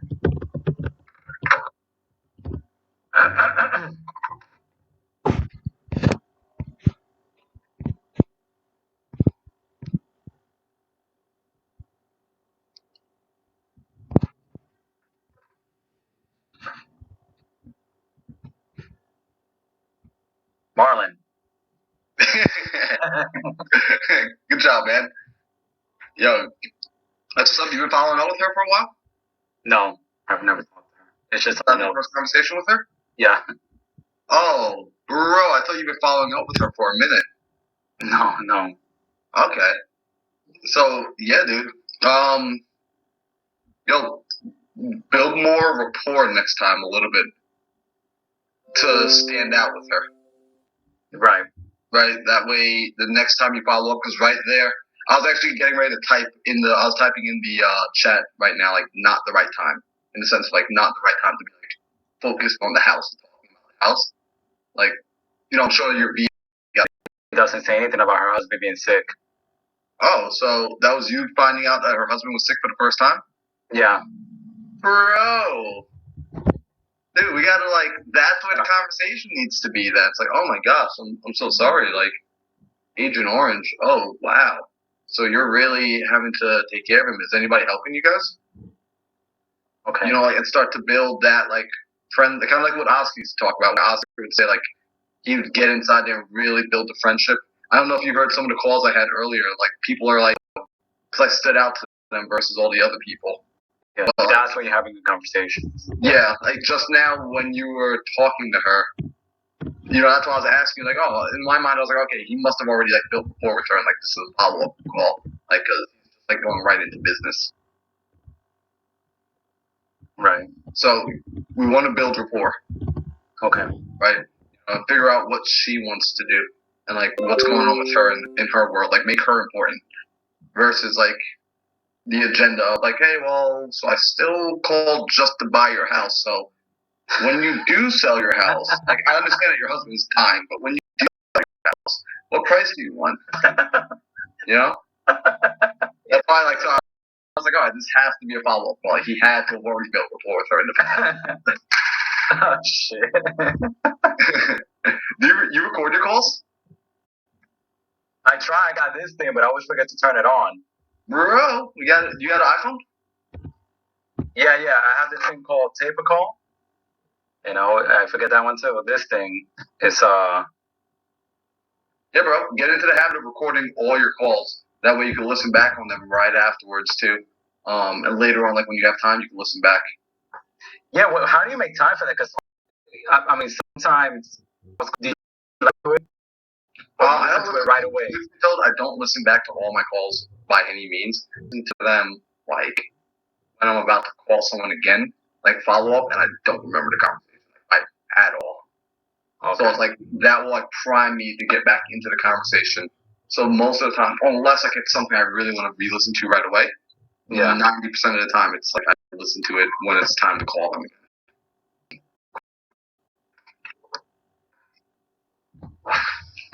Gelatin.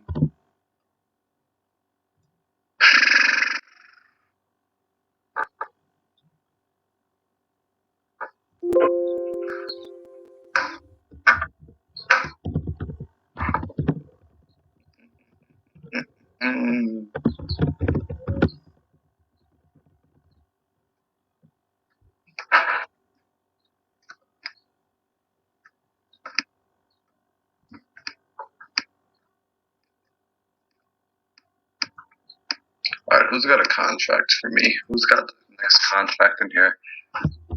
Alright, let's figure out what's going on with Beverly.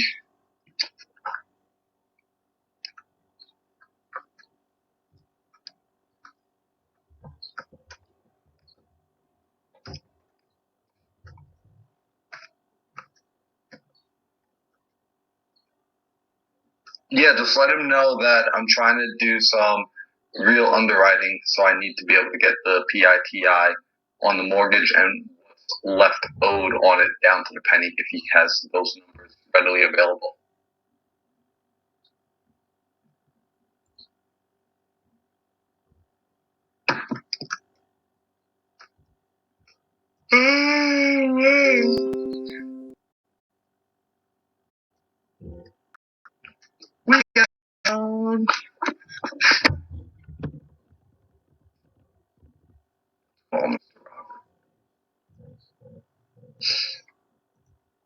What are you doing? You're JVing with students right now? Yeah. That one is a JV deal. That one was from Saturday. Remember that call on Saturday? Were you on the Zoom? Yeah, yeah. That was Roland's seller. So that's the one we're supposed to follow up with. But I need the TI because like when I was on the call with him on Saturday, like I didn't have any of the information. Like I didn't have the invest. I didn't have like anything. Is it good? I mean, the first call didn't go. It went well. It's just the lady was like, "Well, it's a weekend. Call me back." Yeah, I called her back. She wants nothing to do with payments. She was like, "No." And I was like, "Okay." But I'm gonna follow up with her anyway because they all say no in the beginning.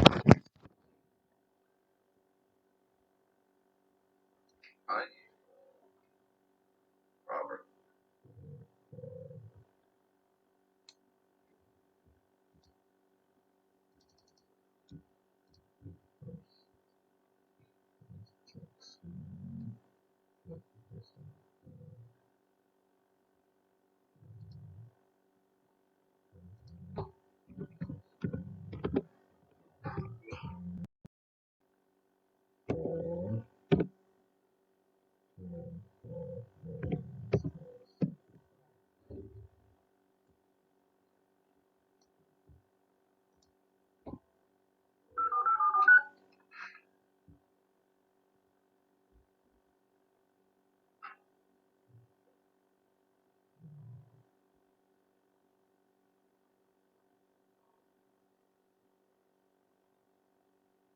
Hey, good afternoon. This is Marlon. I was calling to speak with Robert. Yeah, this is Marlon. You can let him know I reached out. I was speaking with him about West Vance.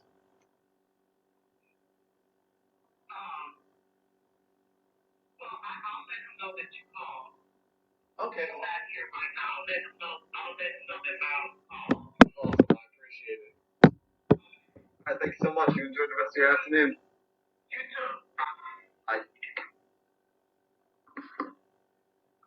My man, Robert.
Hey Marlon, can I ask you a quick question?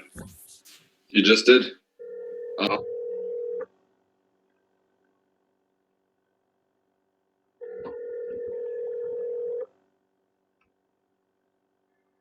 you know how this goes.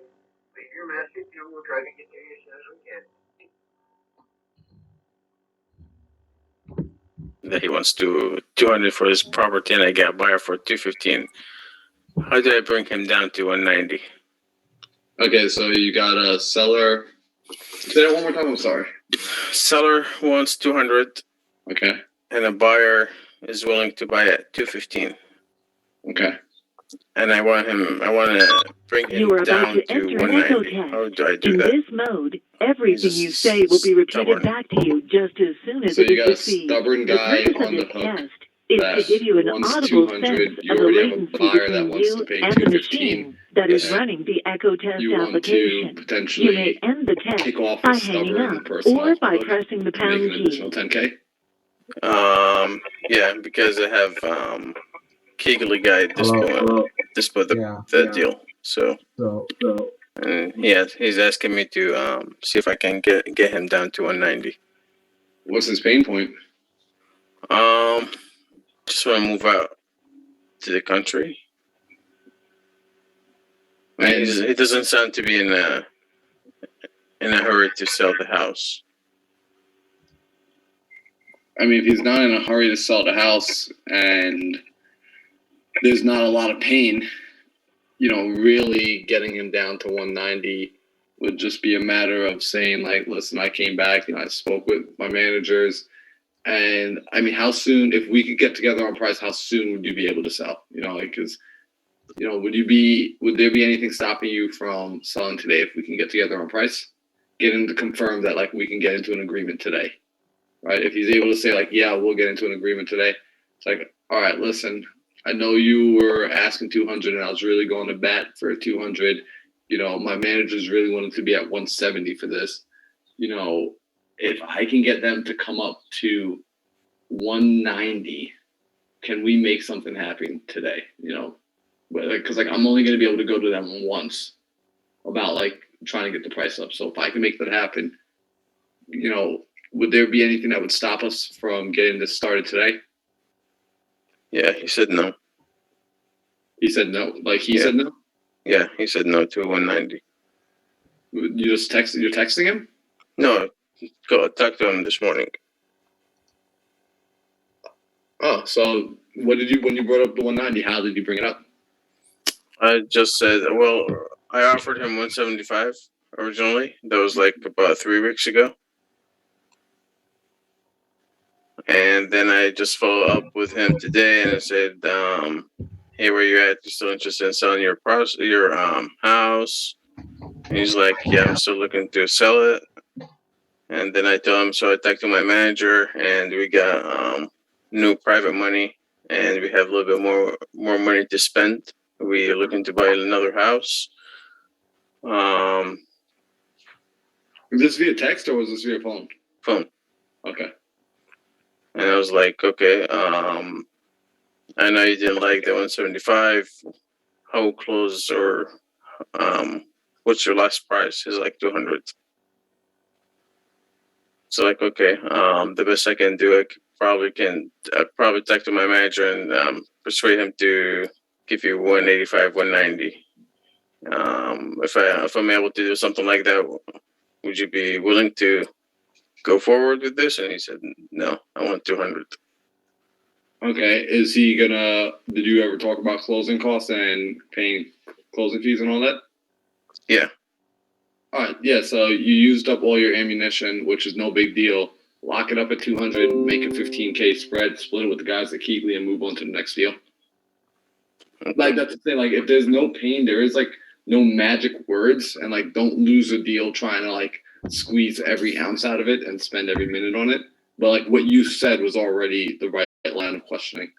So it just would have been a matter of, setting those up, like however you said the upfront contracts, but your words were, all correct. Like you said all the right things. So good slow looking deal, dude. Like a 15K spread is not a bad deal at all.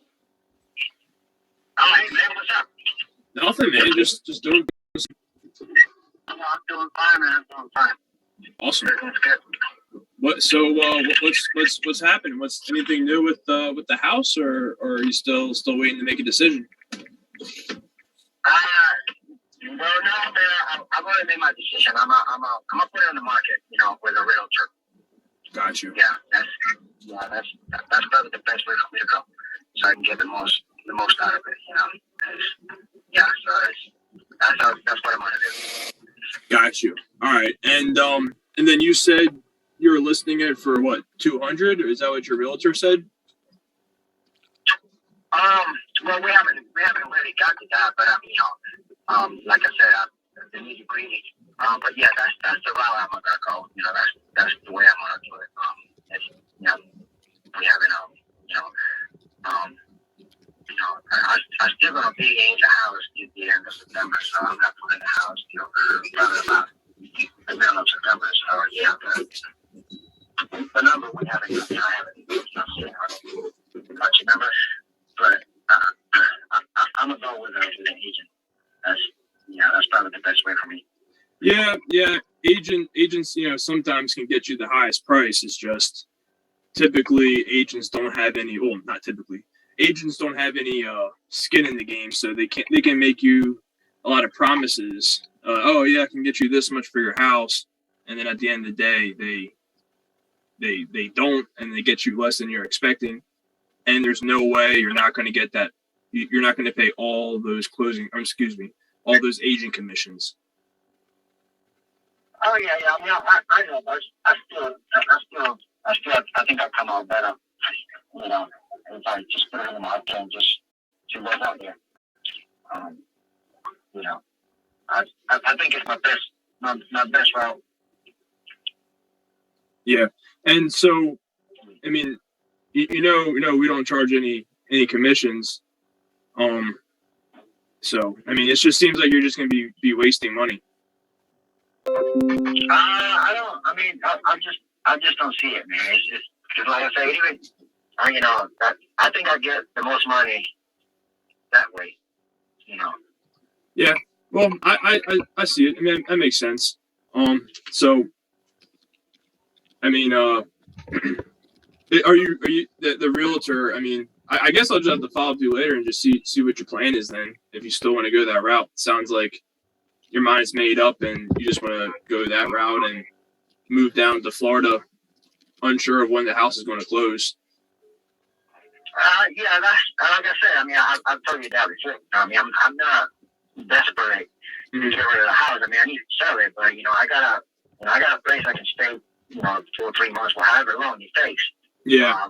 While I live down there, so I'm not dragging a family with me, like a wife and 2 kids or whatever. It's just me, and so that's no problem to me. Yeah, I mean yeah, I see what you mean. Well, I mean, you've been very smart about your finances, so you're in the great position to be in. So, but I don't want to keep holding up your time. I mean, if what you decide you're going to list it for, you should definitely give me a call.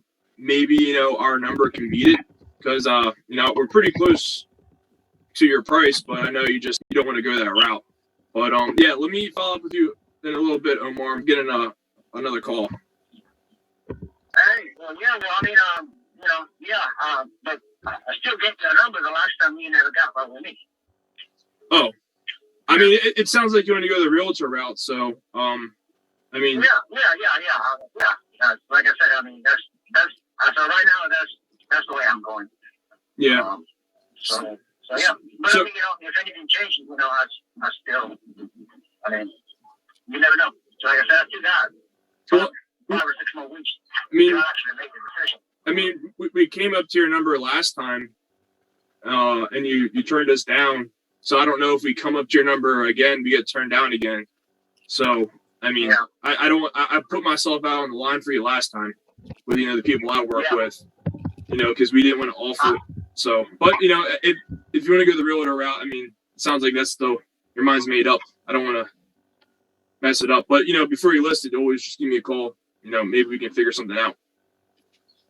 Okay, well, I mean, like I said, we haven't punched the numbers down.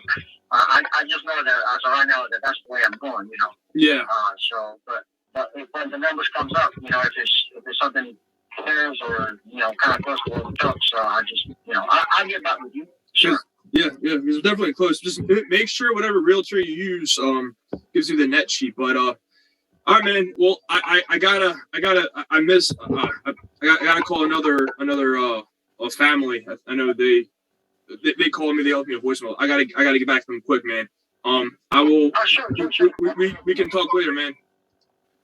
All right, man. Take care. Hey, thanks for following up. Yeah, man. No problem, Omar. Have a good one. No, you too. Bye.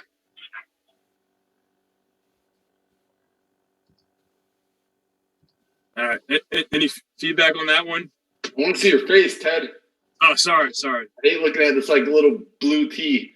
I usually have my face on there. I just kind of forgot. I was like bouncing back and forth. There he is, man. Yo, good stuff, dude. Yeah. So only feedback I would say, well, first off, like good job there, like getting the call like teed up there. Sounds like you've been talking to this guy and you built some decent rapport. Yeah. As you can see, like just by listening to him, he's also kind of bluffing. It's actually like super cool, like watching like two people like have a conversation now. Because I'm just like, oh yeah, so, dude, that guy's bluffing like right now as well. Like he doesn't want to listen with the agent per se. Not like an agent lined up yet. Like his thought. So you notice how like when you started pulling away, what did he start doing? He started coming back in. Yeah, I did notice that. Yeah, so I should have pulled away harder. But yeah, man, like when you pull away, like it's got to be like a real pull away, like and like the pull away has got to be like all right, I'm pulling away, and like when you come chasing after me, I'm not like running back after you. Like, oh, cool, you're interested finally. Fuck yeah, that's what it kind of was a little bit. Yeah, like because the second he kind of came in, you like came running back, and it was just like, oh no, bro, keep moving back, like lure him all the way in, get him deep enough in, and then like once he's in, like there is no escape anymore. Like he's got to walk into that web. But yeah, good stuff, man. The only thing, like once you started bringing up the realtor, where my brain was going, and this is just like my thought pattern. I'm not saying that it's anyone else's. You know, it's like, oh, cool, man. Like, think about listening to a realtor. Who's a realtor? Like, oh, which realtor are you using? Wow. Oh, it's like your sister. Oh, that's cool. Awesome. Does she buy and sell in that particular area? She's like one of the top producers over there or anything? Oh, no, she's from Minnesota? Oh, okay. Yeah, man. I mean, listen, if going the realtor route is the route you want to go, definitely just, I would say, vet your realtor, you know, and like highly vet them because ultimately, I mean, a realtor's job is to get a listing, right? Yeah, of course. Cool. So is a realtor going to get the listing by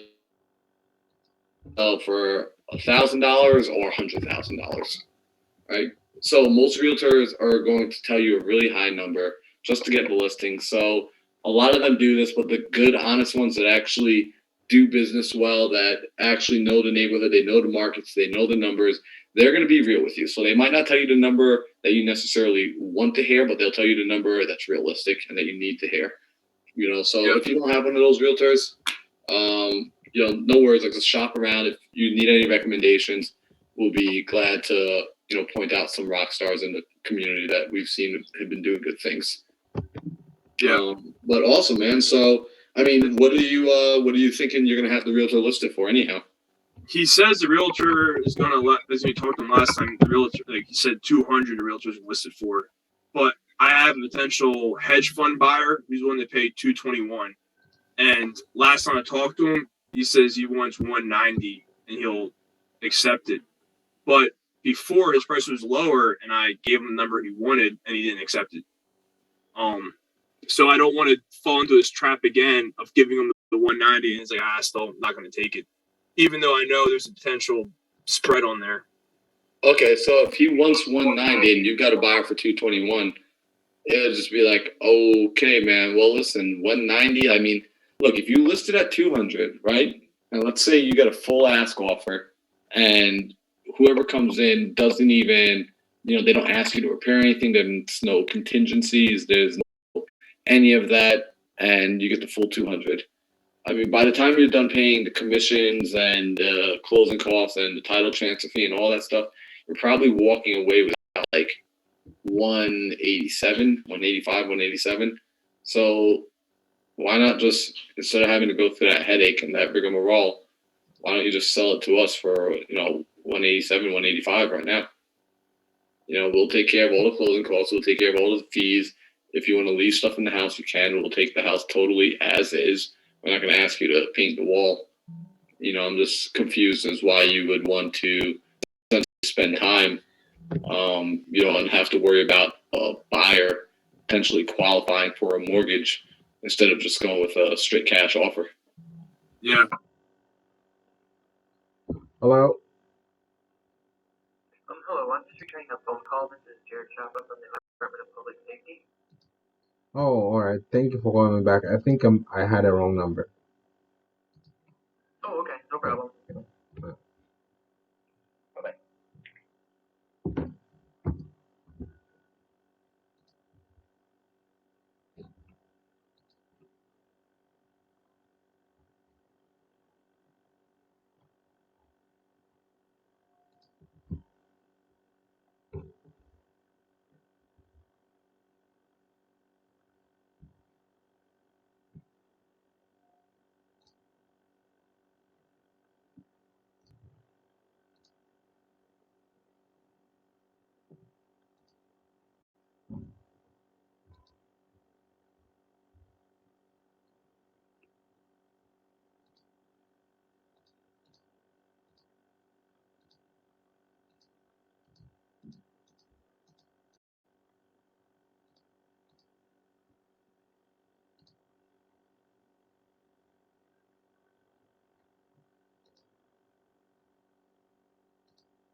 We're a little bit shorter than that, but she was on a time crunch now, so we tried our best to stick to our original offer, but to know so we can move quickly, because ultimately for us it's important to time our purchases. So what are you thinking here? All right, cool. You're gonna listen with a realtor. Awesome, man. All right, well, listen. Best of luck to you. Let's stay in contact. When you talk with your realtor and you figure out what price you want to pay, get that number that they're thinking that they can sell it for. And right before you sign that agreement, just give us a call back. We'll see if we can, match that number. That way you could at least save on commissions. And if not, no worries, bro. But I gotta go. I got about like 5 more calls to make, and I got a closing later this afternoon. So, stay in touch. Yeah. Damn. That's I good. talk a lot, man. Don't talk as much as me. Yeah. That's a great third party story. I gotta use that, man. With the whole. Dude, the storytelling wins, bro. It's for the win. Yeah. Especially when the late, and then on top of the lady, and she still had to pay her realtor commissions too. So she walked away with even less, because we can't get around a realtor. We can't. They have an agreement in place. Blah blah blah. Mm-hmm. She didn't want to. Her realtor didn't want to sacrifice any of her commission, even though the seller told the realtor about us or whatever. But yeah, man. Appreciate all the help. Dude, you're about to go lock that deal up, bro. You're getting paid on that, bro. You got a hedge fund buyer, dog, that's gonna pick that up for an extra 21 grand. Yeah. Yo, where the hedge fund buyers in my market, man? Where you at, man? Milwaukee. Well, I can see why. I mean, I don't think hedge fund buyers, are they buying there? I don't know, man. I haven't seen any of them. I'm about to get the hell out of Milwaukee, bro. Dude, it's. I thought you were from New York. I thought you were like in New York or New Jersey. I'm in New York. Are hedge fund buyers buying in New York? What's up? Yeah, buyers are buying in New York. Yeah, big time. Hedge fund buyers? Yeah, hedge fund and everybody. New York's always hot. Yeah. That market never turns down. I'm in North Carolina, man, and there's like a couple different cities where hedge fund buyers are like paying this estimate or more. So it's like, as long as it meets 3 bedrooms, 2 bath or better, they'll buy it. They're all in cahoots, bro. They're taking over, even though it's probably fucked up that we're selling all these properties to hedge funds because they're like, I'm sure, horrible landlords. But quite possibly. Yeah, I'm exactly. Well, whatever. They pay the most. All right, let me call. Hello? Hello? What's up, Marlon? How you doing? Hey, what's happening, Terry? Good. So I just got off the phone with Chris, the guy we were talking about yesterday in that property. Okay. So just to go over some of the questions that we wanted to have answered. So the monthly payments were $1,300. They got dropped down to $1,100. So that was one question. His girlfriend is on board for selling, and so they both could definitely sell the property. He was saying that it's not an HOA lien on the property. It's like a judgment against him, and they put a lien on the house. But when I told him it probably is an HOA, he said no. They said it's not an HOA lien. It's just like a judgment lien against him, and I guess they kind of transferred it to the property. Okay. Also, the interest rate he said was fixed. It wasn't adjustable, but and the mortgage was around like $198,000.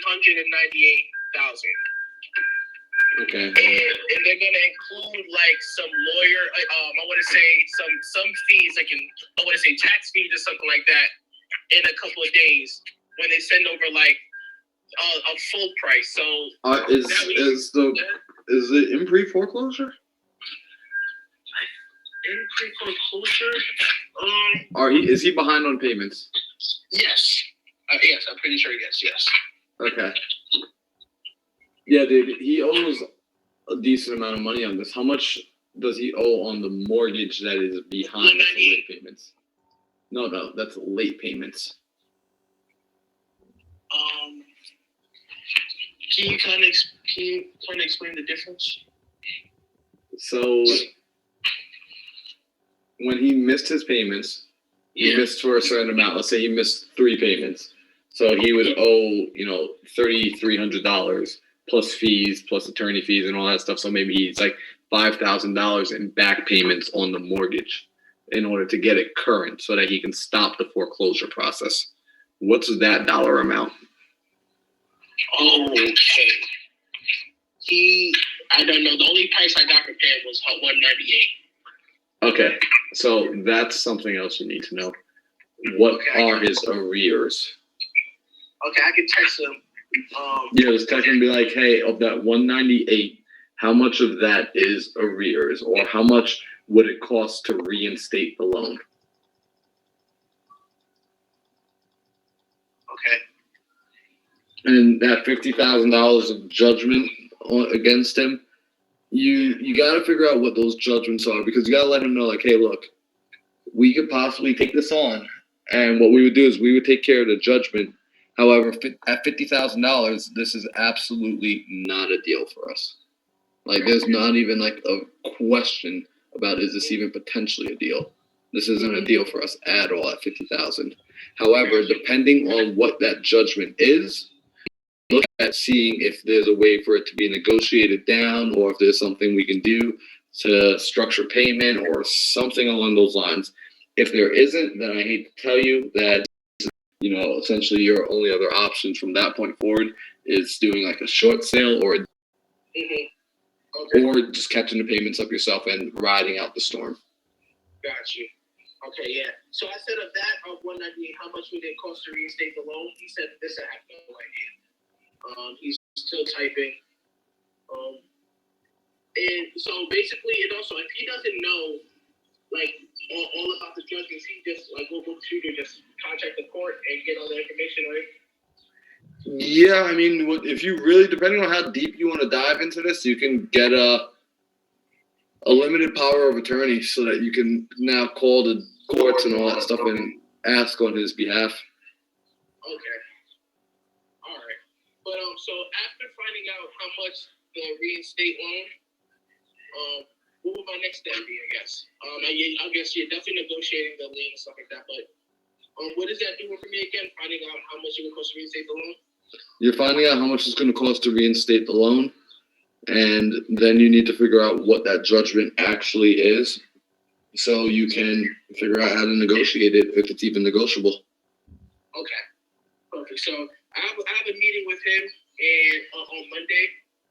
Like a three-way call with him or the people like who is with the information about the loan and stuff like that. So I'll speak to him then, and then I guess I'll keep you posted. I'll let you know how things go. Awesome. Perfect. I appreciate the help, though. All right, of course, man. Later. I'm tired. Yo, Marlon, I got a question for you. What's up, bro? So I got a potential a wholesale turned into a sub to another one. We got the loan statement from the seller, and there's like $7,000 of forbearance. Do you know like how to find out when that forbearance is like due, or is it just tacked on the end of the loan? Or yeah, you would call the lender. Call the lender. Mm-hmm. Because that's the simplest. What have you seen? There's like, I'll just have to call. Depending on who the lender is, they will either put it on the back end or it will be due once the forbearance period ends. So it's either going to be due in one shot or they're going to tack it onto the back, or anything in between. So it's each lender will operate differently. So it's a matter of you calling them up and seeing what they want to do, or like not what they want to do, but what did they agree to. Oh, so it's like usually an agreement between them and the seller, or them and the forbearance agreement is between you and the seller, like the lender and the seller. Gotcha. Like forbearances have always been around; they're just more common due to last year. Mm-hmm. All right, yeah. So the seller should at least have an idea. You should know. Most of them probably have no clue though, because they were just like, "Oh, forbearance, I don't gotta pay." And they ask a deeper question. If it's a good, reputable lender, they'll probably have said that they'll put it on the back end. But some people were getting it, like, not realizing that it was going to be owed in one shot once the forbearance period was over. Yeah. So it didn't actually save them any money, or, like, save them any real time, per se. No. Most lenders don't tell them. They tell them to figure it out. I know a couple of people that have done it, and basically last time I told them, they said they don't know. They still got to contact them. Just an FYI. Yeah, so the lender might like be totally useless and not even be able to help you. But ultimately, they're going to have that answer. If anyone's going to have the answer for you, definitely the lender.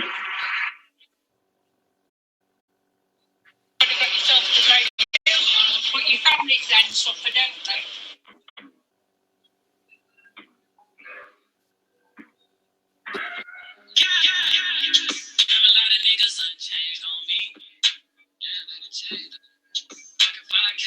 Jackson, granted, been free, call me. I don't know why niggas hate on me. I gotta move differently, I got a case on me. I got them hiring private investigators on me. Sitting right outside the crib trying to snake on me. Hold up, wait on it. That's a Porsche cave. Hold up, watch me pull it out of her stable. I remember when we couldn't afford cable. That's when I knew. This is good.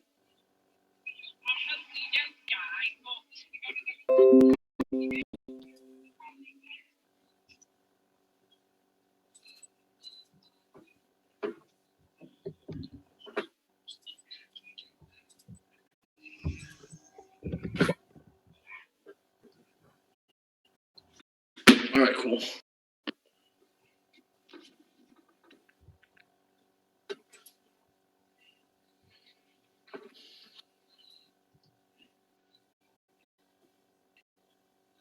Hey, what's happening, Paul? Hey, Paul, how are you? I'm doing pretty good, man. How's everything on your end? Yeah, I'm busy. I'm okay. Hey, did I text you yesterday, by the way? You may have.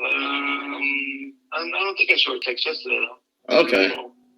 You know, because you popped into my head because I was contemplating doing a last-minute drive to Niagara Falls. Yeah, man. I've never seen the falls yet, and I figured. That's so funny. I would love to take that trip with you. I can't do it this weekend because, well, I shouldn't say that. I can't do it Friday because we have a birthday party for my sister-in-law Friday evening. Okay. And I'm here until Thursday. I'm out in East Hampton right now. I'll be here till Thursday evening, tomorrow evening. So Michelle has planned for this weekend, so I don't want to make plans without speaking to her first. Got you. Smart rule to live by, man. Yeah, I was just talking. I just called Paul and see how he was doing. He's fucking sitting in the house doing nothing. Well, I shouldn't say that. He's reading. He said, "Yeah, I might take a ride over to the high school to read." Nothing. He's just not doing anything very productive. What's he reading? Just reading some manga? Yeah. That's the only thing he chooses to read. Read, listen to, or watch. But I told him, listen, I got a job starting up. When I get back, more than likely either this weekend or definitely by the end of next week, right around the corner. So no excuses. And he's like, I'm like, I thought you wanted to work with me. He's like, I just want money. I'm like, well, that's how we get money. I'm like, unless you choose to do something different, which you said you didn't want to do that. You don't want to earn money doing parkour or, things like that. So for now, this is what you're going to do. Man, I wish that's how it worked. You just kind of sit around and the money just comes because you want it. Yeah, that would be nice, right? Yeah. I'd like to go buy, a new car and, whatever. I need $10,000 this week and it ships its way down the fucking chimney to you. Although, you know what, Mom? Having my experience in my years,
Alright, cool. Nobody got any sellers to call, man?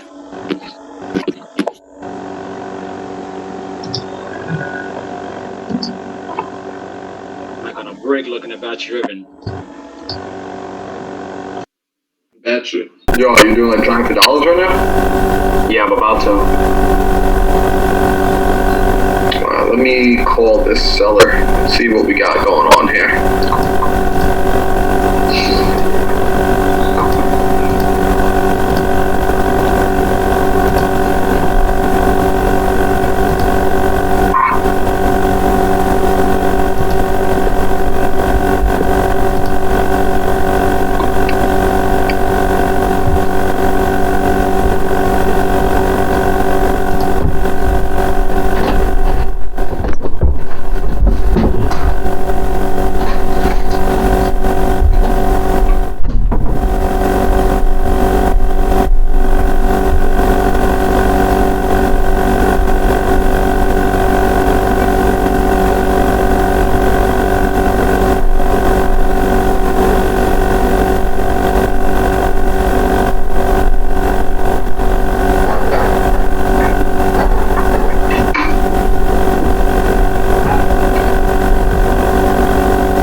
Yes, is this Charles?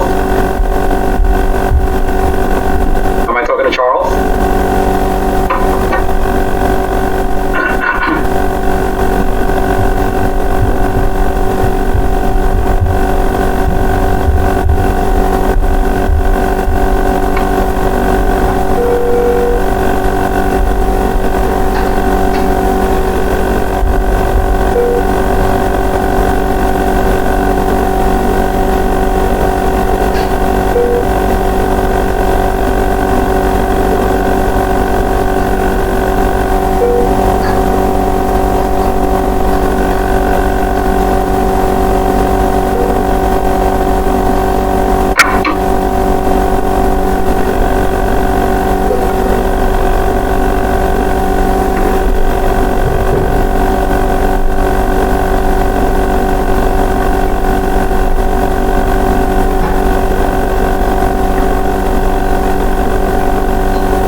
Hey. Hey.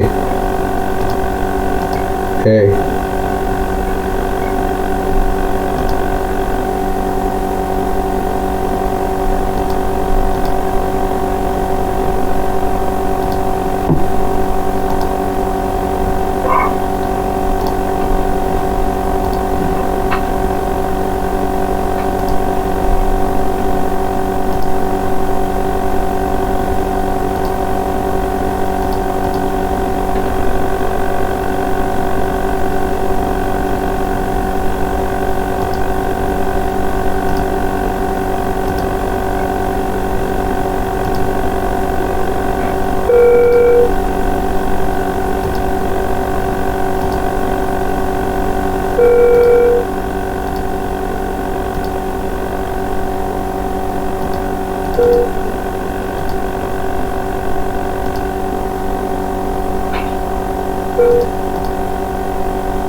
Your call has been forwarded to an automatic voice message system.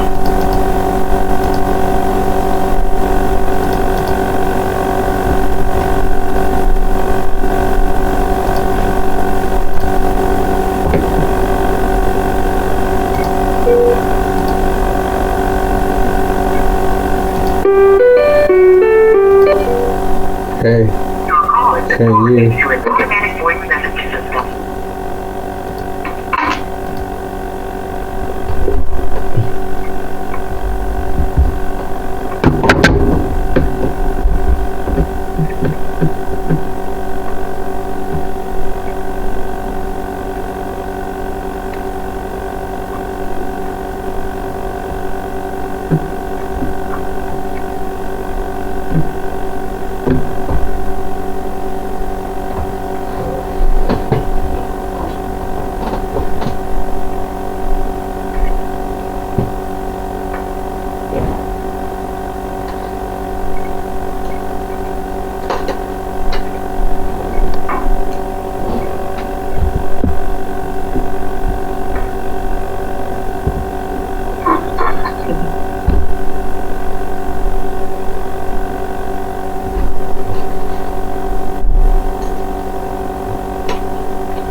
Hi, Cedric. Cedric, my name is Alex. How you doing? I'm okay. How you doing? I'm doing great, man. Thank you. I'm calling you because we spoke to you before about a property that you have on Emory Road. Do you remember? Yeah, but I'm at work right now. I don't have time to talk with you right now. So. You know, I always ask that, like, if it's a good time, and I forgot to ask it. When is a good time to call you? Probably tomorrow after 6. Tomorrow after 6. Okay, cool. So I'll be calling you after 6 tomorrow, okay? My name is Alex, by the way. All right, Cedric. Okay. Bye.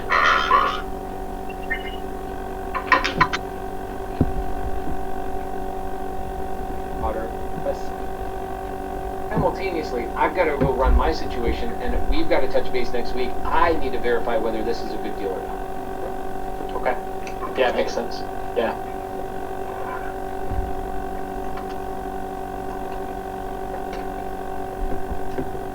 In a hallway. Yeah, that was interesting. I don't ever want to leave the phone call with you saying you're going to think about it.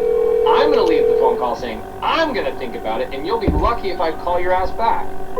Now with Grace, obviously I didn't say Grace, I didn't like, hey, Grace, go talk to your daughter, but simultaneously, I've got to run my situation, and if we've got to take this next week, I need to verify whether this is Okay, that's pretty interesting that you don't pick up. Yeah, it makes sense. Someone calls his website. So we text them and then we move on. But so that's essentially a way of building out and finding buyers. So which market do you want to find buyers in right now? Is it New York or Milwaukee? Milwaukee. Alright, so then all you would do is change this here or change going to this is like to Craigslist. New York City, and you just type in you type in Milwaukee, Wisconsin, bro. So basically what we want to do is we want to call these folks up and have that conversation. Like you reached out to buyers this past before, right? Or not yet? Yeah, I was just buyers and was doing actually sellers. Oh, so it's like you wasn't reaching out to them directly as like a... Yeah, only when I was looking at actually through my friend. Okay.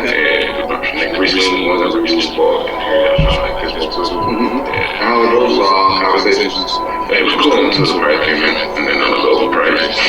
Oh, but you're trying to buy them? Or I was trying to move to. oh, you're trying to sell? Yeah. Gotcha. Alright, awesome. So, yeah, type in Milwaukee.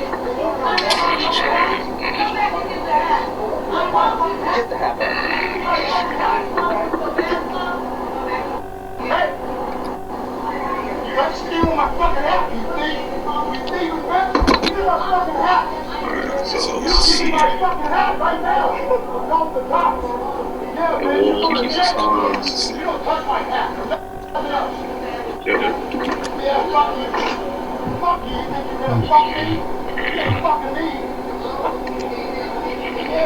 Cool. So you're just going housing?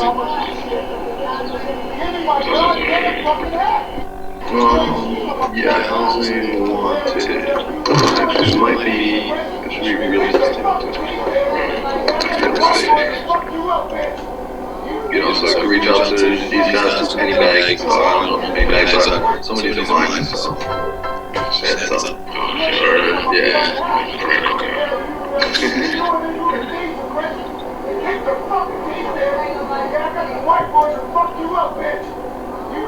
They might have, no, they're property management. So they're looking like they're buying commercial industrial building. And I might have to do is just giving you a list. Let me pull a fresh list of buyers.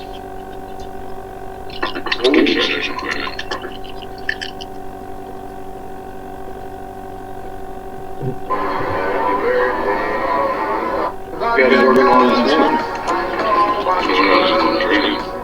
Oh, nice. Please you're driving this with some stuff. Jersey. Oh, yeah, that was yesterday? You want an appointment with that? How'd that go? The story is she's definitely leading the show, so the government kind of abandoned her career a little bit, so they told her, you know, that she wasn't, what to her, they told her that she doesn't make the payments for parents, and then, but they was like charging her interest on the PTI, actually she increased it, a little bit, they increased the interest on it, so it went from like 4 something to 850. Oh wow. Yeah, so they kind of screwed a little bit, she got disabilities going on, so it's really her niece is kind of running the whole business house. The niece got a lot of things going on in church, so that house, she's going to get her someone, a nursing aid in her house, for the most part. And then, honestly, she was also looking to get some money out, like, the money fell in the sale, what she was moving to expenses for the most part. So, as far as the timeline goes, I didn't want your brother to come back. What's she looking for a price? She's saying 55. Oh, we had to motherfucking online. It's a little lower than that. Because of the arrears. Right. So the dad sister that has to weigh up part of her mortgage as well. And she has some brain damage and she's gone. So they threw a lot of things at her. On top of her being disabilities.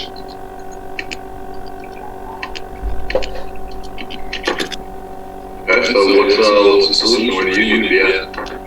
Well, first, they haven't expressed actual, despite the pain, they haven't expressed actual wishes to sell the house. You know what I'm saying? So they're trying to keep the house.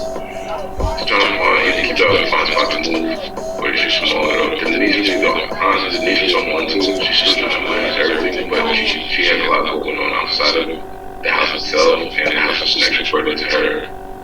So, but she hasn't really expressed that she doesn't want to. Also, I could have told her too. Right. My end. Bro, so what made you go on the appointment? After she was telling the buyers that the buyers came disappeared, so I thought she got flaked on. And then there was another buyer that was like not being sketchy, y'all. So I thought it was our first was the credibility. So I thought it was easy, and also some miscalculation on my end. I was about to say, that's a freaking drive. Yeah, it's like 32, bro. Bro, that was like 2.5 hour drive. Yo, I traffic was crazy. Bro. Yeah. Do you know where you were coming from? I think I'm from Jersey. I would have leveraged the hell out of it. Like, yeah, I drove here from Long Island. Yeah. Like, that's exactly. I would like use that with her. I was like, Yeah, man. Probably thought I was like, just Alright, well, what I'm about to do is I'm gonna skip trace these real quick. I'm throwing this in batch. Let's go ahead and restart before I throw him. Maybe something downsize a little bit. Reese? Maurice. Oh, Maurice. He's looking at the downsides? No, I'm saying he just decided to take it downsize to them. Oh, yeah. Wait, what you saying? So I just got the list of cash buyers. So essentially what I did, I pulled a list of people that bought cash, owned more than 5 properties, and have recently bought something in the last, like, 3 months. Okay. So what we want to do is we want to import this list.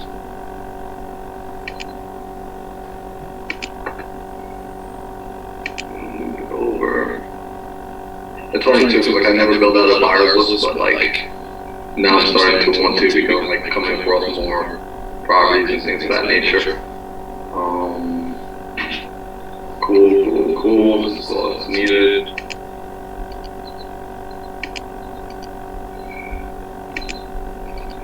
Let's see, do we have a mailing address? Let's use the mailing address as well.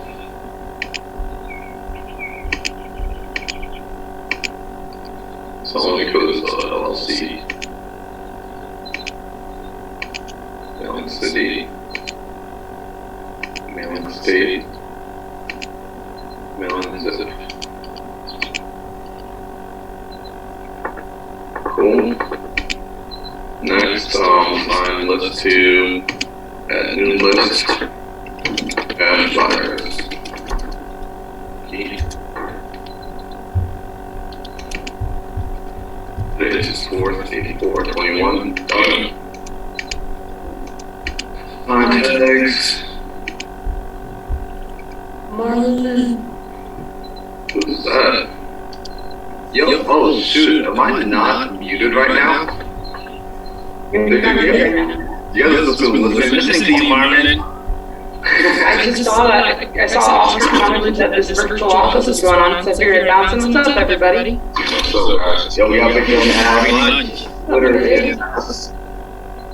What are you guys doing here? Have you guys been locking up deals? What is this virtual office? What are you guys accomplishing? Virtual office is calling sellers. Me and Victor are about to start working on a buyers list right now. They're calling buyers, which is awesome that you're here. You're a goat at calling like buyers. Easy peasy, guys. It's just a conversation with the seller.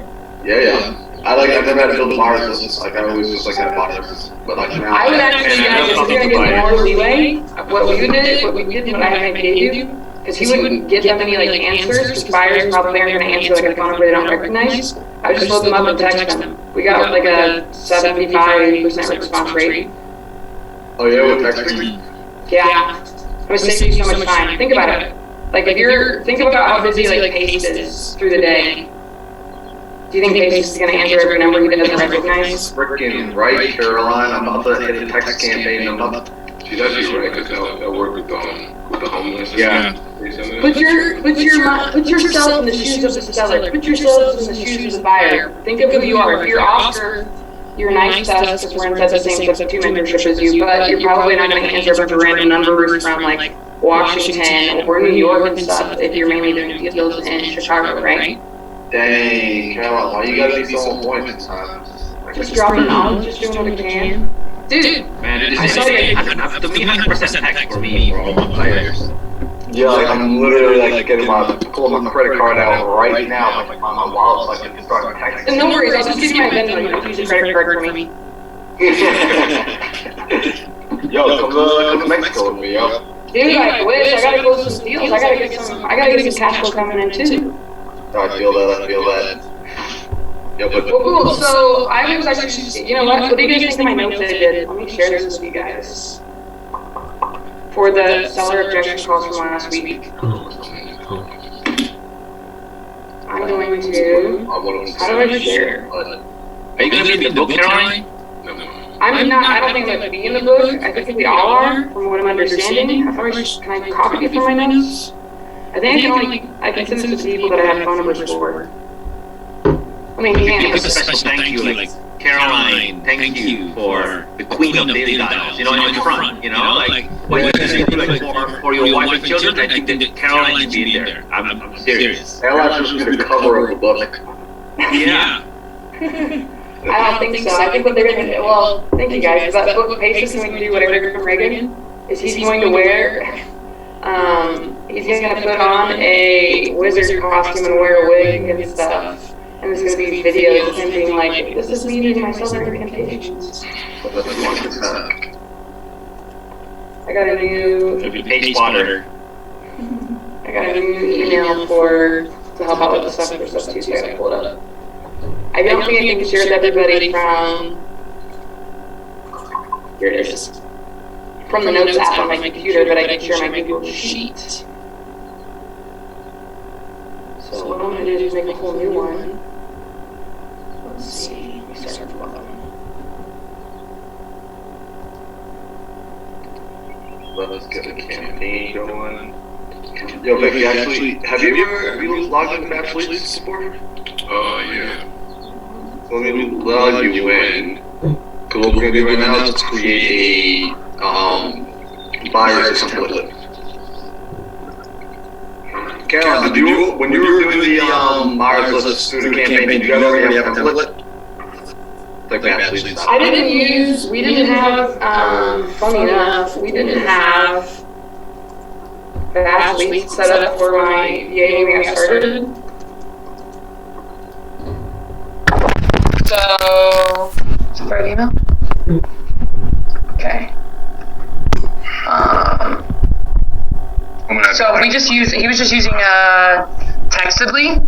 But yeah, I just have him loaded up. But yeah, you can have, are you going to use Batch Leads? Is that what you're using? Yeah, basically, I'm just going to use Batch Leads for right now because that's what I already have. So I'm just going to. Yeah. I would set up, just kind of do it, like, I can't remember, you have to have like 10, don't you?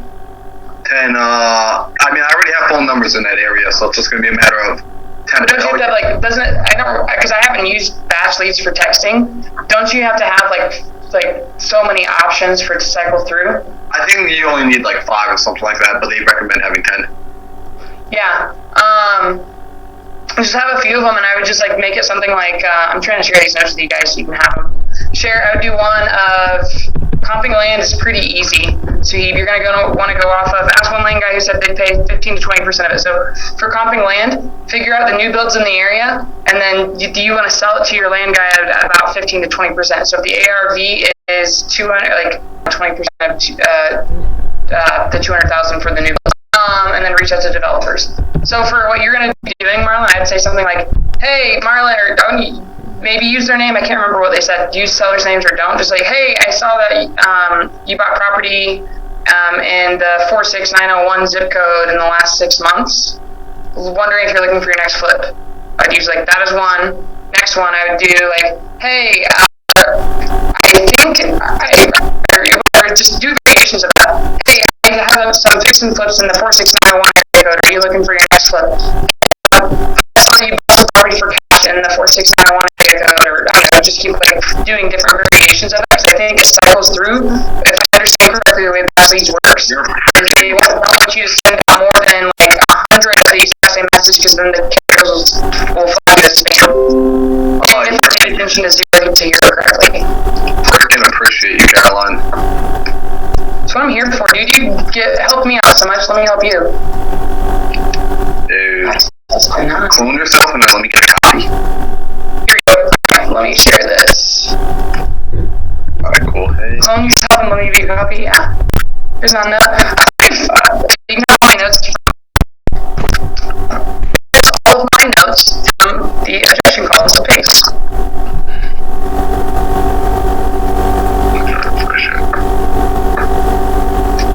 Boom. Oh, access denied. Access denied from me? Oh, wait, did I open up the wrong one? Hang on, I think I might open up the wrong one. Hang on. What I'm going to do is just copy it all and put it in my... Let me just put it in my personal email, because I have it under my work one. 1 sec. Because I don't want to just share it and you don't have to do that. I thought I was opening up... I have like so many freaking work emails. Let me go over to this one. Alright, Gmail.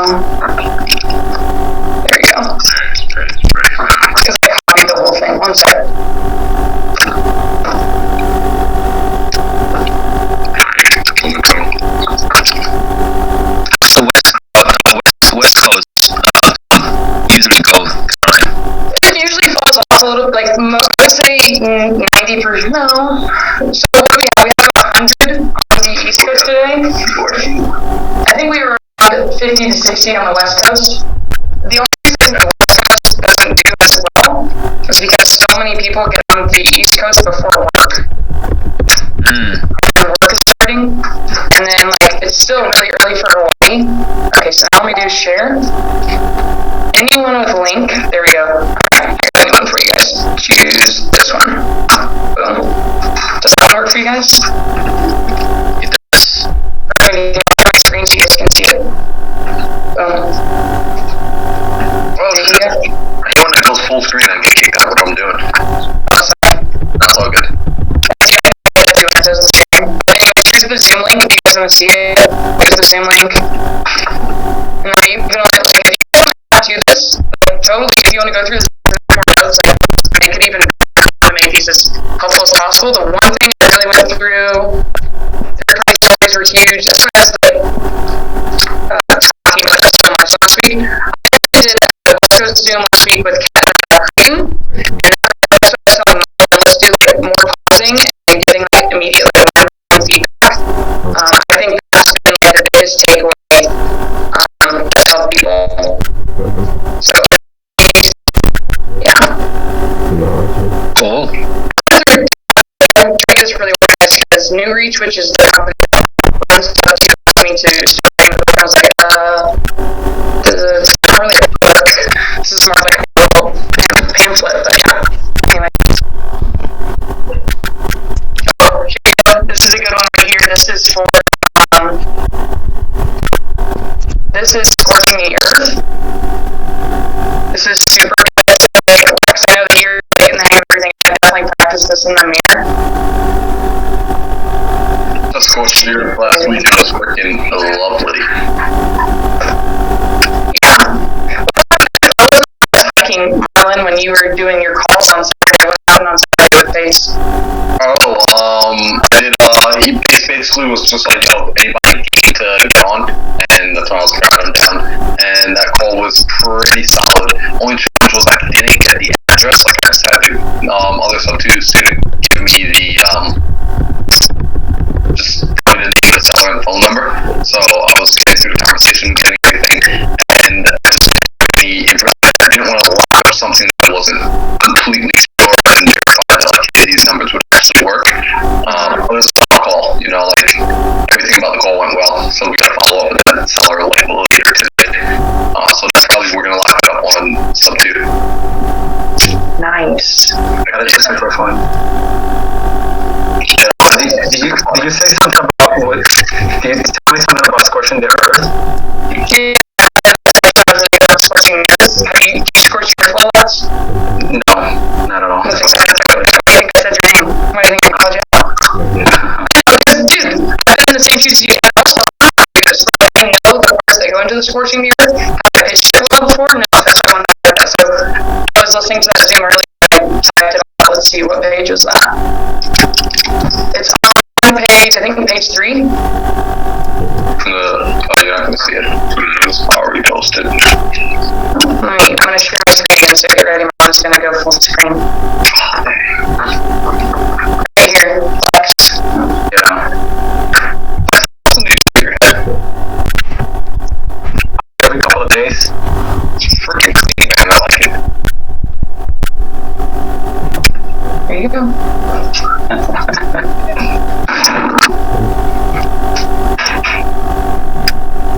It's like that now, so I'm like, fuck, I might as well just take it off. Right. There's like a theory that bald people are more successful than like everyone else. Like, name one like bald person that's not like killing the game. Oh shit. I'm gonna wreck the game then.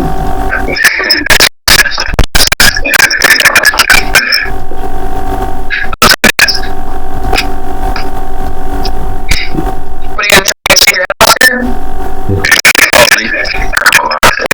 It's working. He's gonna grow again. I don't know what.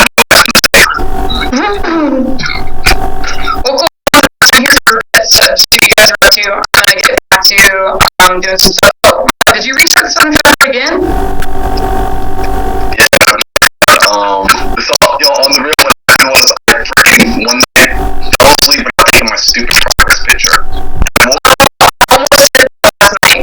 Yeah, and I woke up the next morning and I was like, oh, let's take the picture now. And then like, there's this guilty conscience happening all day. I look at my email, my spam email. I open up my spam email.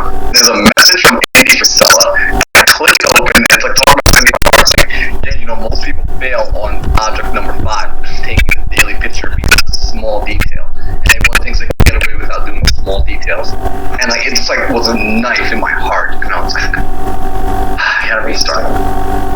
Do you, on your 75 Harder app, are you like making it give you a alert? Because I just got an alert at 12 to drink more water. I had the alert for the water, but I didn't have the alert for the picture. So now I have the picture giving me the alert. There you go. Guys, at 3, so in 3 hours for us on the West Coast, we're going to be doing our 75 Hard Zoom update, and then we're going to call some more sellers on Zillow. If you guys didn't, I don't think everybody was on yesterday, but we did a Zoom yesterday, and I did a newbie Zoom last week, and I was showing people like, hey, because in our 75 Hard, you have to talk, one of our challenges we included was talk to 5 Zillow today.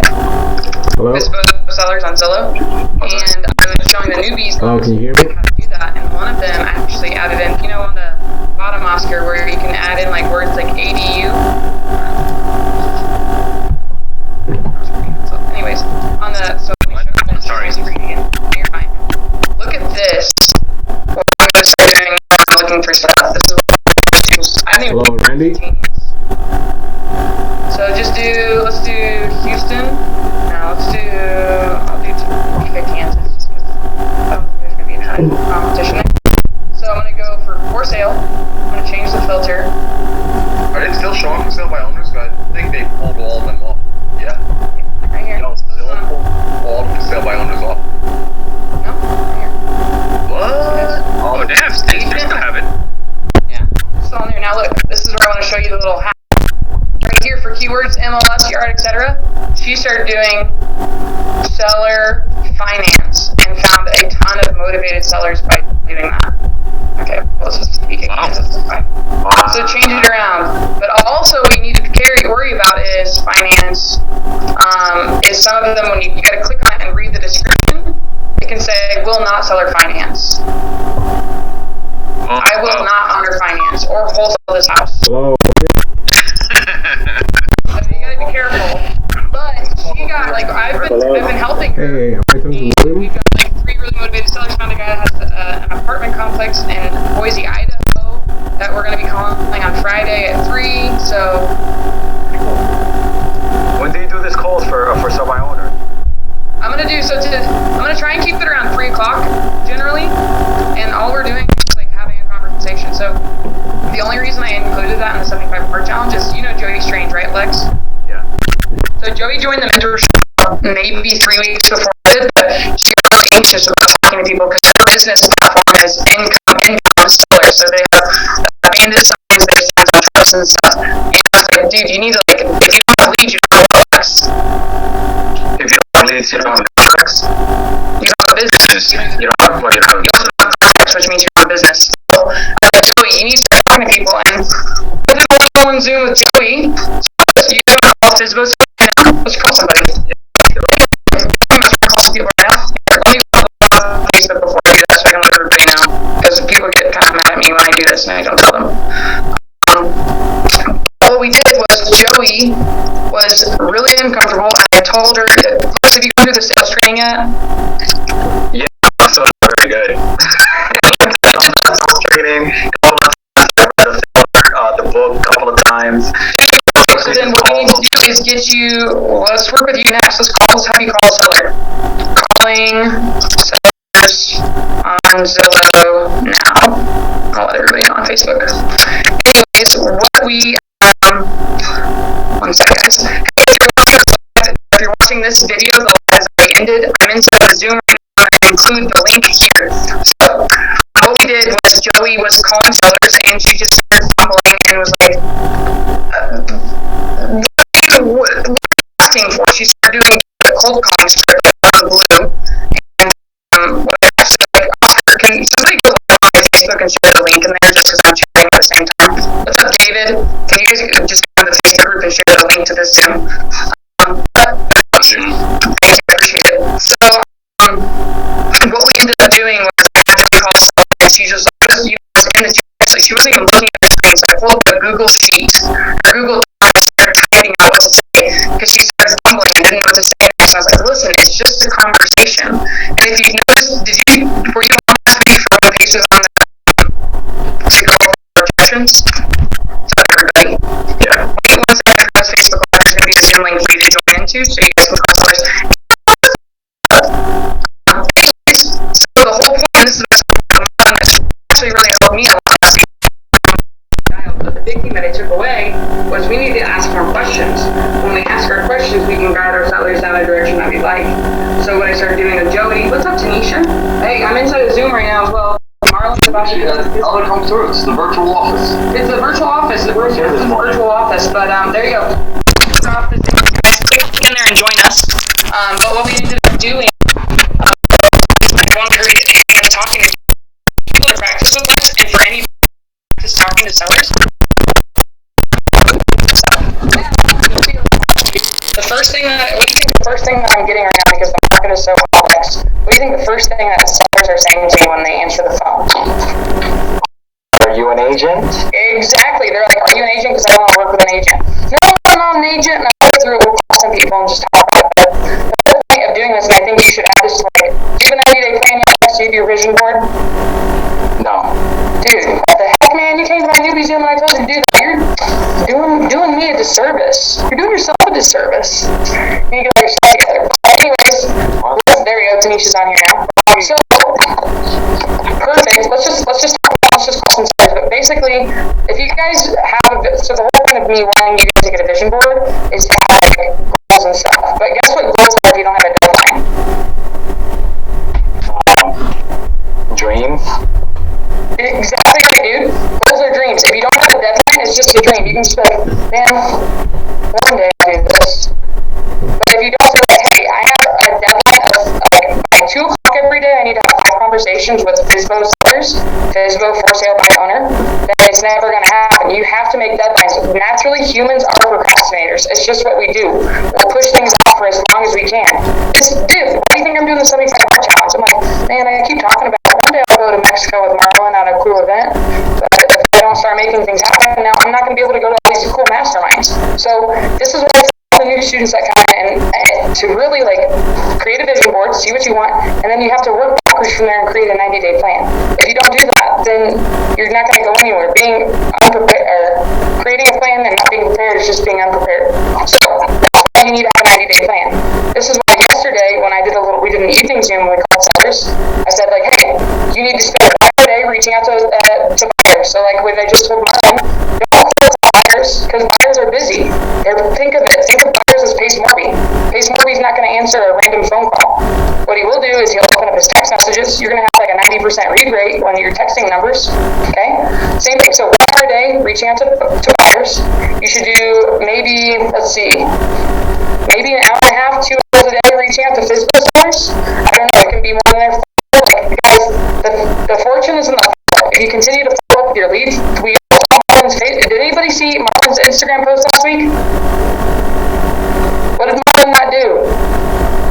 Marlon did not follow up with a seller that he'd spoken to 5 months ago, and guess what? Like 2 months ago, the guy ended up selling to another investor.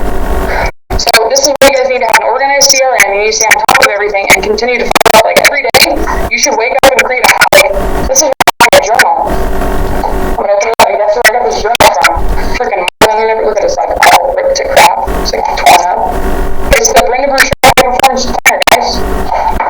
This is what it is. Performance Planner. Write out your days. Wake up in the morning. Figure out what you're gonna do. Okay, go in here. I'm gonna go back to like. Look at this. Money-making activities. Money-making activities. I like plan myself out. So what you need to do is create a plan. So 1 hour a day, reach out to cash buyers. 2 hours a day, reach out to FSBO sellers. 2 hours a day, do follow-up. What else can you do? What other things can we do? 1 hour a day, or maybe 2 hours, run a video from Pace and take notes and practice. And then, if you don't have the opportunity to role play in the daily model, what else should you be doing? Reaching out and getting into a virtual office. For those of you that are on Facebook Live, if you scroll in the comments, actually, Marlon, can you drop it one more time? Actually, I might be able to. Let me see if I can drop it. I don't think I can drop it anymore. Marlon, can you drop that Zoom link in there again? Guys, we're in a Zoom right now. We're going to call sellers on Zillow. If you don't have a plan, you're not gonna achieve anything, and that's for you to sell on. So that's why, like saying, like I was asking Martin if he's using the 75 and making those like alerts so you can make sure that you achieve them. That's why I'm doing it. There you go, Oscar. Thank you so much, Oscar. Just put the Zoom link in there. So there's Martin. Jump in there. Join us on our Zoom. Do we have more people? Cool. So what we're gonna do? Look at this. Even sellers don't respond for a couple weeks. Should we keep going? 100%. Guys, money's in the file. How bad do you want it, Terrence? So, I went off on a tangent, but that's why I started doing 75 hard, because I was like, one day I'll do that. And I was like, you know what? I'm tired of being tired. Like, guys, really the reason why I did 75 hard is like I was really sleepy. I didn't have a great diet. I was drinking like 1 to 2 monsters a day because I'm doing like a million Zooms. Like yesterday, from 5 a.m. to 7 p.m., I was on Zoom. Like I was interacting with people, and I was working. I took 1 hour for lunch. And then when I got home at 7, I jumped onto Laura's class. I jumped onto Laura's little, what is it? What is Laura doing right now? The 2-hour thing where she's teaching Pace's brother how to wholesale deals and get them leads for free. Like, this is pretty cool. I know this is nice. I finished up my 75 hard tomorrow. I did yoga while watching Laura, and I read my final 10 pages. Because I read some of my pages and I got busy in the morning. Let's go. Good stuff. So, like, what's important to you guys? Like, did I get a lot of sleep last night? Not really, but guess what? I'm willing to sacrifice some sleep for a couple of months, so in like a year from now, I can be hanging out at different masterminds with Marlon, or going to meet up with Terrence, or Jonathan, or Jeremy, wherever you guys are. Go over to Chicago and have an Airbnb with Oscar. Right now, I'm willing to sacrifice some sleep and some discomfort to get better. And I think we actually kind of talked about this the other day. It was last night on our Zoom, on one of our Zooms. Wasn't there, but I was like, guys, I don't hang out with my friends and I don't drink beer right now, which is fine with me, because like I don't want to be like that's not important to me. I want to be like successful. I want to go out with a ton of people. So that's what I'm doing. Got it. I've been doing. It seems like they blocked my number, so I called the different numbers. I love that. Alright, guys, I'm gonna end this Facebook Live. They have dropped the Zoom link to this like 2 to 3 times. So when the live's over, you can join that Zoom link. We are inside of Kess's virtual office. We're gonna call some sellers on Zillow. Peace. Boom. There's that. Where should we go next? What area should we call? I cannot hear you. Are you? Yes, I have to move myself to this one. No worries. I do too. Let's call Florida. What area? Let's see Clearwater. I'm in Clearwater now. So. You're in Clearwater now? What street do you live on? I just moved from New York to Clearwater. I don't even know. I just moved from Arizona, from Pennsylvania, from Clearwater, Pennsylvania Avenue in Clearwater. Oh, you used to live in Clearwater? I used to live in Dunedin. Look at me. Look, I lived in Dunedin. I lived right over here. Where is this? Okay. I lived in Dunedin. I know, that's too far. I lived right here on Dunedin, 324 Scotland Street. This is my house. Oh, that's a nice area. Yeah. Very expensive. I lived in a rinky-dink apartment, and then I lived kind of in the hood a little bit over here. I lived right over here in Clearwater. Anyways, alright, let's see. This is Pinellas County is hot. Let's see. Owner financing. Let's see if we can get the pop up of that.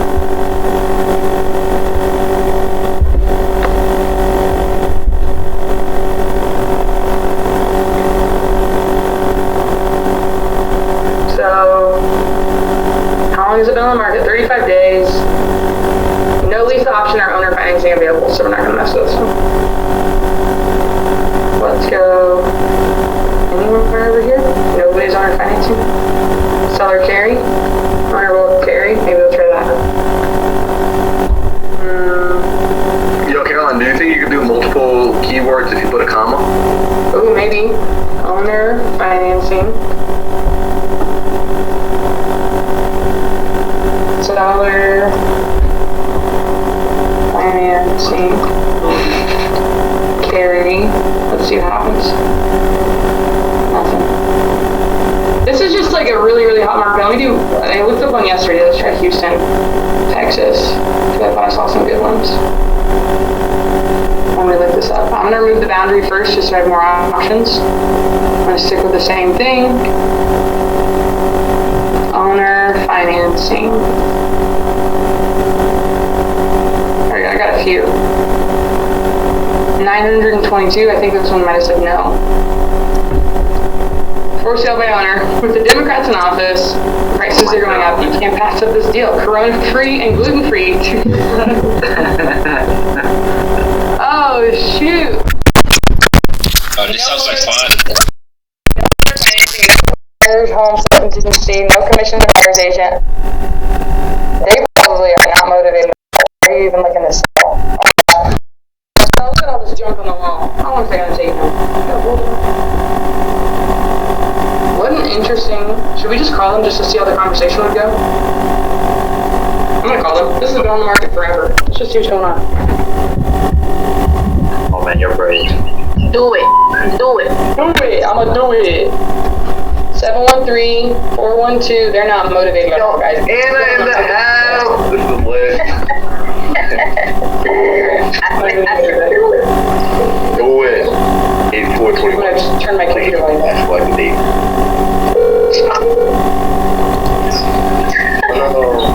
Wait, you didn't put the 21 in. What's up, Anna? I see you. I just turned my computer volume all the way down so I can't hear you guys in case I do answer. This house is never flooded. I got the answer, but they don't.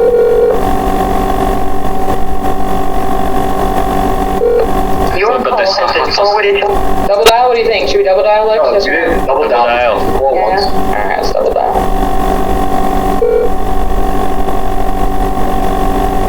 I think it's 21 there. Oh my god. Price increase. Compliment them on the sauce display.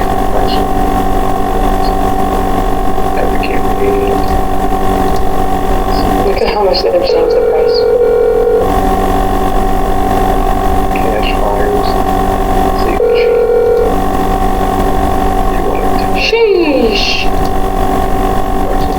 Your call has been forwarded to an automated voice messaging system. Alan Sealing Is not available. At the tone, please record your message. When you finish recording, you may hang up or press 1 for more options.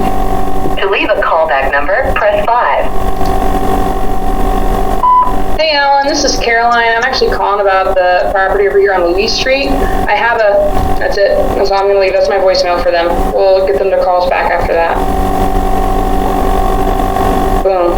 Boom, bang, boom. Done. Is Anna still on here? I want to say hi to Anna. Did she leave? What's up, Anna? What are you doing? Hi. I'm waiting. First of all, wait, before you... Does everybody here know who Anna is? Don't worry about that. Don't worry about that. Guys, if you don't... Somebody said they don't know who Anna is. Guys, Anna is so cool. She has been since the beginning. I'm not the host, so I can't mute everybody, but please keep your microphone muted if you're not going to try. But anyways, Anna is the go-to gal in the Phoenix area to understand what comps are, or like to price out rehabs and stuff. Anna runs all of the flips, so Anna knows a whole lot. Anyways, what are you doing, Anna? I am waiting to pick up my son from school because it's early release day. In the middle of the day, we decide to do it. So, it's okay. Sometimes. I didn't know that Kevin was taller than, is it Isaiah? Yeah. Oh my gosh, I saw your picture, I was like, holy cow. You want to comp a property for me? I just got a deal. Can you comp one? Give it to us. Can you drop it in the chat for me? Alright. What's up, Anna? Oh, there's Keston. What's up, Keston?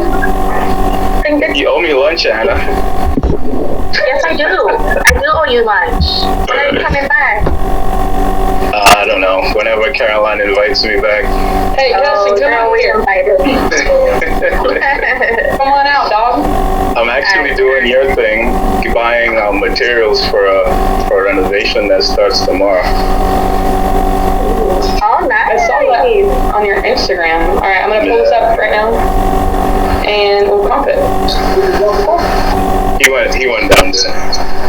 Alright. So guys, I have a little bit of an advantage whenever we're comping stuff in Arizona because we have access to monsoon, which is cool because it's like tax records, and it's really nice. I have not seen any other city or state do this because Arizona has so many investors here. I think they invested in a ability to do this. So let's take a look at it. So this is the address Anna gave us. We're going to get to. Nice thing is on here I can go within a half mile, rule of 6 months, built within 10 years. I want to say within 10 years because it's their comping rule. We're going to do plus or minus, 15%. So let's see. And the cool thing is this is linked up with MLS, so we can see the last time it was listed. So 2017, I saw it on the side just so you guys can see. It was 2017 for 150,000. So let's take a look. Interesting. 2-car garage. I'll go full screen so you guys can see it all. Can you see this better? It is nice. This looks like it came straight out of the 70s or something. It's clean. No, Grandma's keeping it clean in there. There you go. That's where you live. I think we're fresh. Yeah. This looks clean and from 2017 when it was last. Do you know? This is the condition, please. Perfect. Okay. Well, then now what we're going to do is go with our closest and most recent comps as our sold properties because those are our best comps. So let's take a look here. And I'm just looking on the side here for number. So immediately I see my eyes go onto a 391 right here. Ooh, I want to see if this matches. 2 parking, 170, no pool. This looks, just looking at it, looks the same. We're just like 10 square feet off. Let's click on it and see. So 2-1, let's see what that was. 2-1.75. What's the, because they have a sink in the living room or the laundry room maybe, Anna? Just looking at it, this doesn't look similar to the house look like. We have like a different roof. Okay. So let's take a look. This is Grandma's house as well. But these photos are from 2011. Interesting. It's Sun City, yeah. But these are the last photos from 2011. I wonder if they have any newer ones. So I do want to see photos, and I can't find them, so let's search for it. And let's see if we can find anything on Realtor.com and see if there's any more recent photos so we can find a better comp. Nope, it's still going to be the same old photos. Okay. Good to know. For 391, and that just sold. But it was not on MLS. Let's look for this one, 375. Let's click on this one. It's 100 square feet bigger and 1,200 square feet larger in the lot. Okay. Sun City's more of a Italian area, right, Anna? Yes. Okay, we got tall ceilings. I mean, this is nice. We have a 3-2. Remember, ours is a 2-1. Is this one ours? No. Ours is a 2-1 and a half or 1.75. So this one has an extra bedroom and an extra bathroom. All the appliances. I mean, this is clean. They did a good flip on here, Anna. What do you think of this compared to our property?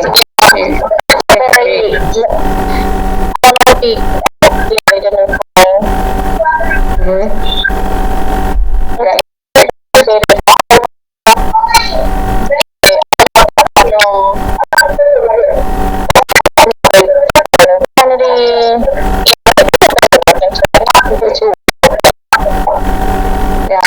So this one's 285. I think. 2-car garage. Let's see.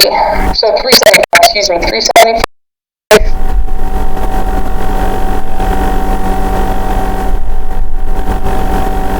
So let me look in the chat again. What did your notes say? Asking 295. So they're basing, if you guys look at the comments right here in the chat, can you guys see my, does it pull up the chat? Even though it's on the screen, can you see the chat? Let me pull up what Anna said, so you guys can all see what I'm looking at. So this is obviously a text message Anna got from somebody.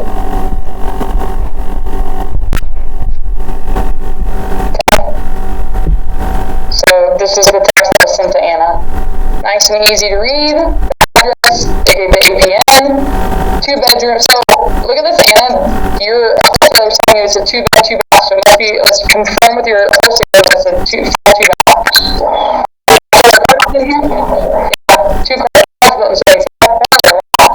A little bit more value to it.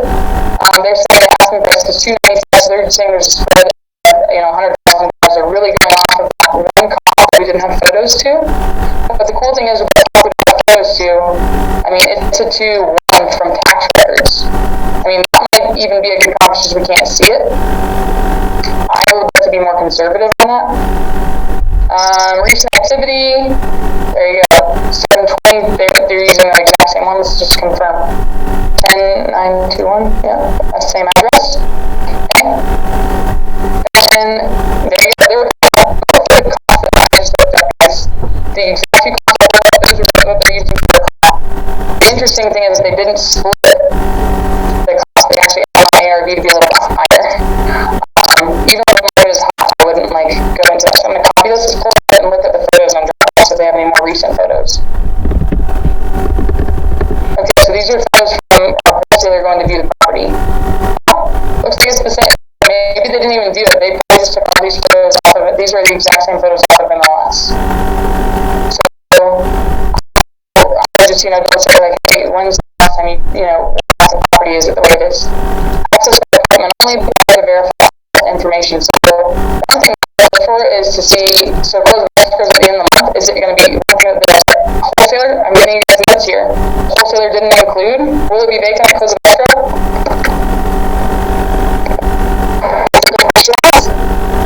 Something that guys are going now. To kick them out of close of escrow, is there a hold back on that? What's the situation here? Some other things that you'd like to know generally: age of roof, age of HVAC, window. Those are just some common questions that buyers ask. So this would be perfect if they would have completed all this, and then their ARV, I would not say that their ARV is 100% accurate. I'd say it's probably going to be, I would probably put it around closer to 75, maybe 380. Now, I'm being a little bit conservative because this one that sold at, I honestly, maybe even less, because this one that sold at 375, they're saying it's, let's make sure, let's see if this is the same comp. The 10, so when we pull it up, the same property, it says it's a 3-2. On their notes, they're telling us it's a 2-2. So let's go through here and confirm the photos. How many bedrooms do we count? This is just doing some detective work. Same tax record drop. So it's in the same bed. So 1, same bed. 2, the same. So 2, just from a different angle. So here's the other bedroom, and they turned it into a living room. So it is a 3. Or they turned it into a sitting room. There's a closet in here. And there's a room to be a bedroom. There you go. So we have a closet here, and if we go back, we can see the window. If we go forward, come on. There's the window. So it's a 3-2. Generally, you guys, when we are off of the bedroom, we have to deduct $10,000. So if I'm looking at this, I'm saying to be, I feel really safe saying ARV is 365 because we're in one bedroom. And maybe you can complete the other math.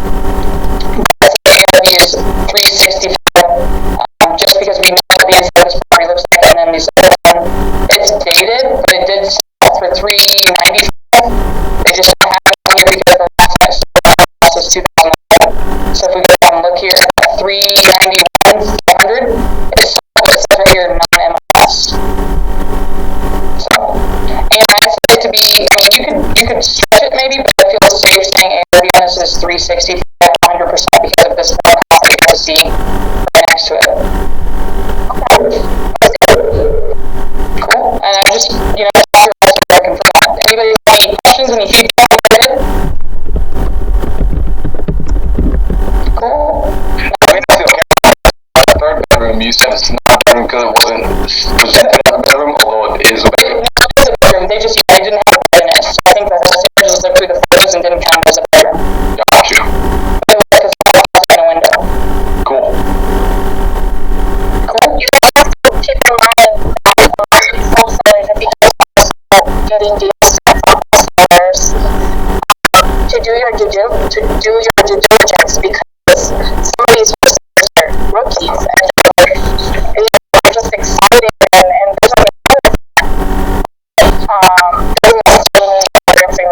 is legit and accurate. So it's really great. This is a really great example. Basically, so thank you for your share. Let's go back to what you're going to do and let's call some sessions up. Thank you, Kyle. Anything for you? Appreciate it. Interested. Let's look at this one. What does this one say? Is my screen still sharing? It's not. Let me show you my screen. Here we go. If you're interested, ready to make a deal, please do not. No owner financing or cash. There you go. They're not interested in doing owner financing or cash. Let's see this one. 222. Financing may be possible, but excellent credits. What is this thing? A shell? Which one finance a shell? I think it's a shell. This is a shell. They think it's a shell. That's a shell. Oh, there's a container. There's a container.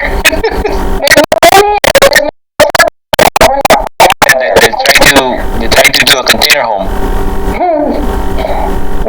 Financing. See, guys, there you go. I'll find 2-3 year financing available. Go. Look at another investor. Let's check it out. Alright, let's give him a best. Alright. What is the number? Future buyer. Yeah, could be a cash buyer, creative buyer, maybe. What's Yui? What am I calling Yui's phone? Like, give me a good deal. I muted you guys on my end. You can still talk, but I can't hear you.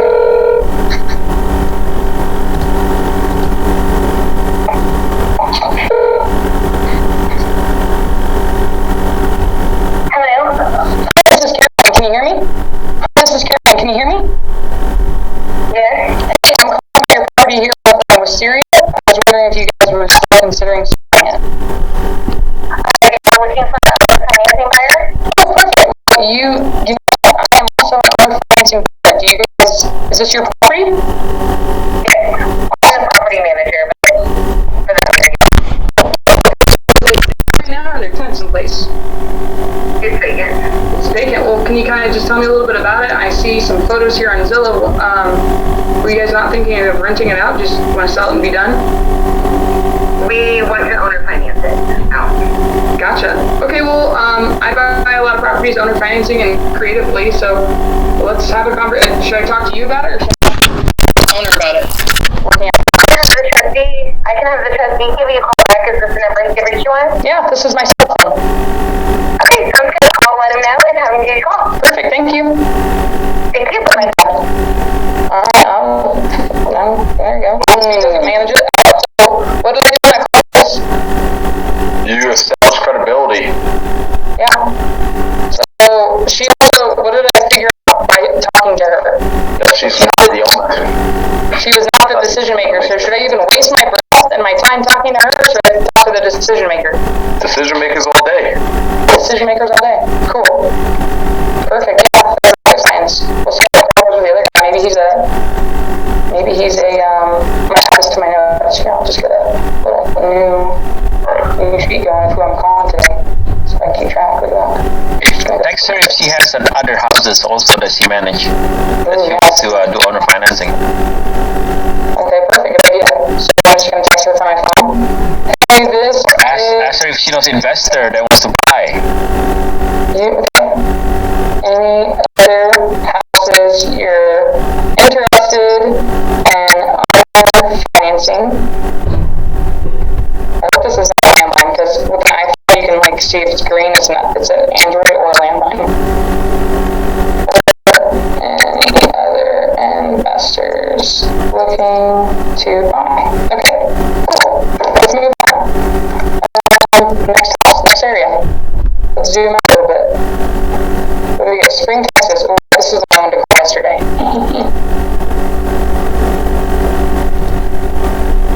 Easier financing. Let's see, is this the same number I just talked to? No, it's not. Good. Cool. Let's give them a call. Okay, so for those of you that are new, cool, what's up, Kimberly? Did you guys see how I pulled this up on Zillow? How I pulled up to see if they were financing for the new people? Zoom, so I do this. Did anybody not see me do the feature for owner financing on here? Me, perfect. So let's do this. We'll do Houston again, just so you guys can see. Houston, Texas. I'm going to remove the boundary. I already have the filter as for sale. I just deselected everything there. I go to my and I do owner financing. Oh, well then, it sucks to be you. Just kidding. Let me show you guys again. Let's redo this. Thank you. Anyways, back to Zillow. I deselect everything but buy owner because I don't want to talk to agents. Then I don't even care. I'll let anything be on there. You guys saw that little shed. On the more option, I just go type down here owner financing. You guys can see I put it in there a bunch, and that clears out everything, and it gives me just what's interested in owner financing. You can change it to say seller can't carry, owner will carry, but the one thing you have to do is make sure you're clicking on it, because like what did we find right here? You got to click on them and actually read, because this one says no owner financing, so it'll just find owner financing. Does that make sense, everybody? Thank you. Maybe so, yeah, cool, sweet, I like it. Nice. Flip my screen, what do you mean? Oh, because you couldn't see my screen. Gotcha. Alright, let's call this house. New carpet close to schools. Alright, let's give them a buzz. 713 413 1000. Thank you for calling SWE Homes. Para español opción 9. For sales, press 1. For maintenance, press 2. Thank you for calling sales. Please hold for the next available agent.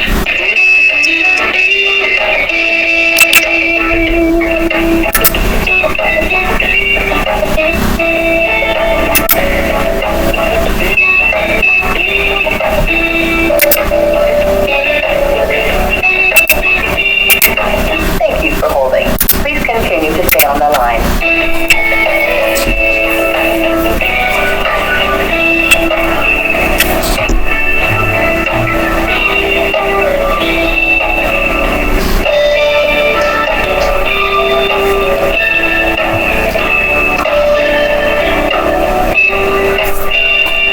Thank you for holding.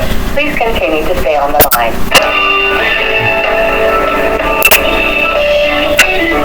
SWE Homes, how can I help? Hi, my name is Caroline. I saw your property over here on Zillow for 3114 Clear Wing Street. I was just wondering if you guys are still considering selling it. Yes, ma'am. The property is still available. Awesome. Well, I saw that you guys are offering owner financing. I was just wondering what your terms were. Hello? We're not going to pay my building was income. Minimum down payment of $8,500 for the property. Our interest rate. No, I can't. I can hear you, but I can't tell what you're saying. We're not credit based, but you can always bring your own lender as well. Sheesh, 11%. Is there any wiggle room? Are we allowed to talk about it at all? 11%'s a lot. No, like I said, we're not credit based, but if you don't have any of those issues, you are able to bring in your own lending. Gotcha. Okay. My next question is going to be for you. Do you guys are you looking for more properties? Can I sell you properties? Because I get properties under contract and I buy them owner financing from sellers, and I also sell them. I wrap them and wholesale them as well. Yeah, we do buy properties. Okay. What's the best way for me to maybe get the properties that I get under contract sent to you? I can transfer you to someone in that department. Perfect. Ooh, look at me. I have departments. 11%? Really crazy. What? 11.9. What the heck? Girl, you tripping. You ain't gonna sell for me today. I'll tell you that right now. That's a Pennington rate. No. That was it. Yui's gonna pick up the phone, or somebody that we know is gonna pick up the phone. Who is Eric Sage or something? Who is there? Scott Eaps? To the voicemail for Leslie Goldenez. No one is available to take your call. At the tone, please repeat. I'm not gonna leave a voicemail. They're not gonna come to anything. Highway robbery, yeah, guys. We are not gonna be buying a house. How many people? 34 saves? Everybody's like, 11%, 11.9%, no way. All right, let's find another area. Let's zoom out. Should we look anywhere specifically? What about New Orleans? We got New Orleans. 710. New Orleans would be a cool little Airbnb area. Where do we see owner financing anywhere? One day. No, we're not calling somebody that's been on it for one day. We'll consider owner financing. Should we try it? It's only been listed for one day. They don't really have any pain.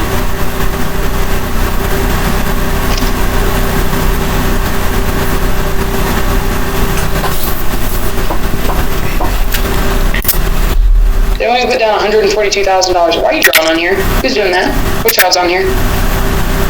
Take away your screen privileges. Alright, let's see here. Let's just call them and have a conversation. Crazy little pink bath. There's carpet. Guys, there's carpet in the guest bathroom. I guess you can sleep there when you're hungover after Bourbon Street on Mardi Gras. 2 saves. She's like, oh my god, another call for this house. 5, 8. I hate it when they do this. 5416. Please put the little hyphens whenever you guys advertise a property, because dyslexic people like me struggle. We can't. Well, how many 5s are there? How many 4s are there? You're getting all mixed up. Hello. Hey, is this Rhea? Rhea, yeah. Oh, Rhea, excuse me. This is Caroline. Can you hear me?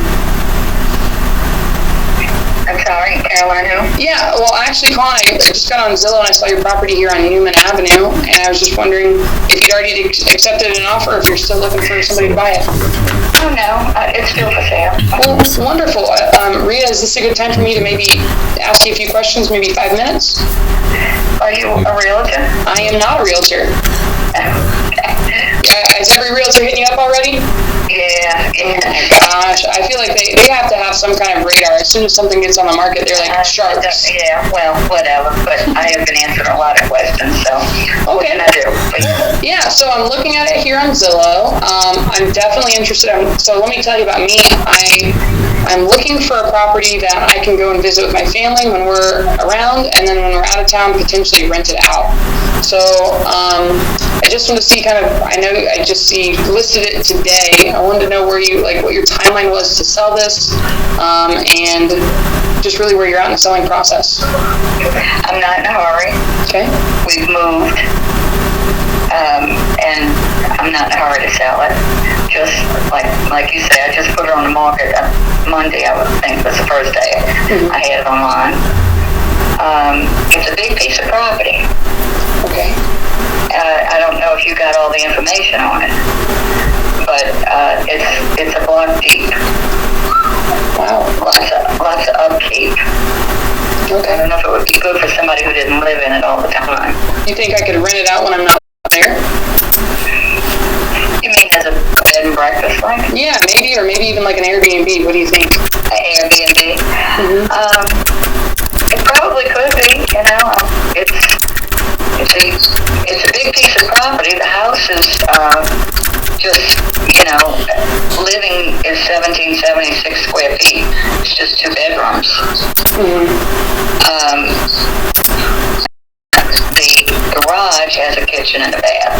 It probably could be turned into a bedroom, one room with a kitchen. And then there's a third building on the property that's a 3-car garage. But it only has electricity and gas in there. It doesn't have plumbing. Doesn't have plumbing. So I don't know if that would work, to be honest. But spending that kind of money for the place and then adding money into it, I really don't know.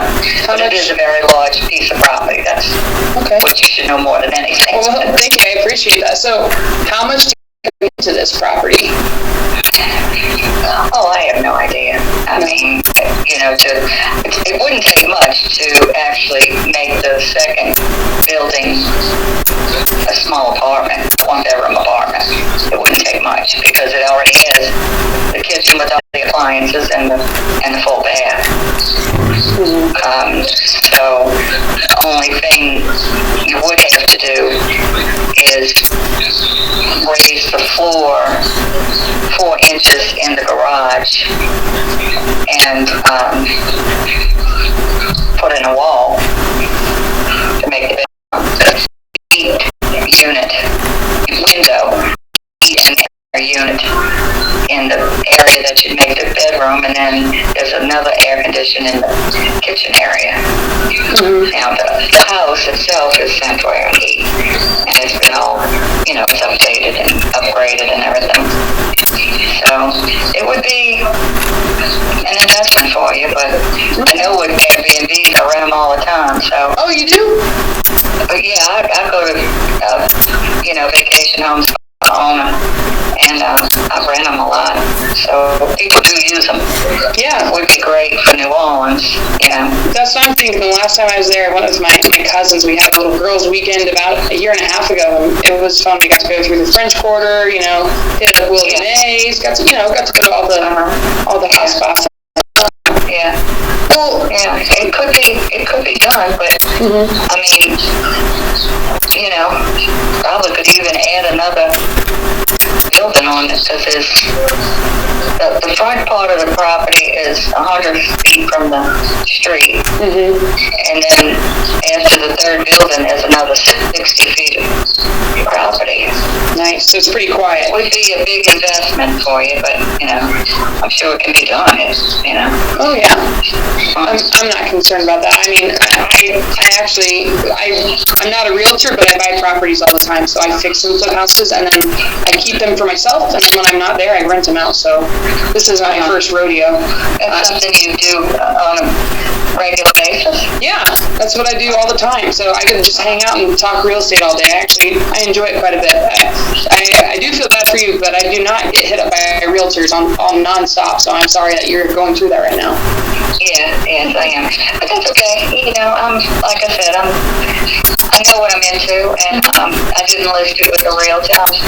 I've bought and sold many houses, so it's, this isn't any different. We just moved a month ago. We're completely out of it. Okay. I do have some things left in the garages, but nothing to speak of. There is also, along with all the appliances, including the washer and dryer, there's a little lawn shed in the back of the property, all the way to the back. It houses a riding lawnmower. But if you weren't there all the time, you'd have to have somebody who did, service, which I have right now. Oh, okay. I have somebody that goes every week to cut the grass, because we just got too old to handle it, and that's why we moved. Gotcha. Where'd you guys move to?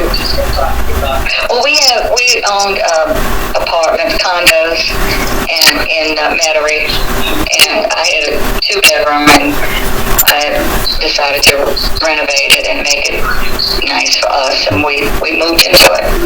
Well, nice. So, tell me, I guess, what is your goal here? I know you're just now getting it listed, and you're not really in a rush to sell it, so you're just looking for your number here? You're trying to get...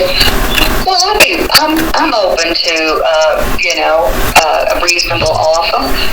I think the property is worth it. You can't compare it to anything in the neighborhood because of the size of the property, and all the buildings that we've put on it. Yeah. And we have renovated and kept it up over the last 28 years. So it's in good condition. It's moving condition.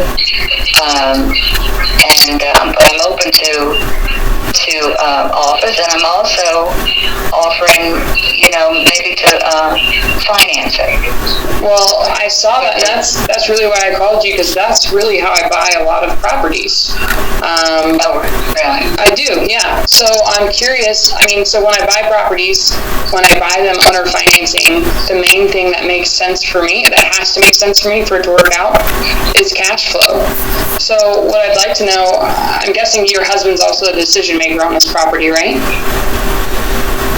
A little. A little bit. Hey, I like that. So you're the head head honcho here. I can I'm kind of handling it.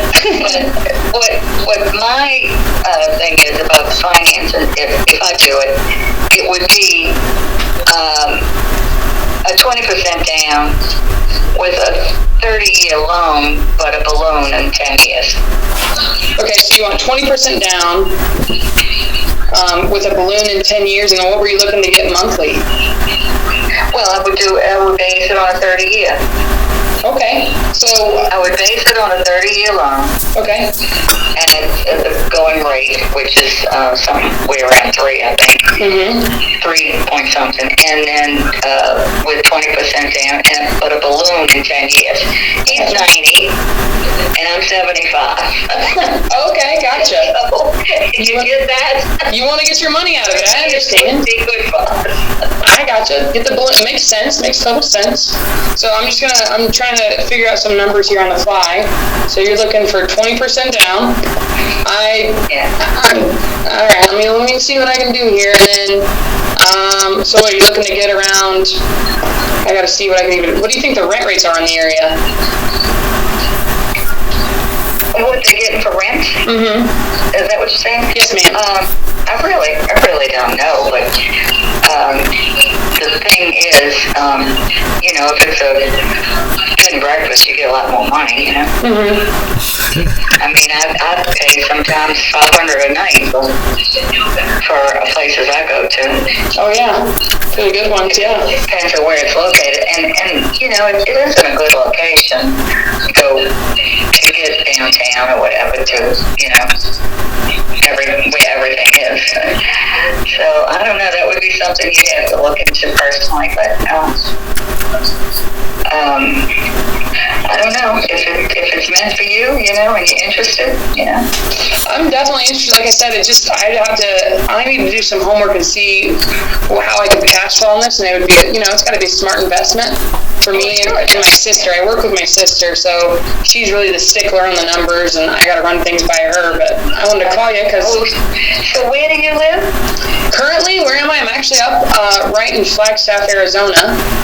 Okay. But I'm from Indiana, if that matters. But I'm up. No, it doesn't matter. And where does she live? So neither of you live this. No, ma'am. She's living in Indiana still. So, like I said, this would be something that we could come and visit, do some family stuff, and then when we're not there, we'd rent it out. Well, a VRBO, okay. Exactly. You're on the same page. Yeah, I know what you're talking about. Yeah. Well, what I'd like to do is there a good time that maybe I can follow up with you, and then I got to make sure that it makes sense that I can, obviously make some money on it, and all that matters to me really is cash flow, like I said. So what's a good time? Maybe you can talk with your husband and figure out, because right now what I'm seeing, I'm going to tell you right now, I don't think I can do 20% down. I can, we can add more onto the purchase price, and when at the end of the 10-year balloon, we can get you some more money there, but I know I just can't do 20% down. Is that something that you guys are stuck on? Well, only because of where we are in our age.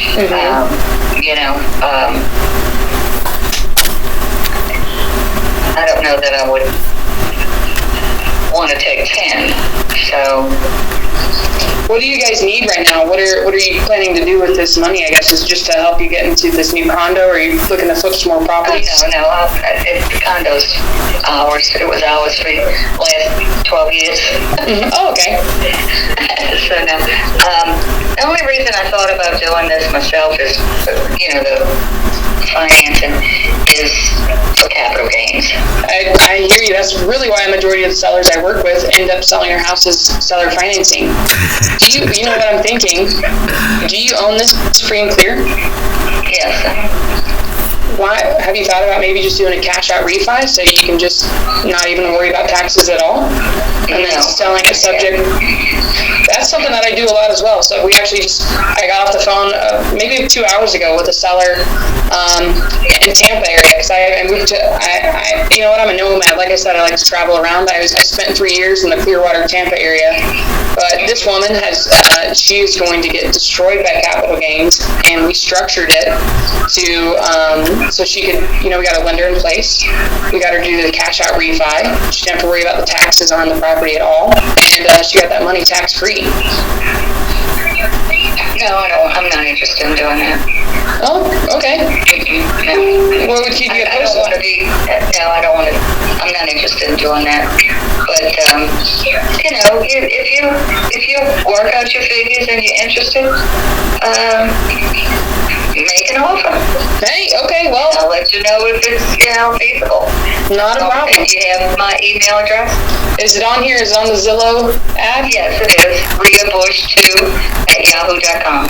RiaBush2@yahoo.com. Okay. I'm going to write it down because I actually don't see it here. RiaBush2@yahoo.com. All right.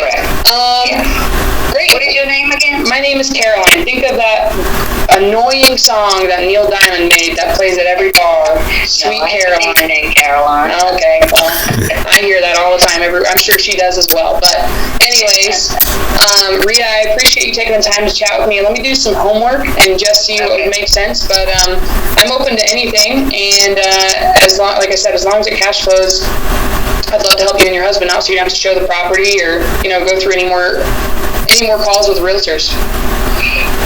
Well, I enjoy talking to you. Hey, thank you. Have a good day. Bye. All right, guys, what do you think of that call? I probably could have done a better job of explaining the cash out refi, huh? Oscar. That was great. Cut me up. Oh, you liked it? Call? You did? You guys liked it? Yeah.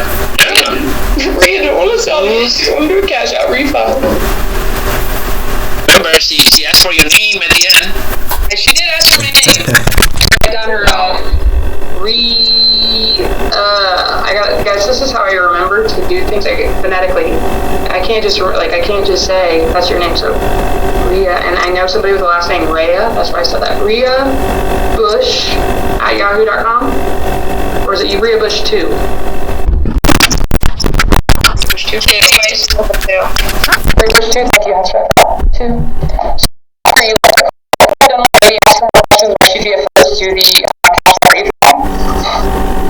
I think you asked a direct question what she needs the money for, and I think they just want that's the capital gain, right? That's why I wrote them BAM when that's their pain right there. Capital gains. They want to avoid capital gains. They don't have any other pain. Their house is paid for, their car is paid for. They just want to retire.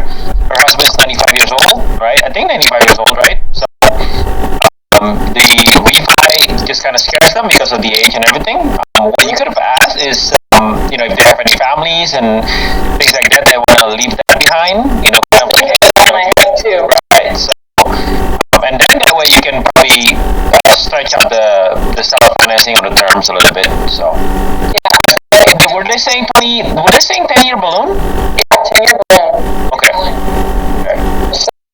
Well, we need to calm that. I mean, I think that's he said it's a large house, right? It's a whole block. Really large. Yeah. So if she's willing to, I think the negotiation part. She was hesitant in the 10%, 20%, right? That's something that we need to negotiate. That's something that where you have to come up with the solutions for, because someone's going to get it down. I think they know eventually the 20% is going to be a little bit too much for a lot of people. You presented a good solutions first in the beginning, right? Get added to the end. But I don't think they really understand that, or at least they haven't really thought about that much. So and they probably get some more. I got it down to $50,000 down payment from $100,000. One other thing is that you might say, hey, can I? And then once I cash flow, I'll catch up. Yeah, and I think he actually mentioned that too. He was able to do payments on the down payment as long as you put something down, right? Like down, we'll finance. Even do land contract, and then that way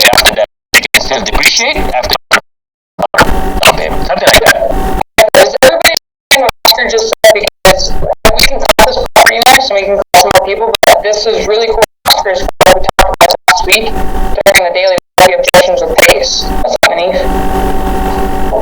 Everybody understands, because if you don't say it now, we can break it down. I guess we should break it down. That's what we should do. Break it down. Yeah, say yes to me and break it down. Okay, cool. Alright. So, does everybody know what a land contract is? We kind of talked about this last week. Perfect. Great. So, what a land contract is you're buying a property, but you are not taking over the deed until the property. What do you think? You don't get to take the deed over until. Let's see. Chat. There we go. You paid it off in full. So Oscar just presented what we talked about last week with Pace, is one is, hey, okay, this is what's been presented. Same contract for 2 years. And then once you see that I can perform and that I am paying, I take it over and I get the deed in my name, because now you have good faith in me. Same thing like Pace is kind of talking about with option agreements. Hey, I'll do an option agreement for 5 years, like a balloon for 5 years, but I want to have the option to extend for another 5 years if I'm in good standing. Does that make sense, everybody? So then there's other ways that we can figure out the down payment as well. The cool thing that Pace was talking, or that Oscar talked about, Pace talked about last week, is, hey, I can't pay you $147,000 up front as a down payment. Like, that's just, and I could have been like properties as well. This is going to take away from all these other families that I can help. But what if I can make you payments in chunks? So what if we did, $50,000 at closing? Maybe next year we do another 50, et cetera, et cetera, et cetera. Do you think we're really going to, wouldn't be able to cash flow? You'd have to structure it a unique way, but does that make sense, everybody? I want to make sure that we're all on the same page, because when I joined the mentorship, people would be talking about stuff, and I'd be like, oh, this is cool, what the heck are they talking about? I have no idea what they're talking about. Did I touch on everything that you just talked about there, Oscar? Yeah, and it's pretty simple to explain that. You can say, well, based on the condition, we need to bring in rehab money. So this is kind of why we can't put in the $140,000. If your condition is Airbnb ready, probably be okay with putting that much money in, because I can bring in my private lenders, I can bring in my funding partners to say, hey, we don't really need to do anything to this property in the short term, only maintenance in the long term. But looking at the property, it's pretty outdated, and we do need to, I will say like guesstimate, $60,000-$70,000, whatever it is, right? Once you see it, to make it a good Airbnb for us, so we can cash flow. So. Okay. Any questions right now before we come to this property? No? Cool. Let's count it. It's Wednesday. Let's open. We're comping properties. Let's go. Perfect. I love it. Alright, there you go. Just keeping notes for myself so I know. And we will comment on posturing first. Posturing.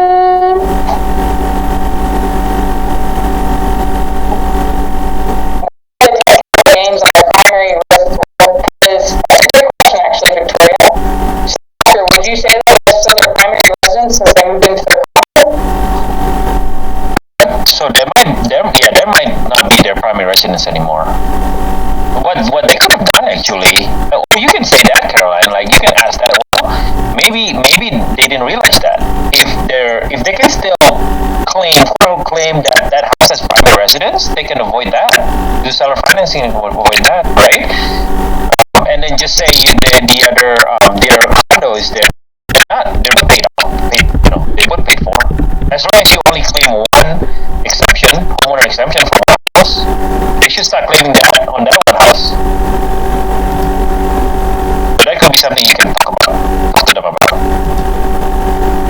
So look at the tester right now. Boom. Look at the tester just sent. Here, let me stop sharing my screen so you guys can see.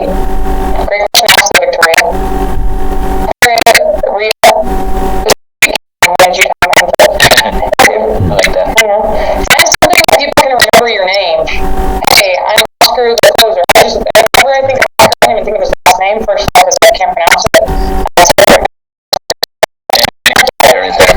I'd say, when I pitch the thing, I say, if I abducted by aliens, which is never happened, but I say, can I not abducted by aliens? So there's a bunch of cool, find little things so they can remember understand why they're investors. All right, let's go on this property. Okay. So first things first, I'm using posturing just because I've been in posturing forever. So first thing I have to do is do the year bill. There is no year bill. Let's see if that's on here. Home value, fast features maybe? No year bill. Wow. Are we gonna cross this, Oscar?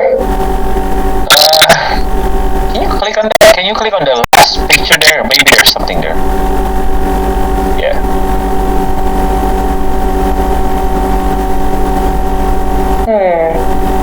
What's your email? Very close to it. I got it.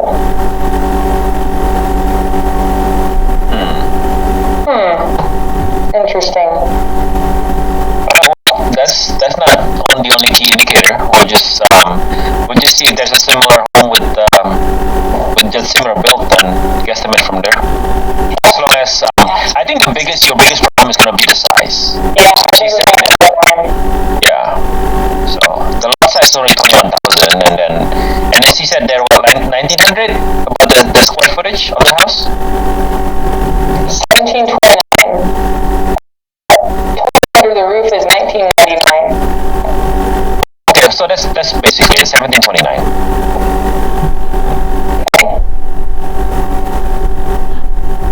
So what should we be basing it on? Just square footage and 1799. The square footage. Let's see what's the biggest one out there. Like between right there, 1800 right there.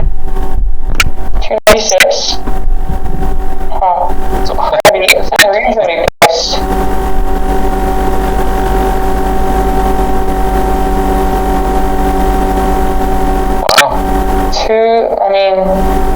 Nothing really close to even like $500,000. No. Can you actually just do a 2-mile radius and then do a minimum price of 500,000? Let's just say. Minimum price? No, not here. Zillow, you can. Yeah, sorry. Yeah. We can do that next. Let's just look at here. So, looking at this, and then we're just trying to go up from here because this is a unique property. So, I'm going to look to see as close to nothing is over 400 that I'm seeing so far. Here we go. A 2,000 square feet. That's 35. That's probably pretty far, I assume. 3,000, 300,000. Here's $1 million, but that has no information. 500, no square footage, just a lot.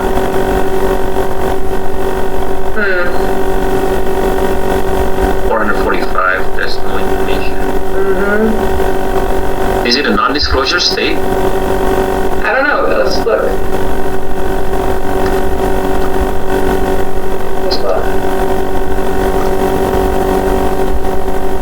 That popped up, it must be. Yep. So those of you that are new, non-disclosure states, so Alaska, Idaho, Kansas, Louisiana, Mississippi, Montana, New Mexico, North Dakota, Texas, Utah, Wyoming, and Missouri has certain areas, you can't pull up information. So I'm surprised to see price and history. Yeah, they're just going to give us our tax assessment. They're not going to tell us what it sold for ever. So, this is a very unique property. You know what I'll do? Just keep her on a drip and campaign and follow-up, because who's going to buy this thing for... So, I mean, what would you think? I think they are just thinking it's such a unique property, and they're probably trying to value the land. And she just kept saying, you could turn the garage into this, you could move the floor up 4 inches. Why would I want to move the floor up 4 inches to turn it into a, so there'd be a lot of work that needs to be done. Is that 3-car garages for 2-bedroom, 2 bathrooms? Yep. Wow. And then there was another shed in the back that she said had everything but plumbing. So, interesting property. Yeah. Definitely not worth 710. I think they're just banking on someone with no credit or bad credit to just take, want to live there or whatnot, and pay whatever the price that they say. Here we go. Look who's here. Creighton's here. You pay capital gains if you make over $250 per person, $500,000 for filing jointly when selling.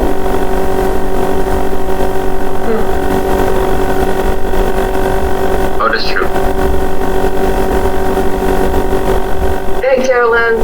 Debbie. I just have a quick question about the zoning for that property. What's up, Debbie? Yeah, what's your question? Do you know what zoning? Let's go back over. Let me share my screen again. I mean, I'll go off of what I can find on PropStream. Yeah, I'm just curious if she's based off of the zoning. If it's, I don't know if that's can you build a multifamily? It's a property, is property classified as zoning? Or is that somewhere else?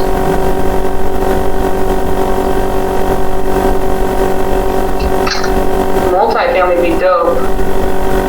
Right. I don't, does anybody know where to look here? I'm just seeing I'm guessing it's just a single family. Yeah, it's just single family, so. Oh, it is? Okay. Then that's probably a little bit too high though, based on the pricing. Open a prayer. Do we go for the quiz in the first? No, we're just shooting the shit, talking with her. Keep campaign. Who's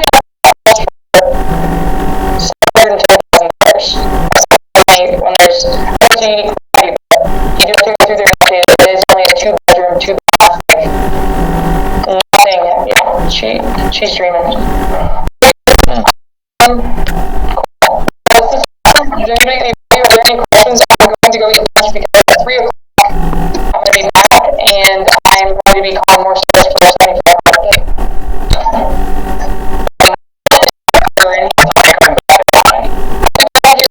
Zoom link in here so you guys can have it. Okay. At 3 o'clock Pacific, but just so it was set from now 19, so at 3 o'clock my time, I'll be back. Where's the Zoom? Here it is. Did you make calls and then you have like newbies like me make calls also? Yeah, you want to call some sellers? Will you call some sellers? You want to do it right now? How about this? Let's break out the lunch. Let's do it right now. Let's get Lex to call in right now. There you go. This is your opportunity, Lex. Okay. All right, let's find one for Lex to call. Where can we get your comp sheet? Stinky, you've been on so many of my Zooms. You haven't got my comping sheet yet. There's 50 people on here, so I'm gonna get my comping sheet out to everybody. Here, I'm gonna share it so you guys can see it. Pull it up first. Who does not have my comping cheat sheet? Who doesn't have it? Let me know right now. I don't have it. Lex, what the heck, man? Oh my gosh, so many of you don't have it. Here's my comping cheat sheet. I used to look at this every single day when I got started doing all of this going stuff. This is what you want to know because comping is so important. Knowing what your comps are going to help you. Stay within 10 years. Comp conservatively. The best comps are ones that have sold. Okay? Check it out. Now you guys all have access to this. You guys can see how I price things out. So this is what I did when I'm trying to figure out what my rehab cost is. Rehab cost. Okay. We figured out earlier on the West Coast, look at this, we were doing some underwriting. We figured out, this is what we did earlier. ARV times 93%, so this is how Cody taught me. 93%. So what is 93%, guys? Do you guys know? Lex, do you know what it is? Customer fee, 7%. Exactly. Yeah, 7% off. Yep, it is 7% off. So there's 3% for our buyer's agent, 3% for our seller's agent, and 1% for our closing costs. And then we subtract our fee. This is our wholesaling fee. Then we multiply it by the investor's desired return. This was supposed to be 15% because we talked about last night. Did anybody here go to Laura's air meet last night? She talked about what Pace wants to get as a return. Pace wants to get between 10 to 15% as a return. So we just said 15% because we want to be conservative, remember? So then we did 1,000 for the square footage, square feet, times $30 a square foot. We were just saying that the house needed a full rehab, so if you go off of my little price sheet right here, because I talked to my cash buyers, I know full rehab, which would include everything, interior plus some exterior landscaping, $30 a square foot. And then we did ARV times 93%, which got us 279. Okay. Then we brought that down 279 minus our rehab cost, which is up here, which got us 249. I wanted to make $25,000. I had to pay for my bills, I had to pay for my VA, all these things. I want to make $25,000. Then what we did was 249, so after our rehab cost, minus the wholesale fee, which equals 224. Then we multiplied that by our investor desired profit. So 224,000 times 15% equals $33,600. So that's our investor profit. Our investor wants to make $33,600. Okay, guys? So then we go back up here after we include our investor fee or our fee, and we subtract the $33,600. So we know our max allowable offer when we're doing wholesale was $190,400. Now in this, guys, I'm not including holding costs. I'm not including private money. I'm not including like utility, all of those extra things. So I just wanted to, that's why I'm being conservative. So we just figured out that's 63%. So if you did ARV times 63%, you would get that number, 190,400. Does that make sense for everybody? Is that helpful to see how it's written out like that? Lex, it doesn't make sense. Tell me what you're confused about. Let's go through it right now. About everything, to be honest. Like, what? Is anybody else? The whole comping thing is super confusing to me. Okay, so let's break it down right here, right now. So Lex, do you have your phone? Yeah. All right, let's do it. Okay, we're gonna do the exact same thing. Everybody, pull out your phone. We're gonna do this together. Okay. So what do we want our ARV to be, Lex? 300. We do? We're gonna do the exact same one? Let's change it up. Okay. Let's do 700. 700? Okay, so first we're gonna just copy this down so we have our formula. So, here we go. So we're gonna do ARV, 700,000. Okay, now what do we do next, Lex? Times 0.93. Perfect. So what I do, guys, on my calculator, I just use, because I have an iPhone, you can actually just do, so it's 700,000. Let me stop sharing my screen so you guys can see. So it's 700,000. I hit the X, 93, and I literally just hit the percentage, just so you guys know, but you can also do 0.93. I just want you guys to see that. What do you get, Lex? What does everybody else get? Let me know in the chat right now. Lex, you can tell me, what do you get? 651. 651,000. So we're going to do, let me get over here, make sure it's typing. 93%, which equals 651,000. Okay, what's our next step, Lex? Now minus the rehab. Alright, so we just talked to the seller. What do you think the rehab is going to be on the house, our fictitious house? What does it need? Fictitious, not the one that you talked to just now. Nope. Yeah, let's do the one that we just talked to. What do you guys think that, let's use that as an example. Let's redo here. We're going to change our number. We're going to do it as a wholesale fee. Desiree, can you mute yourself? Oh, sorry. You're good. I'm not the host on this Zoom, so otherwise I would just have everybody muted. So let's change our numbers here. 710,000 times 93%. Now what do we get, everybody? 660,300. Okay, cool. So now, let's just go back to, do I still have the house up here? So we didn't ask her what the roof needed. Let's just assume the roof is going to be okay for now. These are not super updated. I mean, we have almost, we're just round up to 2,000 square feet. The kitchen looks pretty good. What do you guys think? What, off of my cheat sheet, what do you think we need to do for rehab here? Maybe, what, maybe just this? $20. Yeah, let's do $20. So we'll multiply it. So we'll do our square footage times $20. So we're going to do 2,000 square feet times $20. What do we get, guys?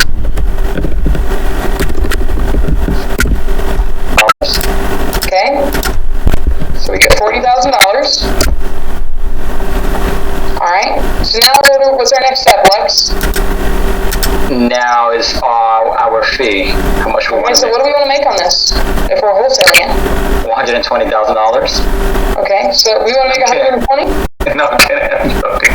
Okay, and just so you guys know, this is not the actual rehab of that property. We're just going off of what they're asking. So what do we want to make? Let's just say we want to make 35?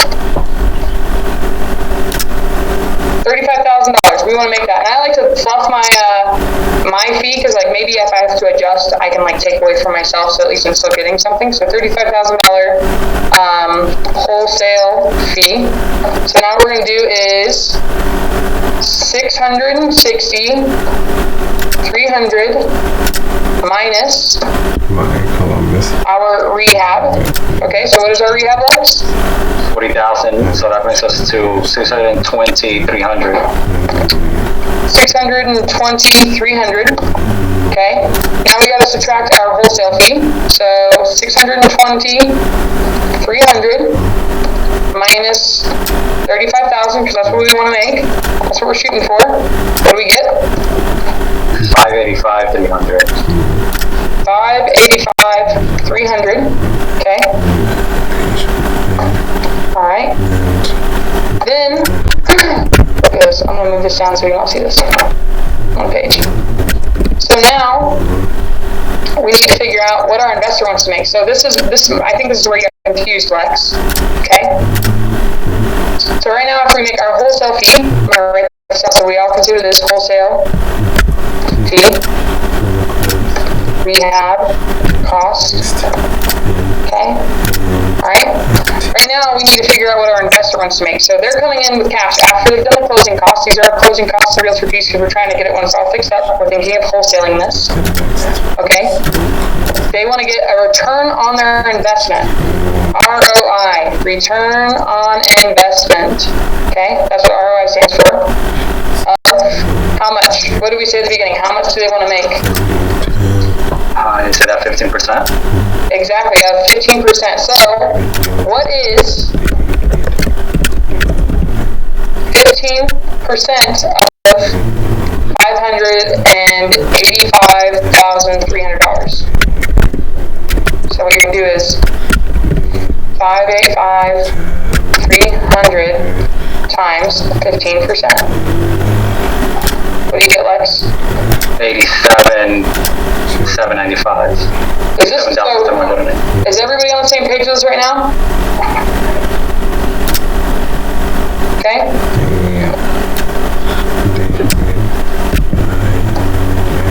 Now we're going to deduct that from here. Okay. And investor profit. So now we're going to do 585,300 minus what, Lex? 87,795. Exactly. So I'm just going to copy it out. Does it work? No. Dang it. So I keep trying to be lazy. 87,795. So now what do you get, Lex, when we subtract the investor profit? $497,505. 475,000 and what? No, 497,000. 97. I'm talking over you. What was the last part? $505. Okay, that is our max allow offer. Guys, when you're underwriting deals for a wholesale, you got to include the investor's profit. So they're going to be like, ooh, Lex always includes my 15% for me. Does that make sense? Yeah.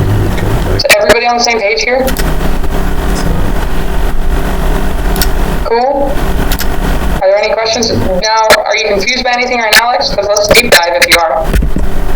No, not with this one. I think this is an exercise to do with all the numbers. I think the math for me is just very... I'm the same way. Why do you think I broke it down like this? Who do you think struggled with this when they got into this? Yeah, I struggled. Has anybody else ever struggled with this before? See, like, that's why it's so expensive to sell. It's kind of confusing when you hear somebody like, ARV times 75% and then subtract rehab for me. Like, what the heck? What do you do? Sure, okay, guys, they want me to do ARV, but how do I even find ARV? So, I just wanted to make this nice and easy for everybody so we can be on the same page. Cool? Even I did. I wanted it to be perfect and didn't want to lowball. So, there you go. But, did I comp? So, let's talk about the call that I had. What did you say the marketing sale price would be? For ARV, you mean, Tanisha? Or when I'm going to send it out to cash buyers? Yeah, what you're going to market it for cash buyers. I would say my max allowable offer would be this $497,505. But when we say MAO, isn't that usually your max allowable offer to the seller? Well, yes. So what I would want to do, guys, in this case scenario, this is what I would do. everything you say will be repeated back to you just as soon as it is received. The purpose of this test is to give you an audible sense of the latency between you and the machine that is running the echo test application. You may end the test by hanging up. If it's a good deal, you don't really have to worry about marketing it. They're gonna be like, okay, the numbers make sense because they trust you. They do that. Hello? Yeah, can you hear me? How's it sounding? Sure.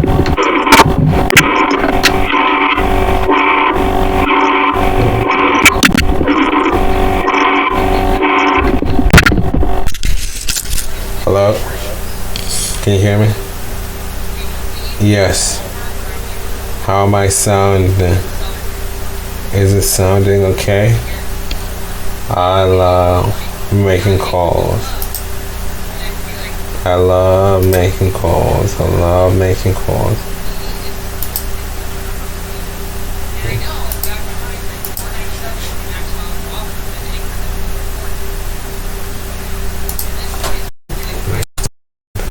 YouTube will give me a good understanding of what it can sound like. YouTube will give me a good understanding of what it can sound like. And let's hear.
Say that we did it with just 500,000. It just depends on what scenario you're going through, what the property condition is, what needs to be done, all of that. Do we have clarity? We have clarity. Do we have clarity? But Caroline, also the 93%, that changes per state. Yeah, so right now, actually, and I'm being conservative because right now in Arizona, the market is so hot. The seller, the buyer's agent, they're accepting like 2% instead of 3%. So if you go up and see where I typed it out earlier, I said, realtor on the buying side gets 3%, realtor on the selling side gets 3%. But right now, because the market is hot, they're accepting 2%. 2%. Why did it not work? I went to the Zoom chat. Seller or buyer's agents are accepting 2% because there's not enough houses on the market. Does everybody have clarity? Yep, look at this. Desiree just said, just clicked after 2 years. Guys, listen. I know, right? This is a whole Zoom class. I came in here to say hi to you guys. We're getting in here at 11 a.m. Oh, shoot. Oh, and we're not even recording this. What a waste. I know, right? So, what we'll do... Also, Caroline, I know you're saying okay mints, but for comping, can you do a comp in Zoom for yeah, dude, who was, hey, time out, Lex, I know you're on the East Coast. Who was on the West Coast Daily Dial with me today? Because I was the comper. There's no kitten mittens when we're doing role plays, but when we're doing stuff like this so you can understand it. Sarah, did I not give you clarity today? Sarah, unmute yourself. What was Absolutely. Was I mean to you? Was I being... Not at all. You got it done, basically, and I learned. Exactly. So when we're doing comping stuff or when we're doing deal underwriting, we no kitten mittens is out the door. There's no dumb questions. And there's no dumb questions when we do role plays too. Like, no kitten mittens is like, hey dude, like, you don't want us to just come over here and be like, great job, Lex, like, you crushed that call, here's a gold medal, when you didn't, right? That's what the whole kitten mittens thing is. We're like, dude, Lex, like, kudos to you, man, you got up here, it's nerve-wracking. Like, I know when I make calls, I get nervous, especially in front of all these people. Oh, hang on, I'm getting a text message. So, I get everybody texting me all at once. Does this make sense? Do you have clarity? Sorry guys, I have like 4 text messages from Rochelle and everybody. No kitten mittens, we want to help you out. We're not going to tell you like, yo shit, don't stink. Like, dude, you definitely need to take a shower. Like, it's for the betterment of everybody, and we want you to have friends. Like, that's the whole no kitten mittens thing. But we want to help you get better. We're not doing no kitten mittens to like make fun of you. Like, the no kitten mittens thing is to get like, don't you guys want to level up? Do you guys come to the Daily Dial because it's a money-making activity? Right? Exactly. Look at this. We got Marlon on here. We got Oscar on here. We got Creighton on here. We got a ton of closers on here. Lex, you're a closer. You just haven't gotten to that realization yet. Guys, where's my book? I don't even have it out yet. I haven't even read my 10 pages yet. I was supposed to be eating my lunch and reading my 10 pages, and I've been going into a Zoom lesson. Lex, who here? And you're not the only one, because I've been in the same spot. Because, guys, listen, I didn't know how to... why am I still sharing my screen? Let me get into my whole, like, diva mode here. Guys, when I started doing... Oh, I can't. I'm not the freaking host. Where's Keston? Make me the host so I can do stuff. Who here is like, I don't feel comfortable talking to sellers because I don't understand everything yet? Anybody else? Yeses or nos? Anybody else? Sometimes. Me. Oscar even said it. Guys, get this book. What is this? Oh, I'm not the host. Keston, maybe the host. Caroline's the host now? I'm the host now. What's up? Not gonna spotlight. Guys, I'm reading this book right now. Think and Grow Rich by Napoleon Hill. It's an amazing book. You guys should go get it. Like, I'm telling you, I'm doing that 75 hard challenge because I wanted to level up. Guys, I'm reading it too. It's so good. I'm on chapter 4. Perfect. I love it, guys. We are as strong as we think we are. We are the shit. We stink. We're terrible. We're the worst at everything. Whatever you think is what you are.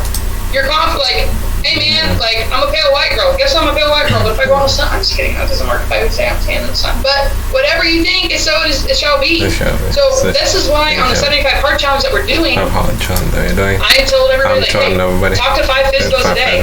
Why did that happen? And Lex, you heard me say at the beginning, I know we have more people in here now. Why did I assign us to start talking to FSBOs on Zillow?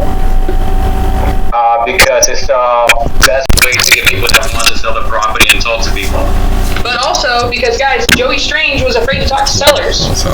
Guess what? Look, Joey, if you guys just saw me have that conversation, who here just heard me make that call? Is everybody that's on the Zoom just heard me make that call?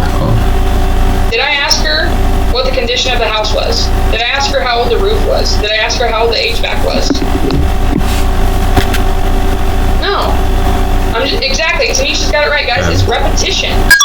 If you guys want to get better, and this is why I did something on YouTube. Create a vision board. Create a 90-day plan. And don't just say, I'm going to call sellers. It has to be organized. Like, every day for 1 hour, I'm going to sit down and call sellers. That's why the 75 hard is awesome. Look at Marlon. He kept himself honest. He forgot to take one of the most crucial things for the 75 hard is you have to take a progress photo every day. He forgot to do that and had to restart again. Had to restart again. If you guys start doing these things that are uncomfortable and where you're uncomfortable and you can grow, you're going to get better. Every day. Like, that's why I always say this, 1% better every day. I'm not trying to read the entire Think and Grow Rich book in a week. Because I can't do that. I'm dyslexic. I don't like reading. It's hard for me. But if I sit down, I'm just like, I only have to read 10 pages a day. It took me 2 weeks to read the Atomic Habits. I'm going to give you guys that book too. Who has a copy of the Atomic Habits? Who does not? Who wants a copy of it? Hello? I'll get back. Like, I didn't never read it. It's a great freaking book. I signed it into this book now. You know what? I'm going to show you guys where to find it. I'm not going to give it to you. You guys have to look for it. I've given you so many free things already. I'm giving you my lunchtime. So on Discord, we're going to be doing this soon, and now an hour and 20 minutes. I'm going to leave after we get Lex to make one seller call. And then, guys, what we'll do, what in the world? Oh, we got threads now on Discord, guys. I haven't been on here in a minute. sub 2. Okay, I'm gonna share my screen with you guys. Wait, hold up. Hello, thread. Oh, hang on, let's learn together. Hey, is this James? James, am I doing James?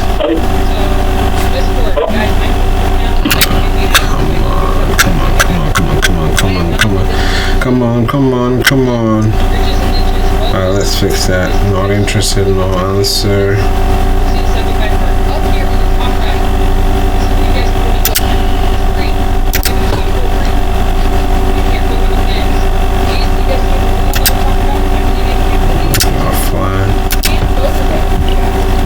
To share. Every single page that I have in here, like, let me show you what I did. It's got like, here's my money making activity stuff. Things in green are money. I can't miss that. There's the sheets that you guys can have for free. Here is the drive, the Google Drive for the Atomic Habits. Lex, I'm giving you homework now. Everybody that's in here, I'm going to copy everybody's name. Read 10 pages of this a day. This is going to help you start creating habits. That's what the 75 Hard is. It's a lifestyle change. It's creating habits. And if you guys want to join us, listen to this podcast. It literally tells you the rules. But this is the book. Go get it from right here. Now you guys all have the Atomic Habits book. Yeah, it's really short. There you go. Okay, Lex, let's get you to call. Ooh, are you calling somebody? Look at him, he's already talking to a seller. So guys, I'm gonna bounce, so I'm gonna go have lunch. I will be back. I'm gonna share the Zoom link with you guys one more time, so you guys can come to our 75 Hard Zoom. It's at 3 o'clock, so that's in an hour and 15 minutes, 18 minutes really. I'll see you guys then. Marlon, I'm gonna make you the host because you're freaking doing all kinds of stuff and you're crushing it. Let me remove him. I'm gonna make you the host. Are you the host yet? Where'd he go? Marlon, can you hear me? I don't think you heard me. Does anybody need anything from me before I go have lunch? Cool, I love this. So when are you gonna get on again? I want to make a call. I'm not coming out, but I have to pick up my wife. Go do that. 3 o'clock, an hour and 15 minutes. Okay, cool. Zoom, and I'm gonna do it from 3 to 5, maybe even 6 if we need to. Okay. Okay, you're gonna post on the sub too? It's in the Zoom chat right now, and it's also an announcement. It's an event inside the sub 2 group. Okay. I'll make it an announcement so everybody can find it. Marlon, I have to eat lunch. Guys, this was me this morning. I haven't even finished my breakfast. This is my oatmeal. This is my crusty old toast. That's all I've had today. I gotta go eat lunch. Yeah, go eat. I gotta go. So Marlon, you're the host now. Yeah, I'm kicking you out. Later. Alright, bye. I have the power. Alright guys, like, this is gonna turn back into what it originally was. If you got sellers to call, start calling your sellers. This is not about to be like a formal teaching Zoom class or anything like that. Caroline just came on. Alright, good afternoon, this is Victor. Can you hear me? Hey, can you hear me? This is Victor.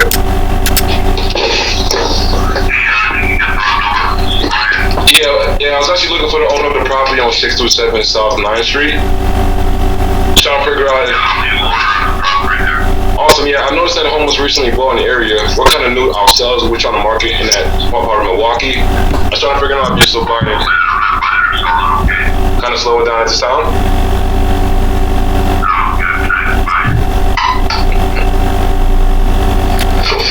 Victor, you're on camera, bro. Hey, what's up, guys? Another day in the office, man. So, guys, right now, what we're doing on this end is we are reaching out to some buyers. So, what I would do with him, because we confirmed, make that successful, so it could get live inside there. We're going to add the never mind. So, you want to make sure you add the notes afterwards as well. Okay. So, at least when we go back and look through it, we know that's the property owner. And, right now he's not interested. Cool, but now we know for certain that phone number is linked to him. Guess what we're doing in 3 months? Giving him a call right back.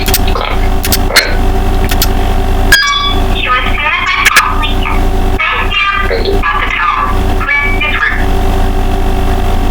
Cool. Alright, does anyone have a seller to call? Nobody? Not even Munif? Looks like George is on the call right now.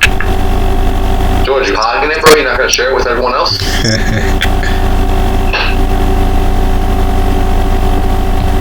I mean, I can find a seller for you to call if you want to just call anybody. Yo, dude, if you got someone, let's make it happen. All right, bro. Hold on. So, by the way, guys, like what this is something we do relatively often. We call it like the virtual office. So when you're home making calls, you're not just like sitting there making calls by yourself. And this isn't necessarily like, hey, like let's come in and call each other's sellers, although we do that sometimes. This is more so like, hey, I've got to call my sellers, you got to call your sellers.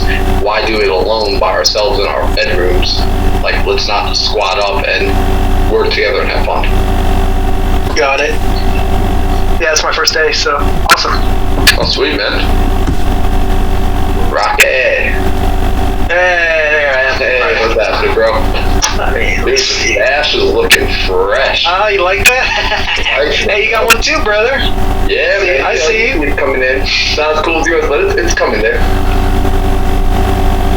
Alright. I don't know, I've been ghosted. I've been getting ghosted all day, so I don't know who to give you. How you generate leads? You got the ringing? Yep. Cold calls, texting. We just called all of our text leads today. Well, the last couple of days we've been trying to catch up with that. Dude, good stuff, man. Are your VAs good at setting up follow-up appointments? You know, she can set them, but then for some reason they're still ghosting me when I'm calling them back at the scheduled time. So I'm working on that. Okay, do you listen to your VA's calls to see how she's setting them? Yeah, that's something I need to do more of. We just did a session today. It's funny you say that. We just did a session where we listened to a live call and we kind of critiqued how to do something better, but what do you suggest as far as what they should say to... You know, I asked that question because I'm just curious as the entire